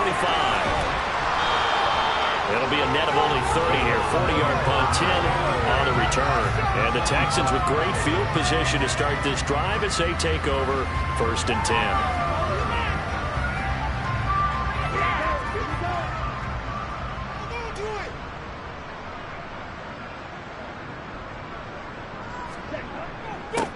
Give to Pierce. And down inside the 40 to about the 38. 101 yards rushing for him now as he goes over the century mark here in this AFC title game. A good run, got 7 on first. Here's 2nd and 3.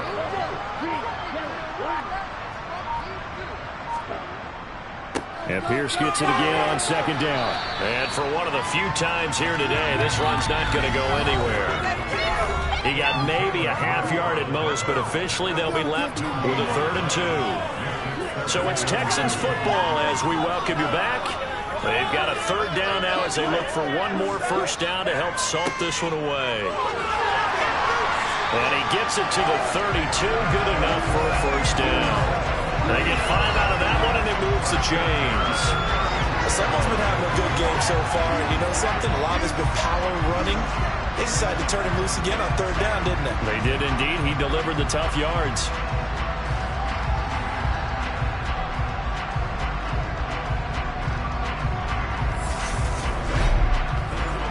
From the 32 now, here's 1st and 10.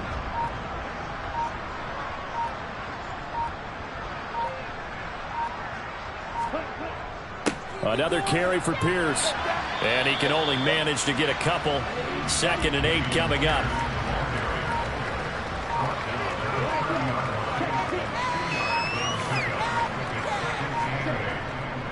And they'll run with Pierce. It's a gain of 6, moves him to a manageable 3rd and 2 situation. And there we saw one of the downsides of blitzing during a rundown, because sometimes you get out of your gaps. You don't fit the run quite as well because you're headed towards the ball carrier with abandon.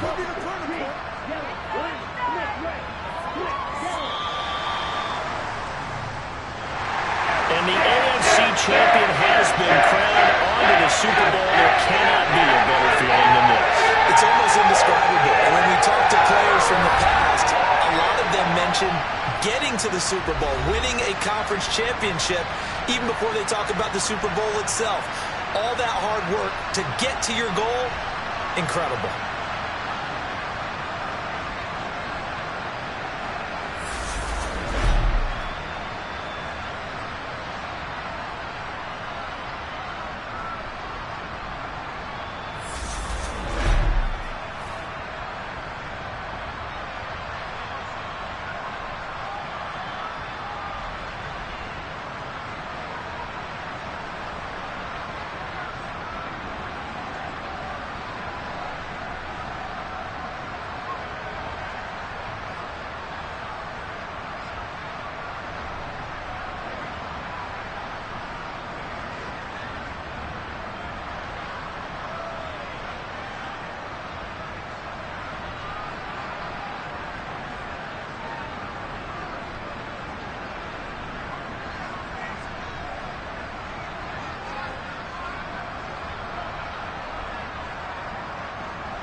Madden football is the home of the Super Bowl, and this...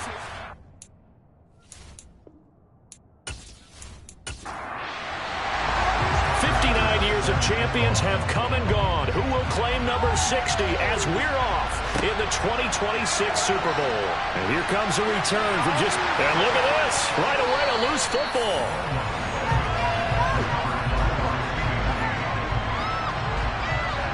So a teammate picking him up there, that was nearly disaster. And the way that you coach these things, you want to make sure you have eyes towards the return guy, because you want to make sure that the catch is secured. A lot of teams do that. They have at least one guy. Okay, you're responsible for making sure he secures the catch. He's not always the one that makes the recovery, but he can always sound out the alarm. Hey, ball's on the ground. We've got to get it back.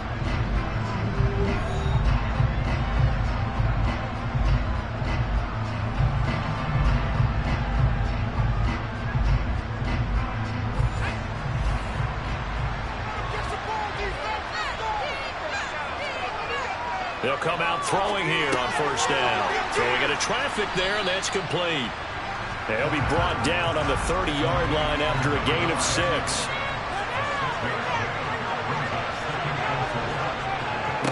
On the ground, this is Saquon Barkley. And he'll get this to about the 34, a gain of just 3. And just play number 3 here on the opening drive, and it's an early 3rd and 1. Now back to throw. Under pressure, and the Texans able to get in there for the sack. Multiple players combined for their team's first sack of the game. A CD, you know, so often we talk about quarterbacks holding on to the ball too long. Well, we can't say that there. He had no time to do much of anything. Yeah, that's one where you turn to your lineman and say, guys, can I get a little help here? And you have to ask politely, because remember, they're blocking for you the entire game. But as a quarterback, you've also got to have the clock running in your head when you need to get rid of the football. But this time, he had no chance. They were on him instantly. As we check the next-gen stats, you'll see he had precious little time to do anything with the football there. So here come the Texans now for their first drive. And they will be led out by their 6'3" quarterback. And no doubt he's living out a dream right now. He's had dating back to his first days of playing football as a kid. But he certainly can't get lost in the moment right now. There's still a Super Bowl to be played, and his offense, they're looking to him to be their leader. You can take it all in when it's over. Right now, you've got the biggest game of your life to win. On the ground, it's Pierce to begin the drive. Credit him with a 1-yard gain there to make it 2nd and 9. You look at this Super Bowl, the second appearance for this head coach. The first one did not go as planned, as we all know, but what do you think he's learned from that first go-around? He learned how much it hurts to lose, and that's what you hear from coaches so often. They don't remember the wins as much as they remember the losses. You can talk about the media, the scrutiny, the hoopla, but once you've had to shake a head coach's hand and jog off the field and know you have to face the media, face your fans, face your home life, know that you lost the Super Bowl, that hurts big time, and you're going to do everything possible to try to prevent that from happening again.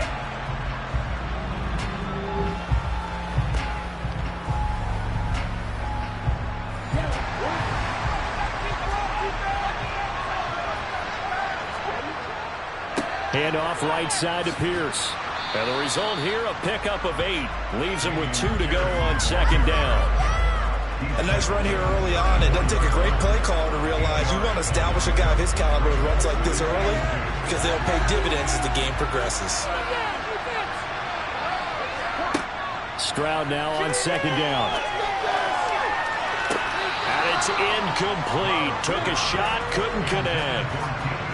After the incompletion, here now, 3rd and 2. Up the middle they go. Williamson. He's going to be a yard short. Needed 2, but only got 1. 4th down. And the big fella stuffed that one up in a big way. I think doubling him has to be a priority, because you can't move up to the next level if you don't take care of him first.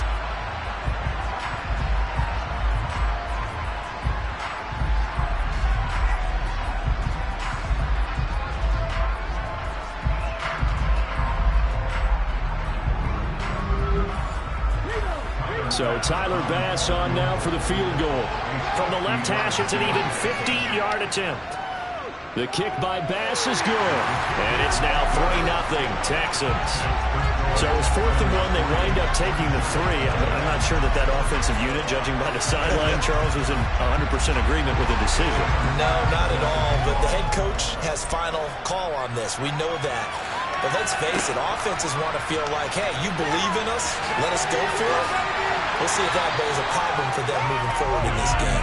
And the decision to bring it out, not a good one, as he's tackled at the 15. So the Giants getting the football back here for their second drive. They trailed early on in this Super Bowl as they come up 1st and 10. They'll come out throwing here to start the drive. And a quick throw here, that's complete. And brought down, but not before they're able to get it up to the 25. They went 3 and out on their first drive. Things already looking better here, 1st and 10.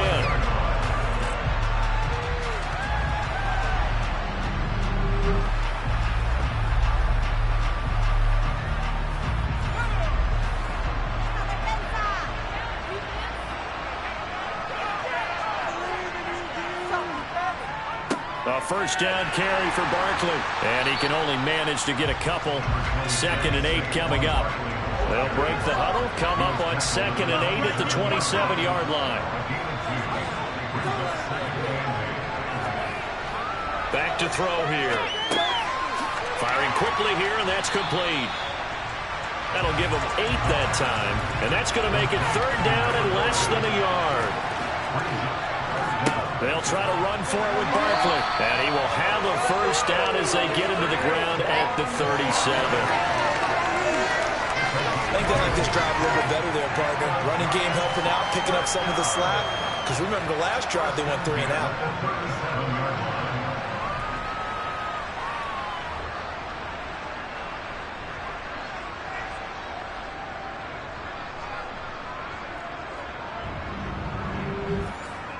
Line of scrimmage, the 37 on 1st and 10.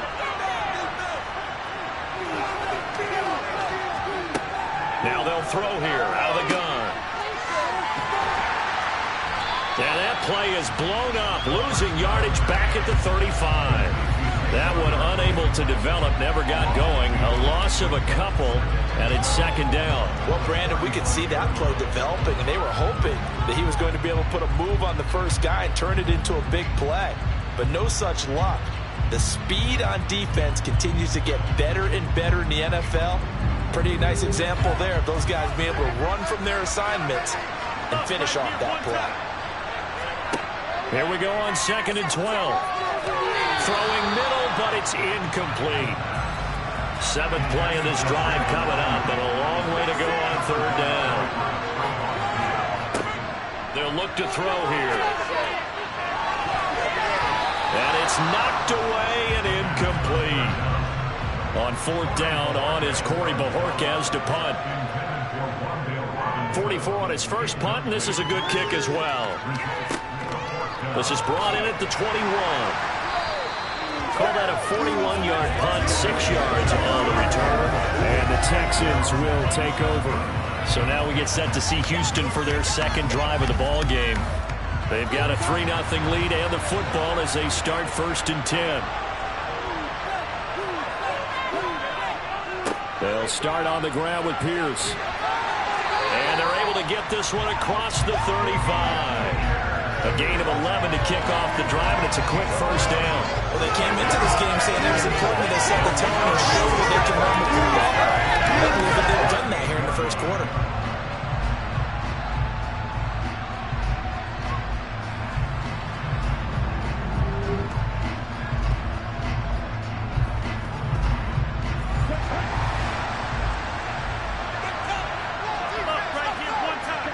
Stroud now on 1st and 10.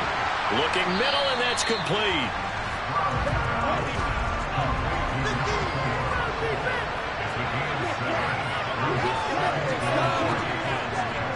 On 2nd down, here's Pierce.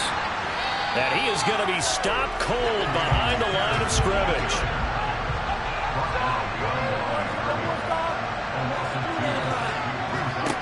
Now Stroud. It's a short one here, complete to the tight end. And he is going to have a Texans first down as they're able to get the third down conversion. That's a staple of this offense. Drag route to the tight end. Yeah, he's unable to use his size to break off much more yardage after the catch, but still an effective gain nonetheless.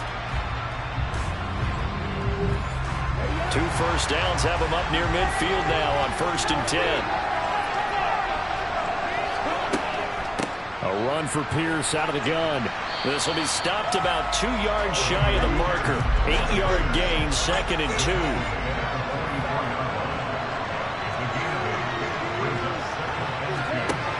A shotgun snap to Stroud.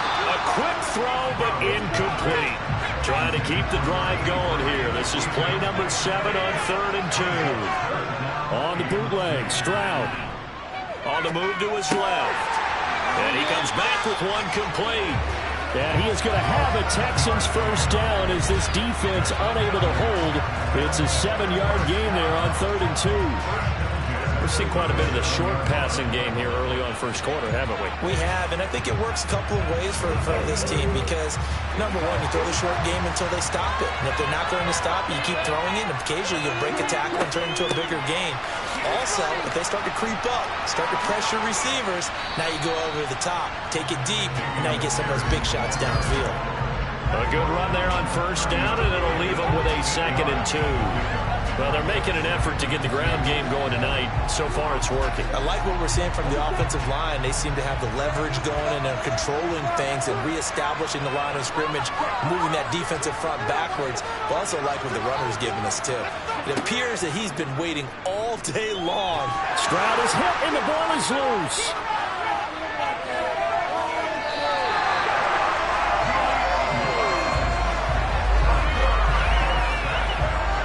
Bad news on that play for them, wasn't there? Lost the football, lost a lot of yardage, but I think the good news outweighs it. Able to retain possession. That was big for them. We've got a lot more ahead of us here in Super Bowl 60. Second quarter coming your way next. 3-0 is our score. You are watching the NFL on EA Sports. Appreciate everyone joining us. Super Bowl 60 here tonight. Time to begin the second quarter. Brandon Gordon alongside Charles Davis up in the booth as we get set to resume play. So 2 third-down conversions on this drive, but not able to get a third, and now they deal with 4th down. He did a fine job there of not hitting it before the ball arrived, and I've got to tell you, you can often mistime that play because of the angles of approach. When you're going to get him, sometimes you panic as well and think, I've got to be there right now. Instead, in this case, timed it perfectly and knocked it free. Following the punt return here, there is someone shaken up. While they come out and take a look at him, we will step aside for just a moment.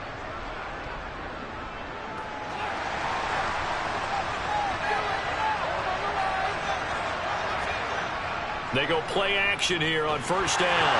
Nowhere to go here. He lost the football. And they'll be inside the red zone with a ball at the 16-yard line.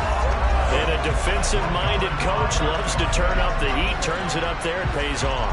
And back in the good old days, those defensive-minded coaches just talked about intimidating teams, using force, right, beating them to the punch. In this case, they're talking about creating turnovers. That's all they preach. All game long, all practice long, every meeting, get the football. That's what they want. Following the fumble recovery, Stroud over the middle, complete. It's Pierce. And now they're inside the 10 as he's brought down at the 9.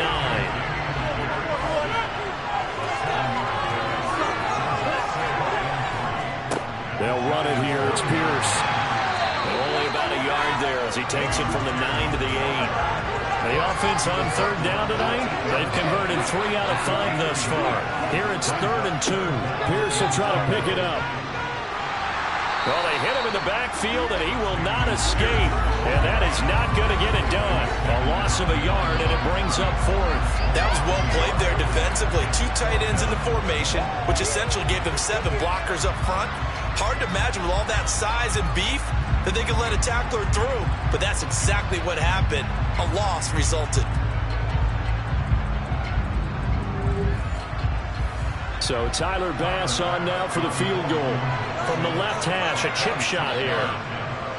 The kick by Bass is good, and they're able to double their lead in this first half. It's 6-0.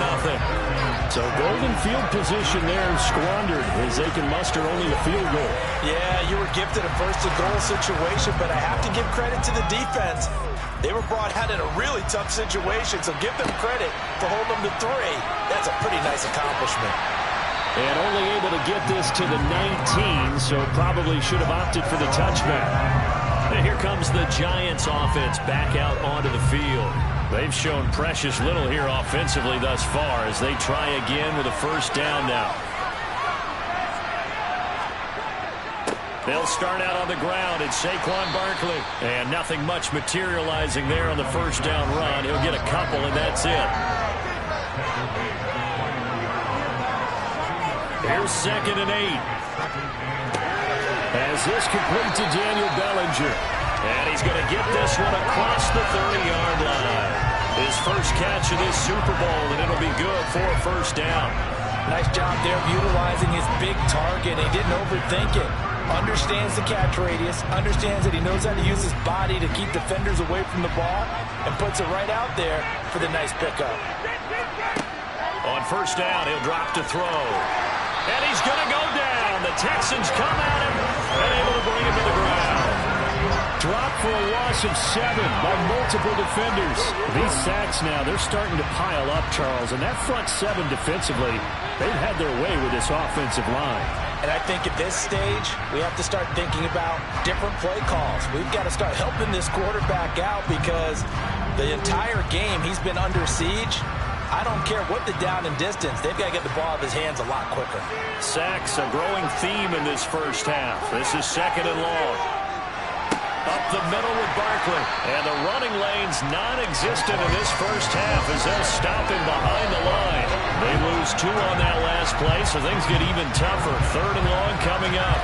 But that's not an easy play for a defensive end because most of his responsibility has him getting upfield and working, but how about his vision to see where the play was going, crashed down inside, and tackled him for a loss.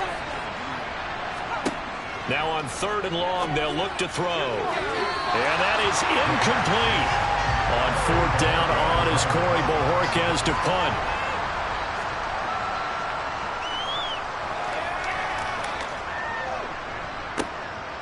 They'll look to set up his blockers. That'll go as a 42-yard punt, but a net of 32. They had a 10-yard return. And it will be 1st and 10 as they take over. And now out comes Houston. Now they're about to come up on drive number 4, but so far just 2 field goals on drives 1 through 3. Wondering if the head coach is talking with his offense coordinator and said, look, let's go ahead and press this a little bit. I'm giving you 4 downs on just about every occasion to try and get this offense kick-started and have it culminate in touchdowns. You know, maybe someday you press it a little bit. This might be the case.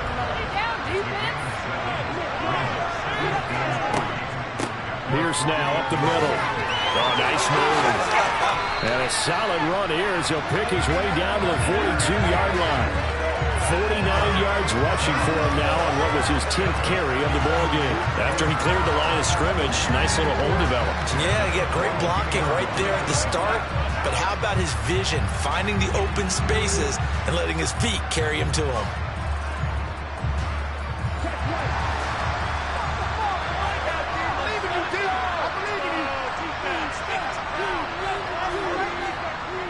First down, they go right back to Pierce. And good work there in open space. And he's got this all the way down now to the 32. 10 more there and another first down. And this is an example of breaking down a defense because on a lot of these runs, he's getting past the point of attack. And guess what he's doing? Forcing the secondary guys to have to make a lot of tackles.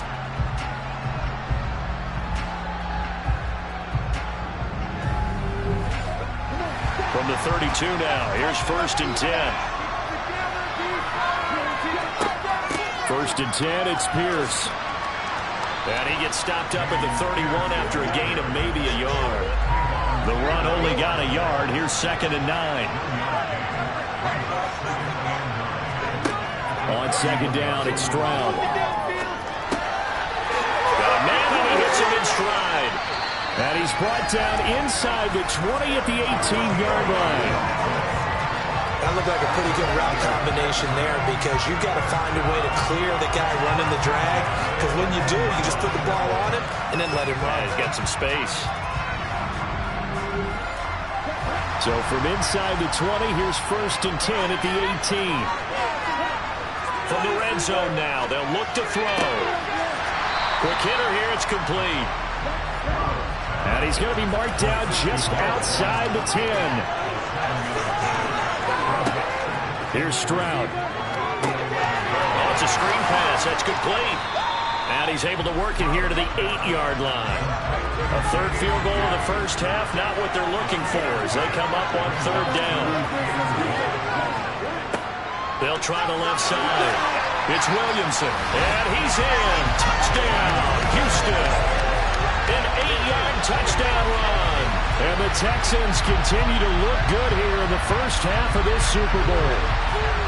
Well, they were looking to pick up the first down on 3rd and short. They got a little more than they bargained for, finding the end zone as well.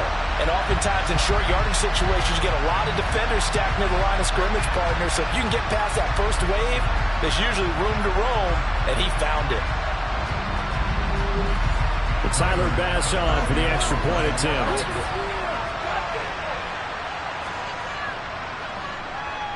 And he's got it to make it now 13-0. So that drive takes him down the field in 8 plays. And the capper that put it in the end zone, a run of 8 yards. After the touchdown, Bass to kick it away.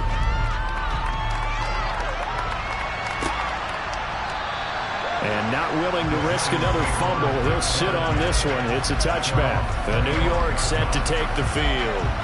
They find themselves down 13-0 here as they try to get things started offensively. 1st and 10. They'll try and start this drive in the air. Under pressure, and the Texans able to get in there for the sack.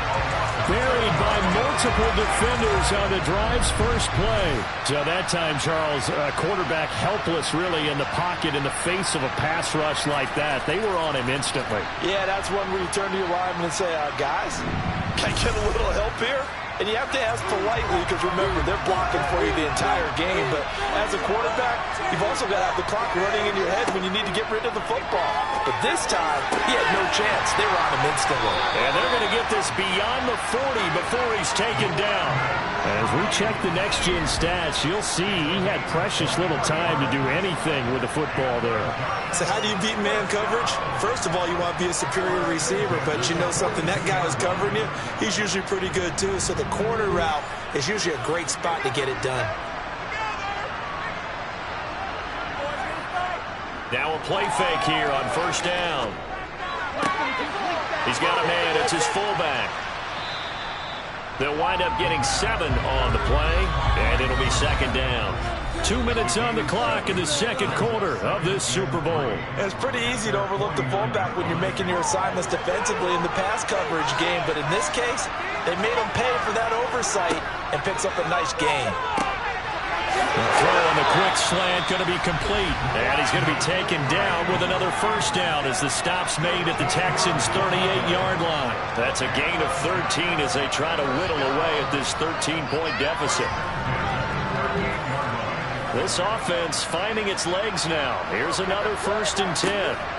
Back to throw again. Nowhere to go here. He lost the football. And the Texans scoop it.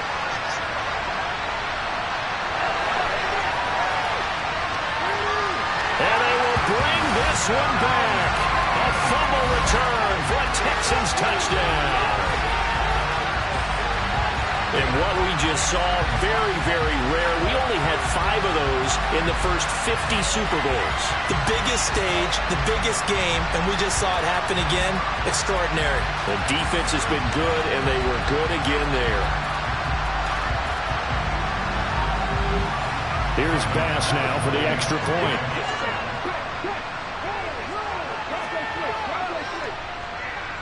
And that one pushes the lead up to an even 20. So not only the cough up, but then the pickup on the other side, the scoop, and the score the other way, the fumble return for a touchdown. So here's the kickoff now as they'll get it again following that fumble return for a score. From a yard or two deep, here comes the return. And the decision to come out of the end zone is going to cost him 5 yards as he's taken down right at the 20. And New York set to take the field. Charles, we'll see what they can do here. Not a ton of time left, but enough certainly to get points out of this drive, and they need them right now because they're trailing. Yeah, this is exactly why you practice a 2-minute drill all through camp and at least one practice each week before a game. A minute left, more than enough time to string a few completions together, reach the end zone, and then make that walk back to the locker room just a little more animated. He rifles one that's intercepted. And they will take over at the 29-yard line. Well, we've seen a lot of mistakes here in this first half, and another there on the interception. Yeah, they're certainly starting to pile up, aren't they? Because, let's face it, we expect a miscue here and there, but they're already down 3 scores and still giving the ball away. If they want to get back into this one, they've got to take care of the ball because right now the way they're playing doesn't say a whole lot for their chances. Dameon Pierce taking the field with the rest of the Texans offense. It may just be the second quarter, but he's in his zone well on his way to eclipsing that 100-yard mark. And when a back has a game, as we're witnessing right now, his name's going to be in the books, but it's really a collective deal, isn't it? Because that means he's getting plenty of blocking, a lot of help from his teammates, but he's making the most of it. Yeah, he's made the most of it to this point. When you run a screen pass really well, you got to like the look of it because so many parts come together to make it work well. The offensive linemen where they're faking people out, the back slipping out there, catching the football, the touchdown! A 20-yard touchdown. And the Texans are starting to open things up here in the Super Bowl. So they get their tight end away from the line to the outside, and he works his way in for 6. Tight ends are not just blockers anymore. I don't know how many more times we need examples, but here's a great one. Gets to the outside, they give him the ball pretty quickly, and they trust him to get those extra yards, and boy, did he come through, pulling his way into the end zone after the nice catch. Extra point by Bass, up and good. And the rout is on here in this first half.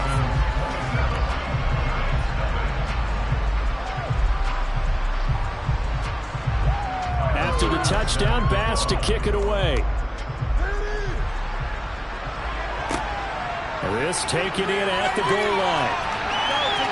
And his guys will get the football right at the 20-yard line.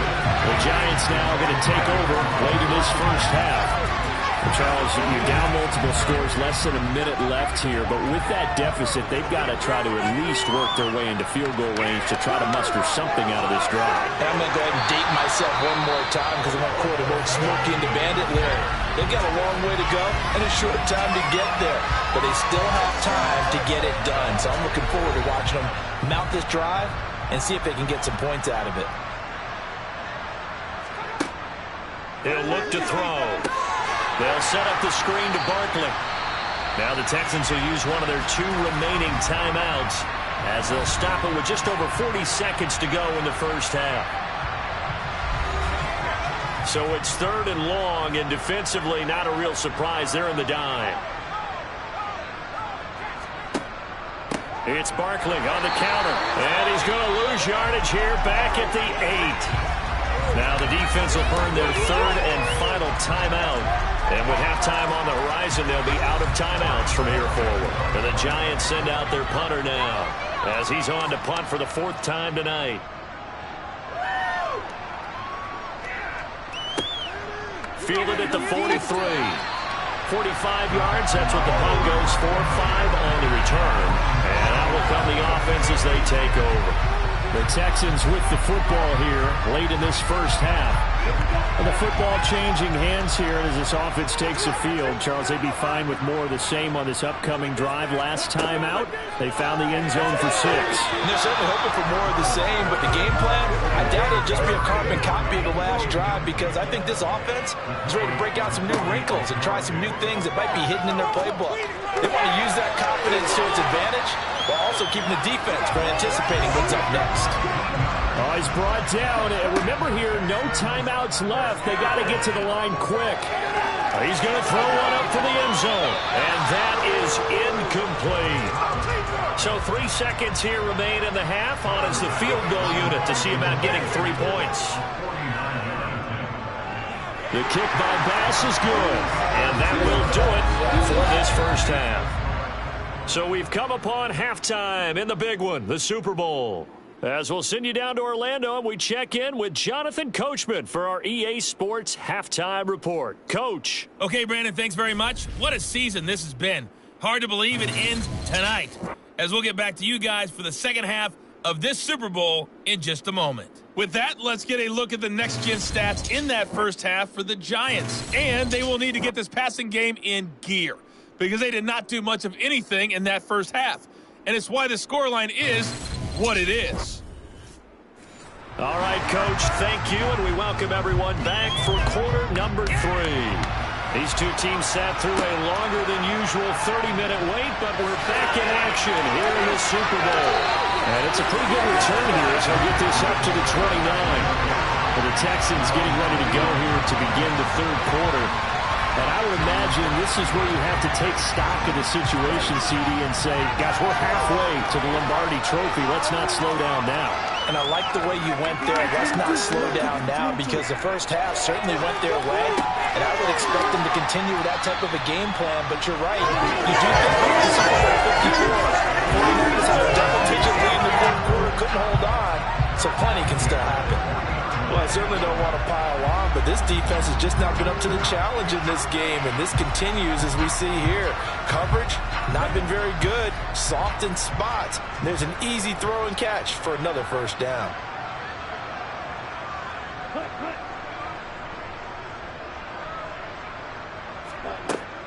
Running it out of the gun with Pierce. And he'll be taken down, but not before he works it past the 50. 72 yards for him on the ground now. He has been a tough man to bring down all night. We don't talk about it very often, but sometimes there's a different intensity when you start the second half, which can manifest itself in some sloppy tackling. And how about right there? He ran right through that weak tackle attempt.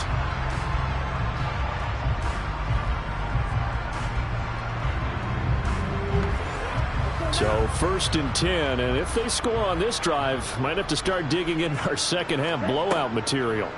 And they'll throw it with Stroud here, first and 10. Throwing middle, and it's complete. And they'll get this down to the 42-yard line.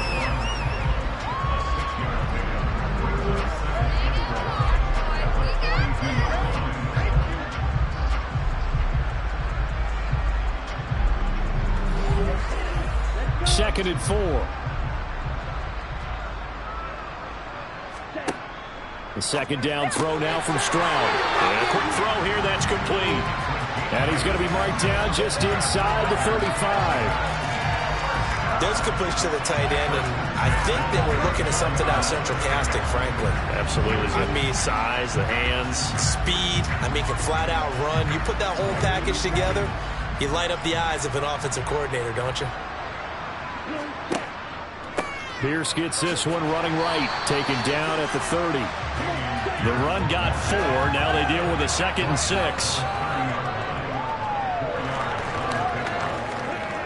Stroud looking to throw. Firing quickly here, and that's complete. And he'll be brought down at about the 23-yard line. Give left side for Pierce. And he'll be brought down inside the 20 at the 19.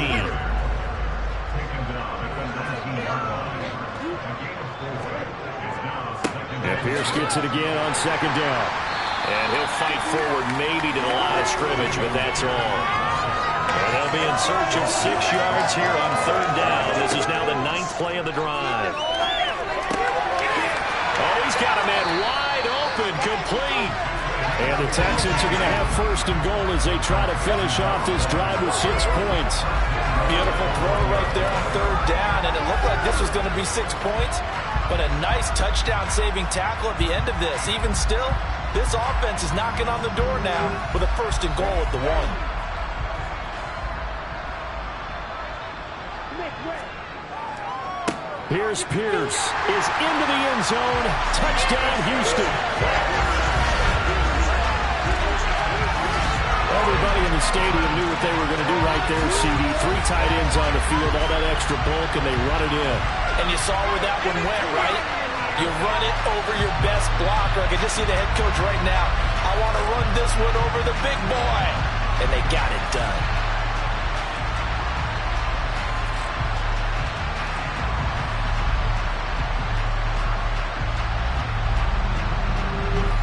Tyler Bass now for the point after.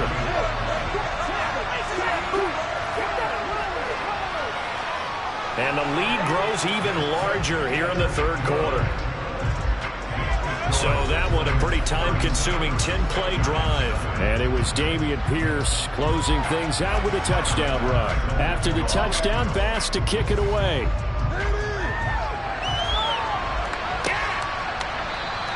And not willing to risk another fumble. He'll sit on this one. It's a touchback. Here's the Giants offense now getting set to start the third quarter.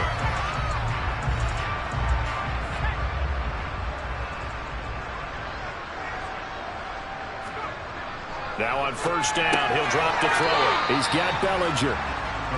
Yeah, this will be a gain of 5 as he gets it to the 30. On second down, here's Barkley.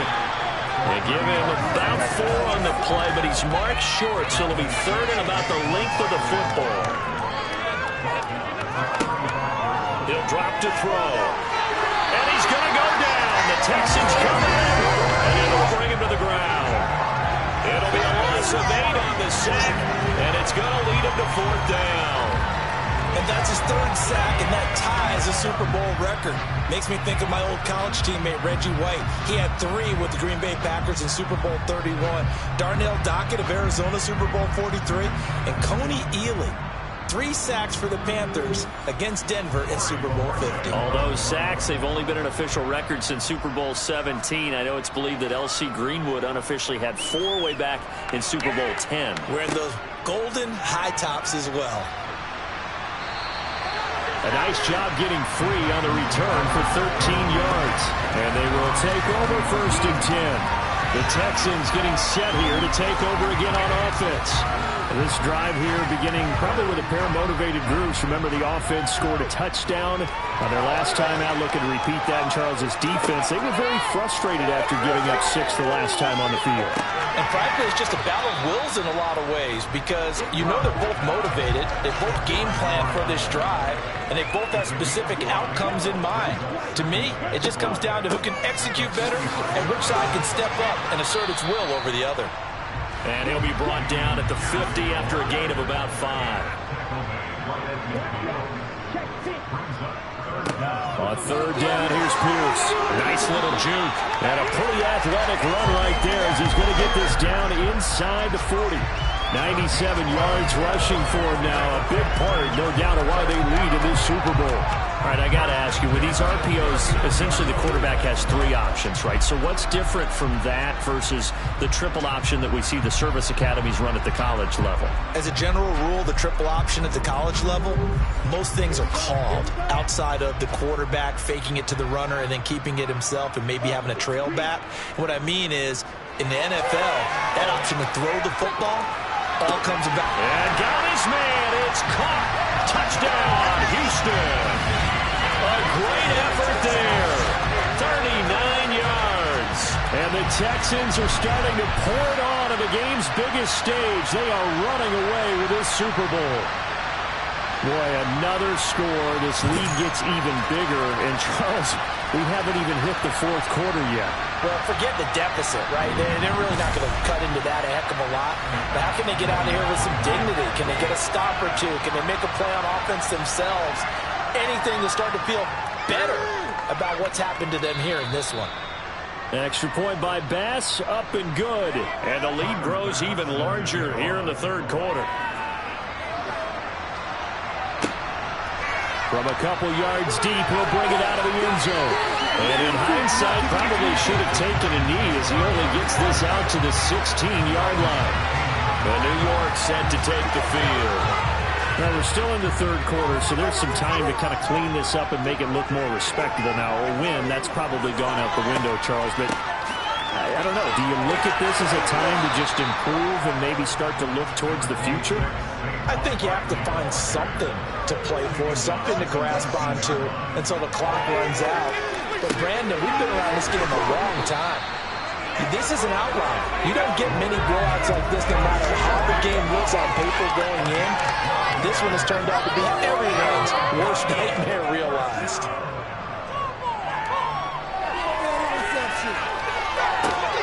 And now another turnover as this one's intercepted. Picked up by Trayvon Diggs. And the Texans are going to take over a couple of yards shy of midfield. Things just kind of continuing to unravel for them here in the second half. They take the shot downfield, but this defense, once again, up to the task. Well, this is where you think about the old phrase, desperate times call for desperate measures, because they've got nothing on the scoreboard, and they're just trying to get something, anything to go their way. But in this case, they turn the ball over. Houston set to take over. They start near midfield following the interception as they begin 1st and 10. On the ground, it's Pierce to begin the drive. And he'll do a nice job here just to fight his way back to the line of scrimmage.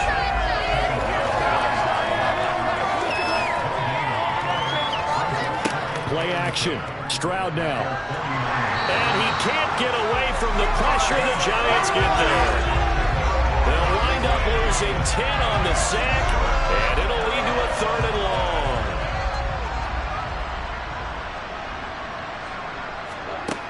Stroud here on 3rd and long. And this pass broken up. Excellent coverage there on 3rd down, as that was not an easy one to hold on to. So they're forced to punt on 4th as this one's away. You rarely call your punter a weapon, but he certainly was there. How about that? Pinning him down at the 1-yard line and helping out the defense in a big way. I'm telling you what, if I'm a defensive coordinator, I might be thinking safety right now. Yeah, the Giants ready to come out now. Well, this has been a tough one for them, Charles. They've struggled really on both sides of the football. And one thing that's really plagued them, the turnovers. They've had issues keeping the football in their possession.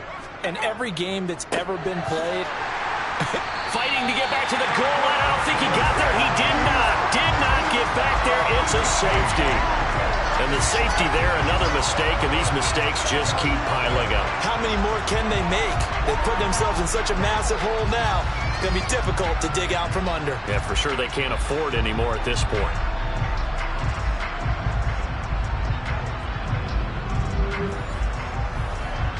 So a free kick situation forthcoming from the 20 as they'll punt this one away. Fielded just inside the 20.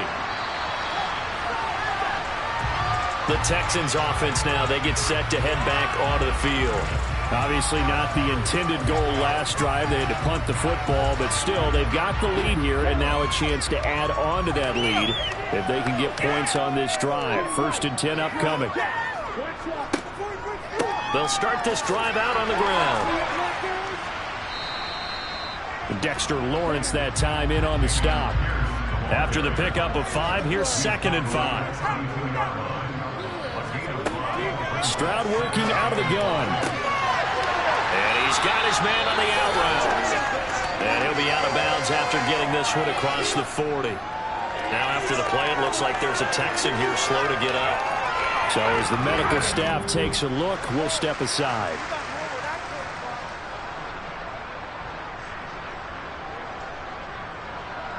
Ready, set.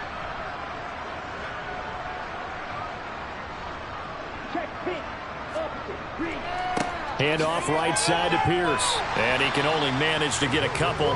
2nd and 8 coming up. Stroud now on 2nd down. All right, rifles one, and that's going to be intercepted. Picked up by the USC man, Adoree Jackson. And the Giants are in great shape here as they take over at their 36-yard line. This pass into the hands of Bellinger. And he'll be brought down on what's going to turn out to be the final play of this 3rd quarter. Up next, the biggest quarter of the entire season. At the end of that, we get to crown a champion. We are 3-3 here in Super Bowl 60. You're watching the NFL on EA Sports.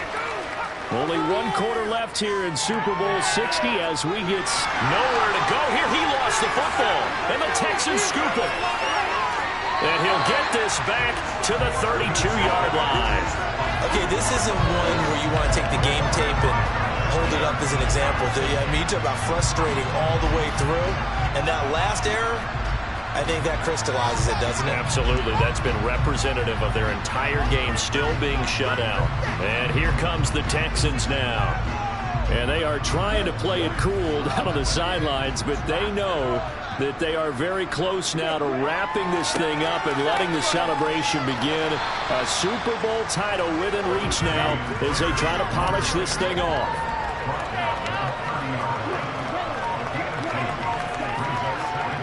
And Pierce gets it again on second down. And he'll take this inside the 30 to about the 29, maybe the 28-yard line.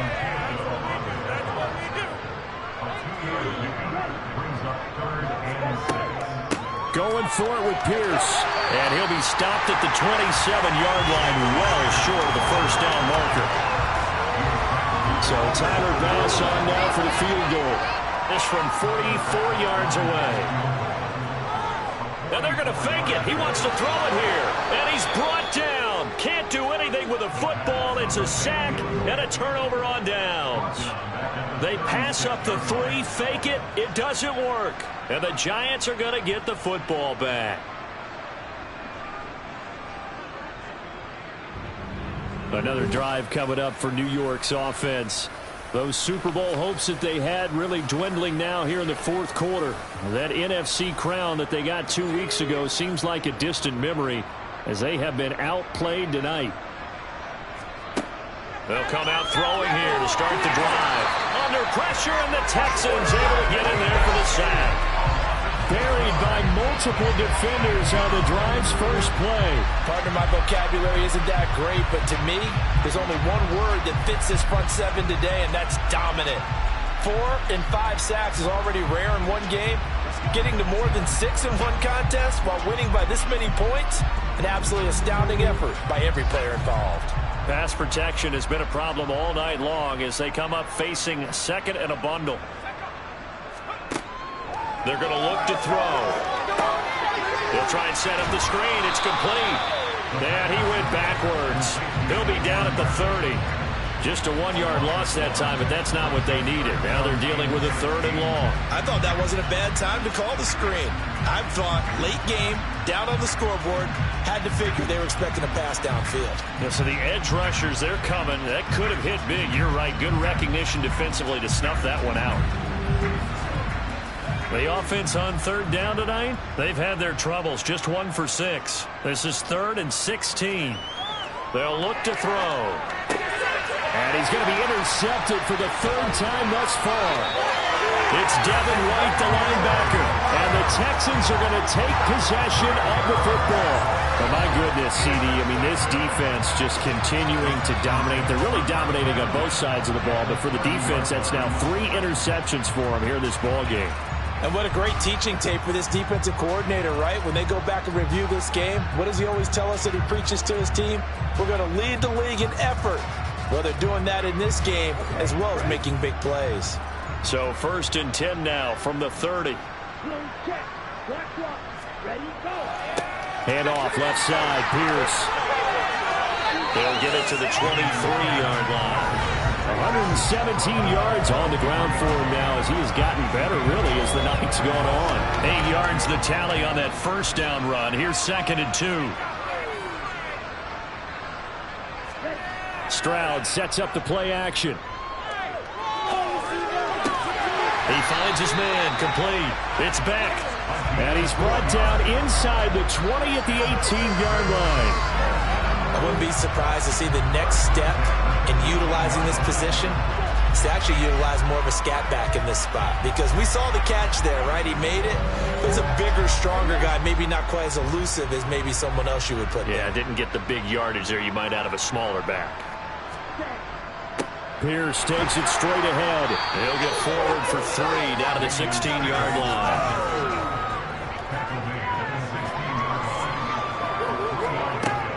And Pierce gets it again on 2nd down. And he'll get it here to the 10-yard line.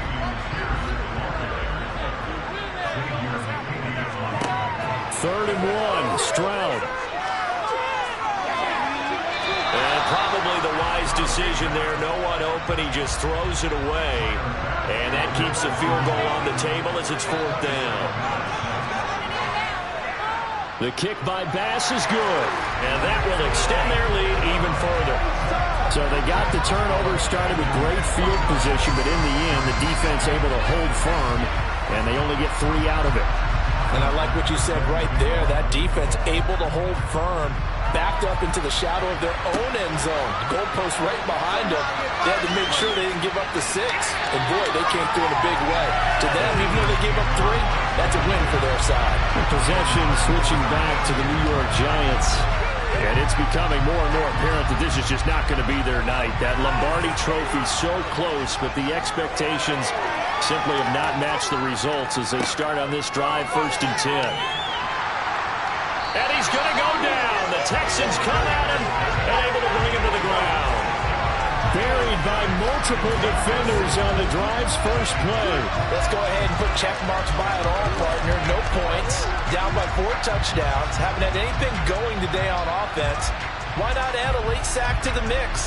Obviously a day to forget for all involved. Let's give plenty of credit to this defensive effort. They've been excellent from start to finish. Pass protection has been a problem all night long as they come up facing 2nd and a bundle. Back to throw. Bellinger hauls it in out left side. And they're able to get this one across the 35. They'll look to throw now on 1st down. And he's going to be brought down here in the backfield. Dropped for a loss of 7 by multiple defenders. Well, it's an old chestnut, but let's face it, offensively, they got to have some pride here because this has been a worst-case scenario all game for them. Keep putting in the effort. Keep trying to keep your quarterback upright and get through the end of this one as quickly as possible.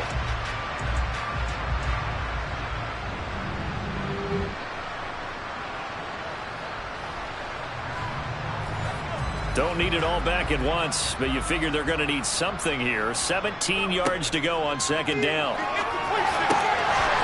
It's a short one here, complete to his tight end.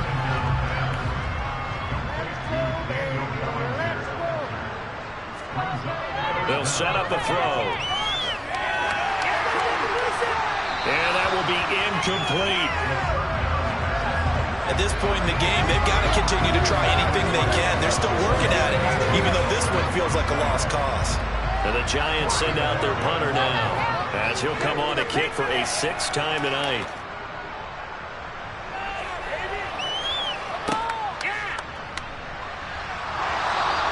Call that 49 yards on the punt. They do get 7 back on the return. And the Texans will take over with a 1st and 10.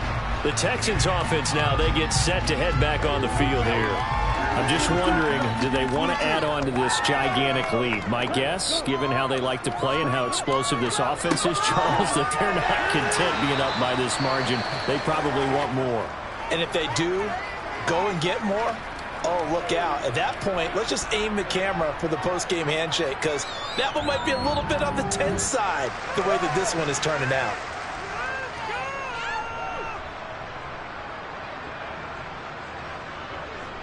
Here's 2nd and 9, just a yard on that last run. And Pierce gets it again on 2nd down. And he's upended after a gain of 2 out to the 27. Coming up to the line, and they will need to run another play here before the 2-minute warning. Stroud on 3rd down now. And the throw there going to be incomplete. The Texans send the punter out as he'll come on to kick this one away.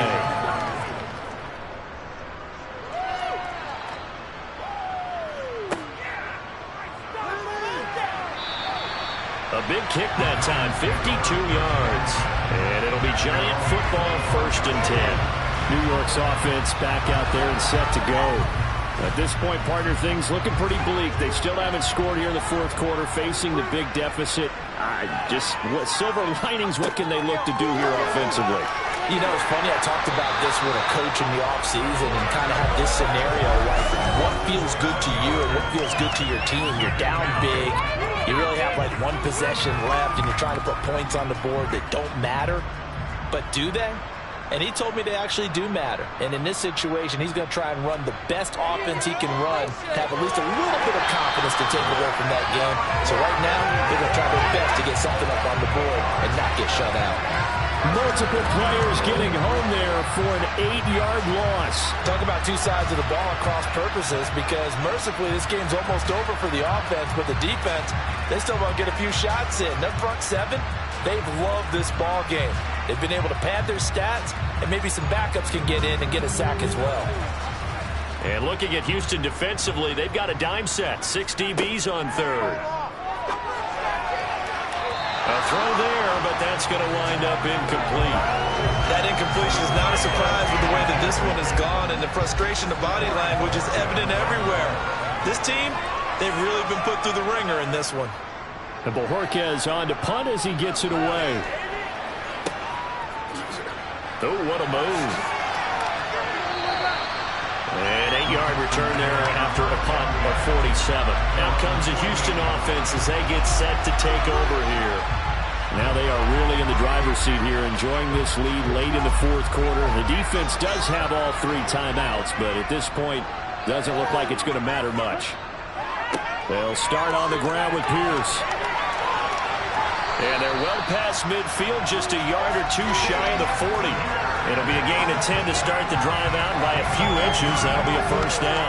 For a lot of guys playing this game, there's no better feeling than running right through a tackle. He's able to lower his center of gravity and churn his legs for a really nice pickup.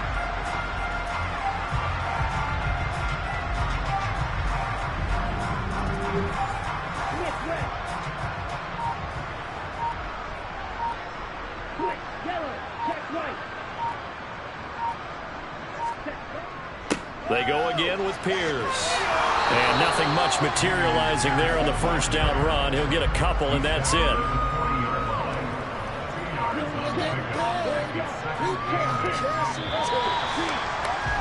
And the Lone Star State has a new champion.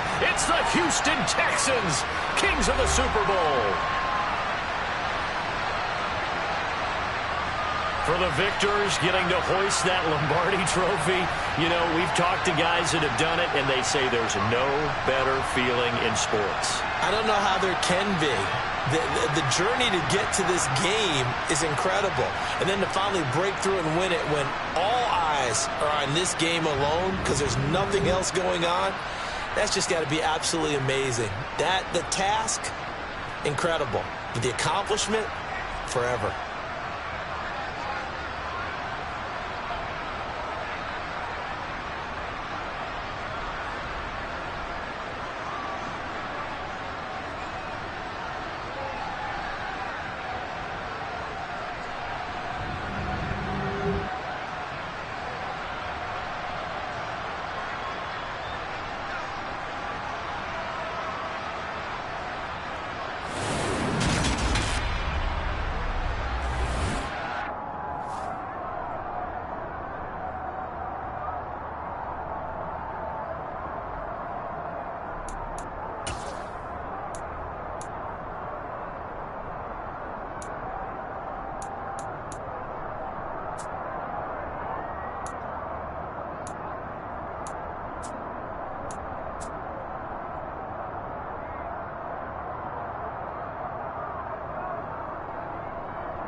And now, on the clock, it's the Arizona Cardinals.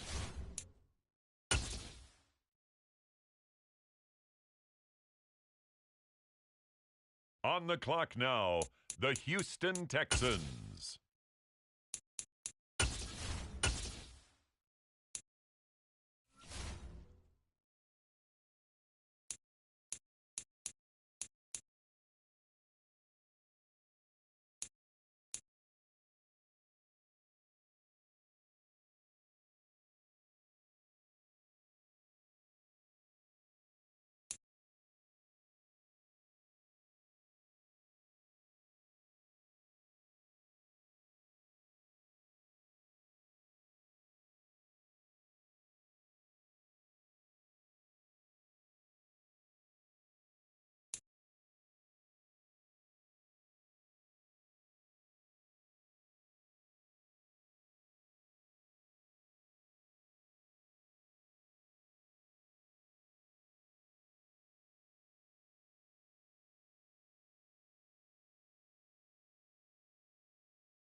It's now the Arizona Cardinals selection. They're on the clock.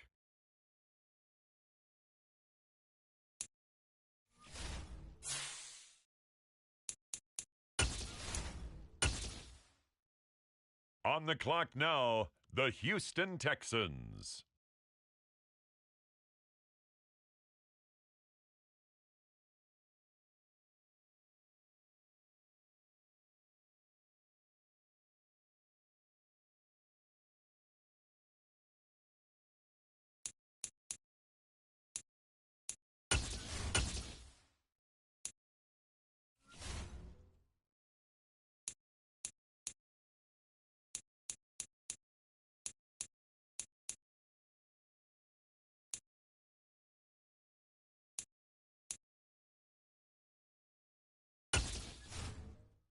The Denver Broncos are on the clock.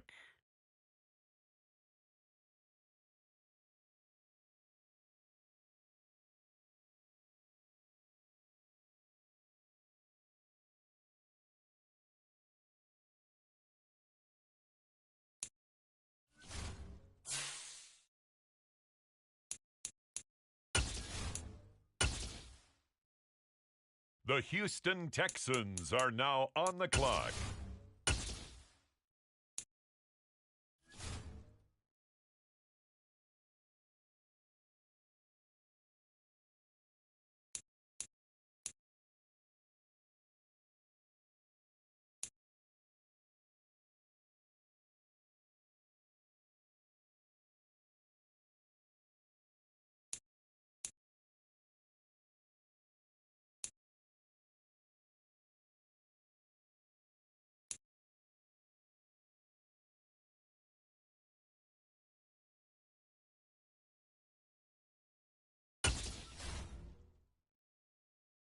The Cardinals on the clock now.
Now on the clock, the Texans.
The Arizona Cardinals are now on the clock.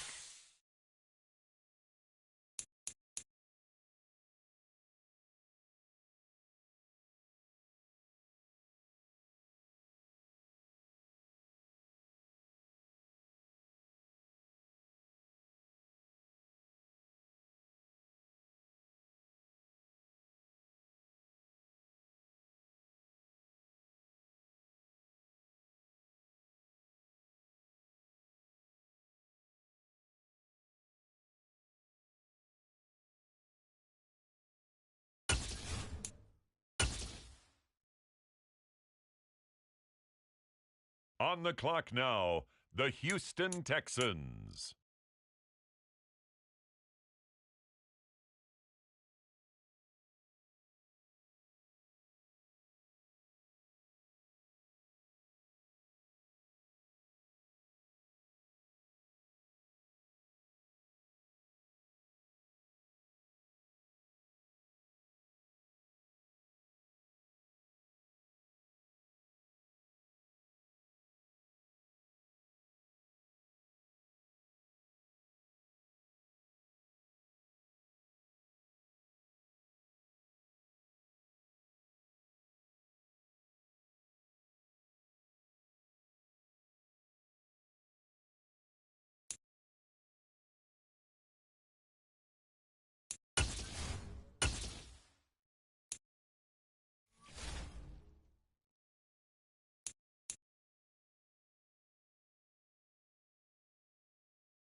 And now, on the clock, it's the Arizona Cardinals.